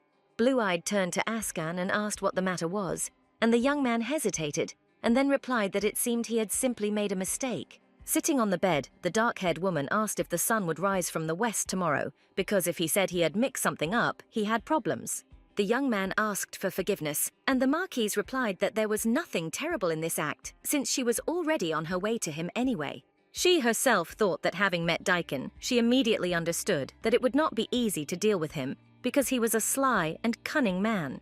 Tanasia looked up when she heard her maid's stomach growling, and she quickly apologized, explaining that she hadn't had time to eat. The girl looked at her mistress in surprise when she asked if it was true that there was a restaurant somewhere nearby in this area. A little later, Jerin was already satisfying her hunger in the company of the Marquise and her personal servant, who were also hungry after a long day. The maid said with delight that it was the first time she was trying all this, and Tanasia asked her to eat as much as she could, because she had done a lot of hard work today. The blue-eyed girl looked up from her drink when an unfamiliar lady with pink hair appeared in front of her, asking if she was the Marchioness. Having answered in agreement, the dark-haired woman clarified who was in front of her, and the lady bowed, introducing herself as Lady Selinger from the Lagant Empire. When she heard from the girl that she was shocked by the presentation of the weapon and would like to become friends, she suggested that they take a walk in the garden together. Getting up from her seat, Tanasia told her people that she would soon return after the conversation, and they asked her to quickly return to their company. Walking after her new acquaintances, the dark-haired girl saw that Liana was sitting at a table nearby, also spending time at dinner. She seemed overly cheerful, especially after she had been so scared for so long after the presentation of the Brailov weapons. The blue-eyed girl didn't even know the names of the young noblewomen with whom Krisha spent her time, and besides, it wasn't like it was valuable information. As she walked past, Tanasia remembered that they were the ones who had gathered together and laughed at her during the conference and the testing of the magical energy level. She smirked at her thoughts when she noticed that the overly long skirt of one of the girls' dresses was lying almost in the aisle. The dark-haired girl deliberately stepped on the dark purple fabric with her heel, threatening to not only stain it, but also leave a few holes. Turning around at the feeling of heaviness, the red-haired girl screamed in surprise, seeing the Marquise of Brailov in front of her. Pulling down her skirt, the girl asked Lady Brelova to watch where she was going, because she could seriously ruin other people's dresses without thinking. She was covered in bright spots of shame when the blue-eyed girl calmly said that because of the rough and cheap material she mistook the dress for a carpet. Pressing her palm to her chest, the dark-haired woman asked if, on top of everything else, they didn't seem to be being very intrusive in her way. The girl immediately became confused, and her lower lip began to tremble. But Liana was not so simple. She slammed the glass down on the table and called the Marquise. The dark-haired girl froze when she said that it was time for her to stop, because everyone understood that this action was done intentionally. Lifting the glass filled with champagne by the stand and pushing it forward slightly, Tanasia spilled the entire drink on Krish's red dress. When she started screaming like that, asking what the girl was doing, the blue-eyed girl replied that she did it by accident because they spoke to her so suddenly. The redhead screamed that if Lady Brelova continued in the same spirit, she would be ill, but before she could finish, the other leaned over and clarified. Without taking her angry, bright gaze off her, the Marquise asked whether, compared to how they had humiliated her, her behavior was not merciful. Liana's eyes widened when Tanasia added that she should be grateful that she would now have to change out of that mediocre dress. Turning around with an innocent look, as if she hadn't said anything bad, the Marquise smiled and wished all the girls a bon appétit. When they left, the group of ladies who had so openly and mockingly humiliated her felt truly insulted. The redhead, trembling with shame, asked if this wasn't too much even for someone who represented the Brailov family, and the other girl supported her. Krisha remained silent, even when her own henchmen asked her if the lady was really going to put up with all this so easily. Looking into space with eyes furious with anger, Liana thought only about the fact that Tanasia had once again called her mediocre and looked down on her. She turned to look at the Brailov servants as Jerin, the senior Marquise's personal maid, discussed with Askan the carriage they were riding in. The redhead looked at the young man and involuntarily remembered that wonderful moment when she knocked the nonsense out of him. She muttered that she had an idea, and one of the girls asked if the idea had anything to do with teaching that nasty girl a lesson. Krisha said that the last time she visited the Brailov family, it seemed to her that Tanasia was very caring about her slave. She remembered the dark-haired woman's words that if she touched her people again, she would not be able to simply escape terrible punishment. Taking a table knife in her hands, Liana said that they had no right to touch the Marquise herself. But a personal servant, although important, was not that important. She knew perfectly well that even for his death, they would not bear official responsibility, they would only pay a fine, and she suggested expressing their emotions on him. The next day, Tanasia was supposed to simply watch the other participants compete, but she couldn't because they pestered her with questions. She tried to deflect endless clarifications of formulas and questions about her experience, but no one wanted to listen kindly. Tired of such attention, the dark-haired girl listened to the stranger's proposals and stated that she did not want to talk about all this for now. Without even giving the man a chance to finish, she grabbed the hem of her dress with one hand and ran forward, declaring that it was time for her to go.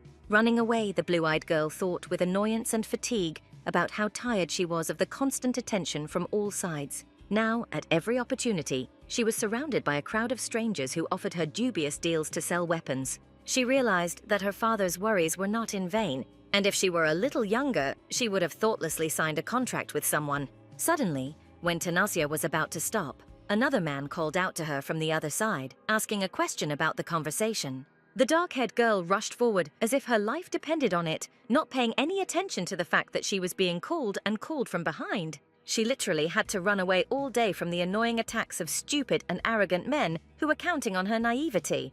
Towards the end of the day, Breloff already felt like she was starting to go crazy while hiding from the careless businessmen in the bushes and behind columns. Fleeing from the whole crowd, as if from a herd of deer that could crush her, Tanasia in horror asked God to finally save her. Someone's tenacious fingers grabbed her wrist so quickly and deftly that the Marquise barely had time to make a single sound before stopping.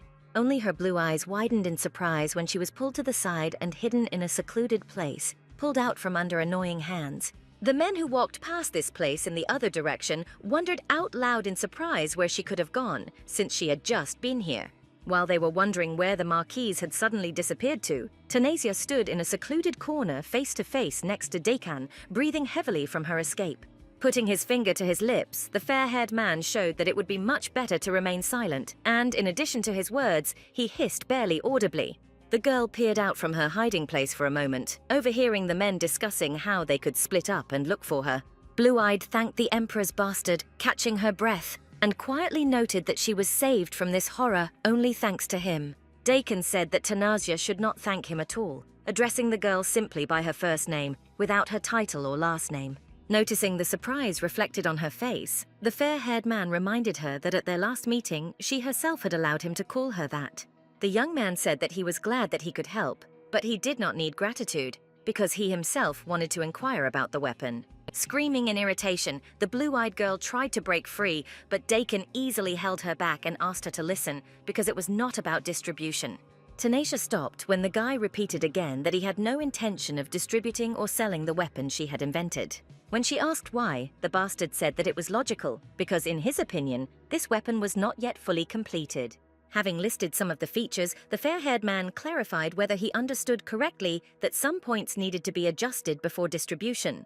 Blue-eyed was clearly not thrilled with this conversation and was simply waiting for the moment when she could leave and finally be left in silence. Taking her hand, the young man waited for her consent and said that it could not be denied that this pistol was simply incomparable, and there were many people who wanted to buy it. Pulling his hand away, she asked with displeasure if he wanted to deal with the distribution of weapons that she was going to create in the future. Dakin said that he knew that the Marquise did not need financial support from the outside and had enough funds, but there is never enough of them. The dark-haired girl listened with displeasure to the fact that despite this, all the merchants of Ichthion were ready to invest in her for faster growth. Mentally, Tanasia agreed that the more global the developments in the field of magical engineering, the greater the costs, and the funds would not be superfluous. With her arms folded across her chest, the girl asked why he wanted to invest in her, asking if he really expected her to make him a lot of money. When the young man replied that this was an internal interest, the Marquise clarified that if she really did not need sponsors or profits from sales. The Emperor's bastard replied that it sounded like she had her own reasons for it, perhaps some philosophical ideas or something concrete. His red eyes widened in surprise when the guy heard that it was not about her personal reasons, but, on the contrary, about his motives. Staring at him intently, the dark-haired woman asked what reasons the leader of Ichthion had for investing in magical weapons. She needed to know exactly what the goals of the young man who stood there silently were. Otherwise, she certainly would not have agreed to sell him her weapon. The fair-haired man mumbled and said that rumors of numerous missing people in the Kalua Empire had even reached the state of Arwen, and she should know about them. Tanasia fell silent, because until that moment she could hardly have imagined that everything would be connected in exactly this way, and she fell silent. She immediately remembered how in this life she had first heard from the maids of the Breloff family about the continuation of numerous disappearances of people.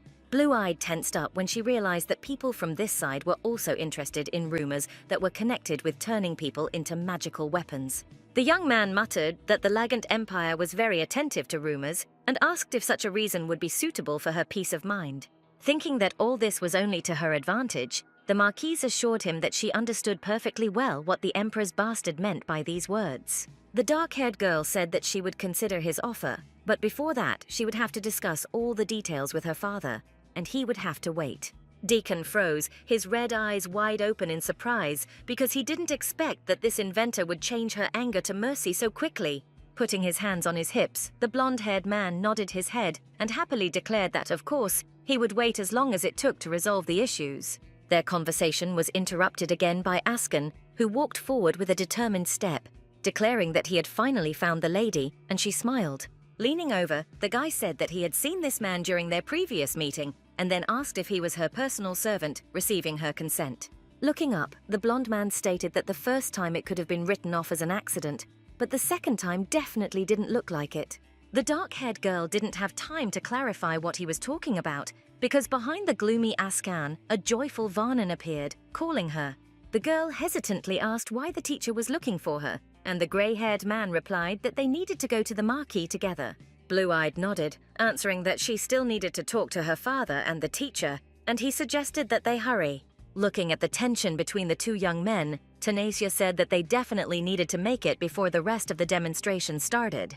Addressing the girl by name again, the fair-haired man looked at the marquise and then declared that it was time for him to go about his business. When the Emperor's bastard left them alone, Brailov turned to her servant and asked what they had just talked about. The dark-haired man replied that it was nothing, and then reminded the lady about the visit to his father, while he himself had to leave, because he still had things to do. Staring after him tensely and listening to his excuses about horses, the girl thought that she had definitely heard what they were saying and she would ask later. Askan recalled the man's words about the saying that you shouldn't look at a tree you can't climb, referring to the marquise. The young man himself knew better than anyone that the relationship between an aristocrat and a slave as lovers was doomed and had no hope for the future. Even if he is suddenly lucky and these deep feelings turn out to be mutual, society will never accept them and, moreover, will never approve of them. The dark-haired man felt the constant difference in status in despair, like breathing, and could hardly find a way to reduce it. He turned on the water and leaned over the sink to try to cool down a little and drive thoughts of his mistress next to another from his head. As the drops flowed down his face and hair, Askan thought that, with time, his heart would be filled with even more feelings. His thoughts stopped spinning in his head when he saw 3 shadows standing behind him, blocking the light from the chandeliers. Leanna said that his name seemed to be Askan, and the young man turned off the water and turned around, asking if they had any business with him. The redhead said with a grin that he was a slave who should raise his tail like a dog and run when called, but he dared to be so impudent. The dark-haired man didn't have time to react when one of the guys attacked him from behind, holding a club tightly in his hands and already swinging it. Meanwhile, in the office, Tanasia was discussing with her teacher and father the fact that the Ichthian merchants wanted to become sponsors. In response to the master's question, the blue-eyed woman said that the Largent Empire seemed to be very interested in such magical weapons. Rubbing his chin, Varnan replied that, come to think of it, he had recently received such an offer. He had been asked to move to the country for research. Listening attentively to his interlocutors, Oland took his cup away from his face and declared that this was most likely all about the Kalua Empire. Raising her excited blue eyes to him with tension, the dark-haired girl thought that it was quite expected for her that her father knew everything. Varnan said that it wouldn't hurt them, because the more investment the better, and the merchants of Ichthian really deserve it. After the Marquise's doubts, the teacher called out to him and explained that it was natural for merchants to establish relationships from the beginning. He added that everyone present saw with their own eyes how great the potential of Tanasia is in creating this kind of weapon. The man rubbed his chin with his hand and said that if this was more than just a hobby for his daughter, eventually the distribution would be handled by traders. Varnan nodded, listening to the fact that it would be a good idea to designate a specific person with whom she would cooperate so that she would not be disturbed. When the dark-haired girl asked her father directly if this was a good idea, he said that the merchants of Ichthian would be able to provide reliable support. The lady's blue eyes widened in surprise when, after these words, he added with a thoughtful expression on his face that it still wasn't the best idea. The man said that there was a risk that after the creation of the perfect weapon, its creation technology would simply leak to the Largent Empire. He said there would always be a danger of rivalry between the countries, but they could look closely at the traders and make a profitable contract. The dark-haired woman gently asked if he had any desire to include in the contract a clause that a leak of technology was simply impossible. Looking proudly at his eldest heiress, Mr. Brailov smiled brightly, shook his head, and said that she understood everything perfectly. He beamed when the girl asked if she could then draw up contracts with the merchants of Arven and Ichthion and then consult with her father about them. Blue-eyed asked again what it meant when her father asked if she would manage her own funds after all the details. The man said that she was definitely allowed to do this because he always believed that she could handle it, especially after such an invention at a young age. Afterwards, walking down the corridor, Tanasia thought about how priceless it was to receive such support from her father and also to win his trust. The dark-haired girl was already planning that if she wanted to not lose her father's trust, she would have to take on even more responsibility. She was almost running, thinking about how much she wanted to share this news with Noxia, Jerin, and of course Askan. The Marquis immediately remembered his words about him having to sort out things in the stables and assumed that he had not yet returned. Blue-Eyed was distracted from her thoughts and turned around when she heard someone call out, and the girl said that they met again. Lady Salinger, a lovely lady, bowed to her, holding her dress, and smiled sweetly when her mistress greeted her and they began to talk about the walk. Tanasia agreed, a little surprised, when asked if she had a personal servant with black hair and golden eyes. The girl said that she was just curious about what mistake he had made and asked him not to scold him too much, because she felt sorry for the young man. The blue-eyed girl froze and felt how everything inside her turned over and grew cold, asking with incomprehension who scolded whom and for what. Lady Salinger said with excitement that she had heard from other girls that it was this servant who had been beaten and dragged away. The girl's eyes swam with fear and rage at the same time when she heard from her interlocutor that he even had heavy bleeding. When the pink-haired lady said that others had noticed it because of his frightening state, the Marquis exhaled and ordered him to stop. Suddenly taking a few steps, the dark-haired girl grabbed her by the shoulders and, almost trembling, asked her to tell her more about everything. She was all ablaze with horror and worry for the young man, desperately asking where her personal servant had been seen in such a state and who had taken him away. At the same time, Askan suffered beatings from his mistress's opponent and her people, who had no intention of pitying him and stopping. His shirt was already torn and his entire body was covered in bloody marks. His skin had taken on a purple-crimson hue from the blows of the bat. One of the guys said that this bastard was very resilient because if someone was beaten like that, he would have already passed out, and the other suggested that he was used to it. After clearing his throat and wiping the blood from his chin with his fist, the dark-haired man said that now they could let him go.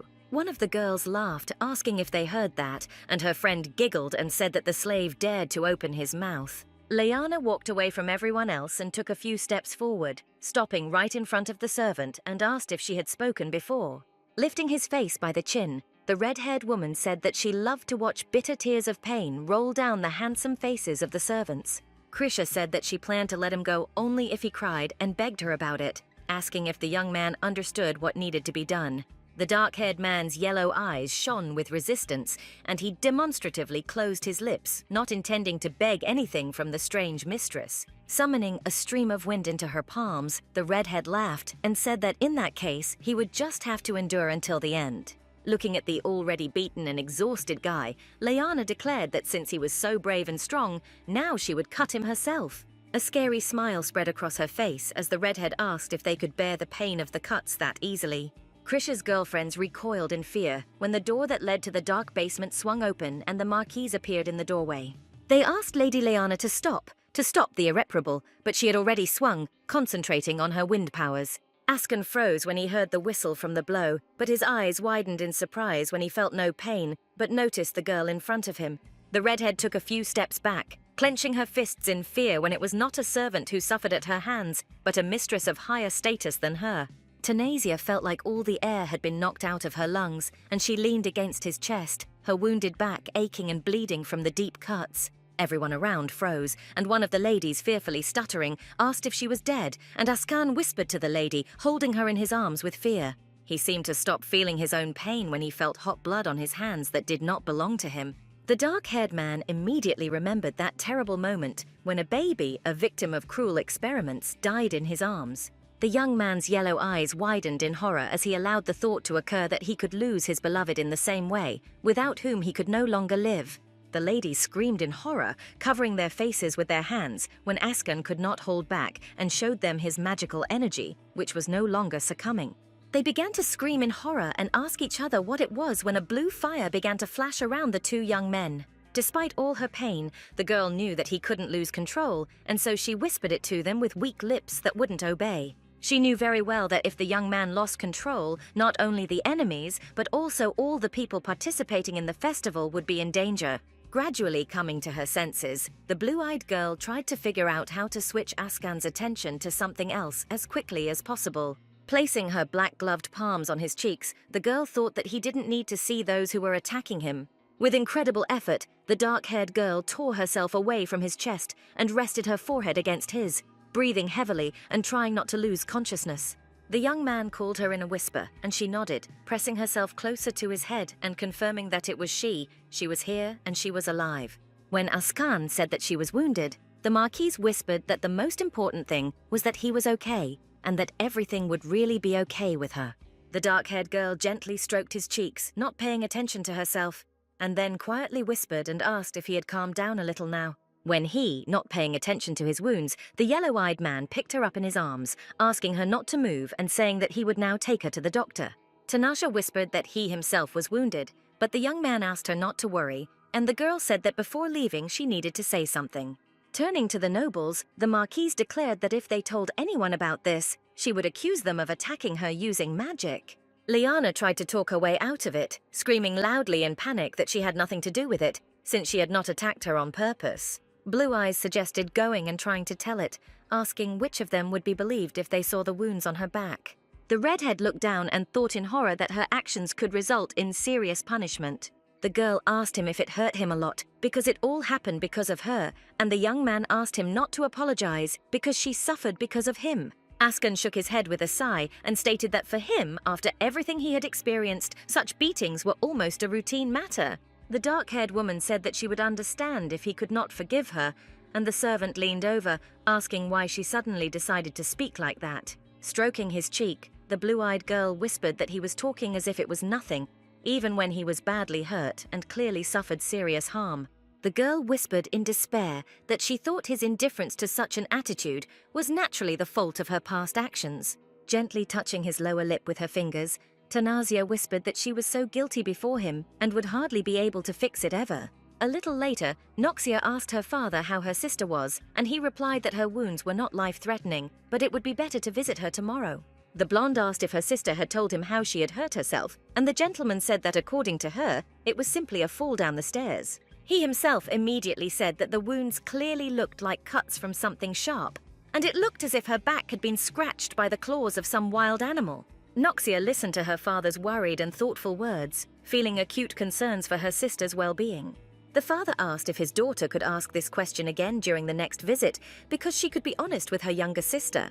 At the same time, Askan was wrapping his own wounds with bandages, thinking about all the recent and long-standing events that worried him.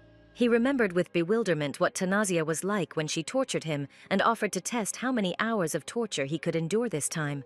Now everything had changed dramatically, and it even seemed to the dark-haired man that all the pain she had caused him had already evaporated. The Marquise became caring and declared that she would not allow anyone to hurt him unceremoniously, and from now on he was under her protection as her man. The young man, with a tremor in his whole body and excitement, recalled every time she praised him, called him, and thanked him for some kind of help.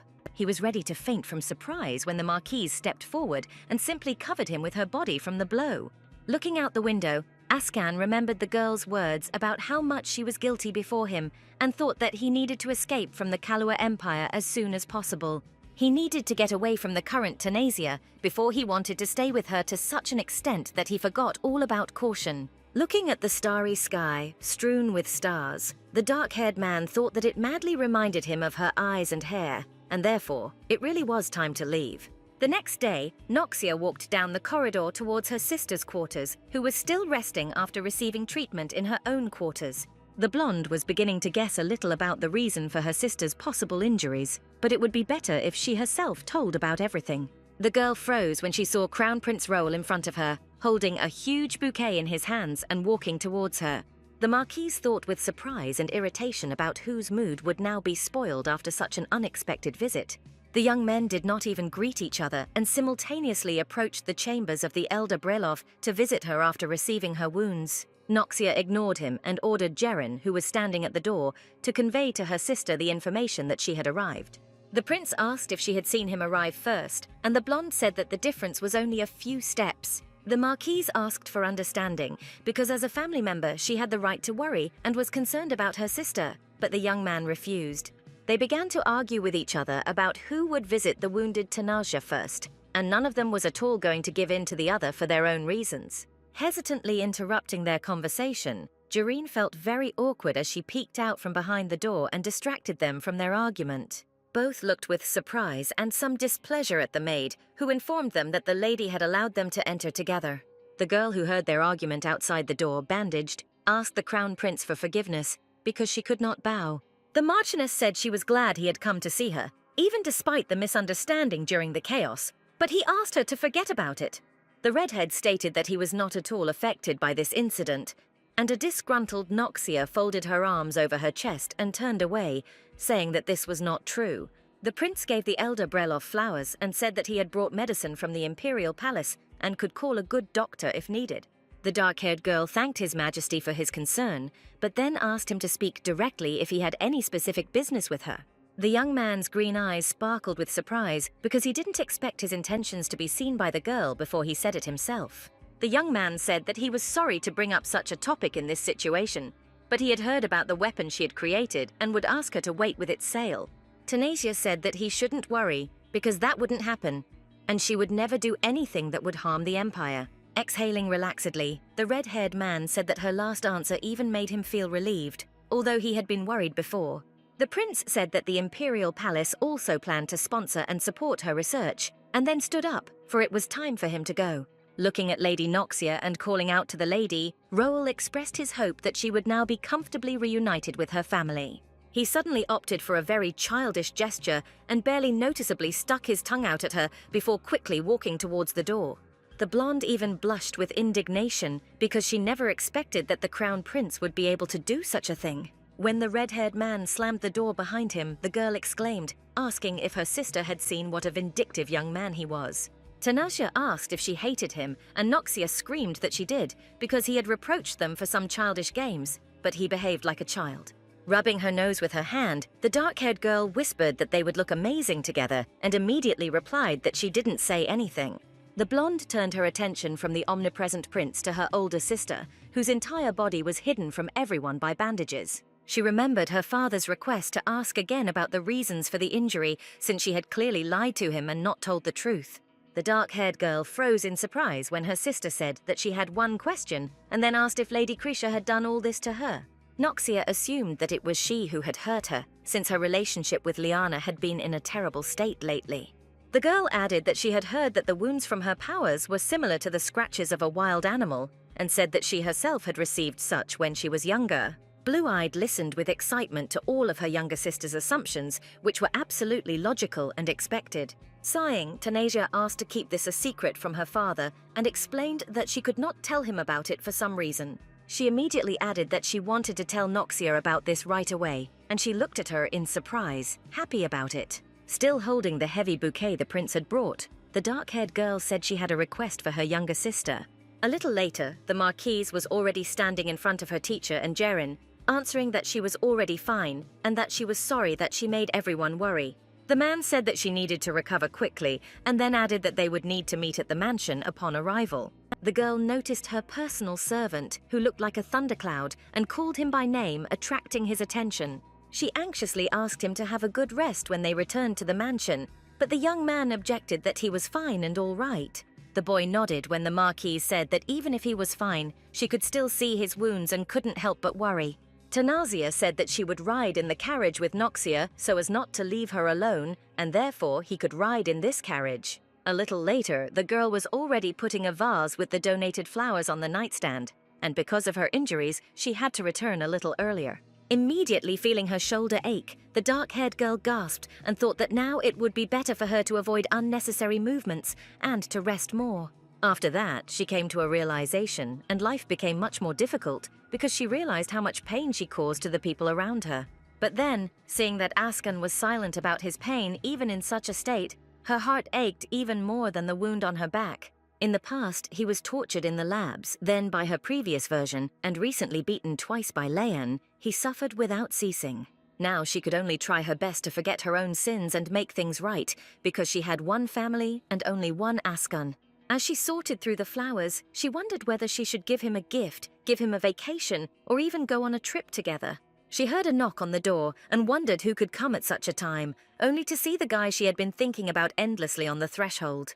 The dark-haired girl saw in his hands a bag in which she personally put jewelry to help him hide as long as possible. Looking him up and down, the blue-eyed girl felt everything inside her go cold and whispered to herself if he was really leaving now. Contrary to her expectations, Askan closed the door behind him and took a few steps forward towards her, maintaining his usual silence. The Marchioness called out his name in surprise and tried to understand what was happening while he reached out his fingers to her hand and stroked her wrist. Holding one of her palms with his hand, the young man put the strap of the bag in her hand with his other hand, still remaining silent, but his actions spoke louder than any words.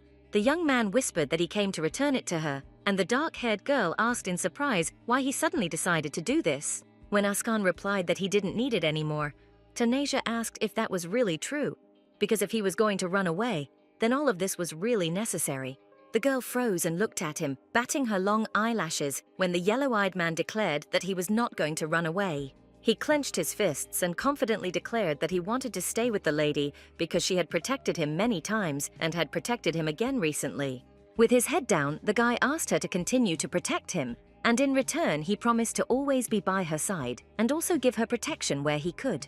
The dark-haired girl looked at him in amazement, hardly able to believe everything that was happening because she certainly did not expect such words, requests, and confessions. Meanwhile, Liana discovered that she was right and that the Marquise had a reason for caring so much about her personal servant and protecting him. She thought that after such a beating, an ordinary person would have already become a knee, but the dark-haired youth was relatively okay. The redhead realized that in order to defeat this Marquise and her family, she needed to find out what Tanasia was trying with all her might to hide.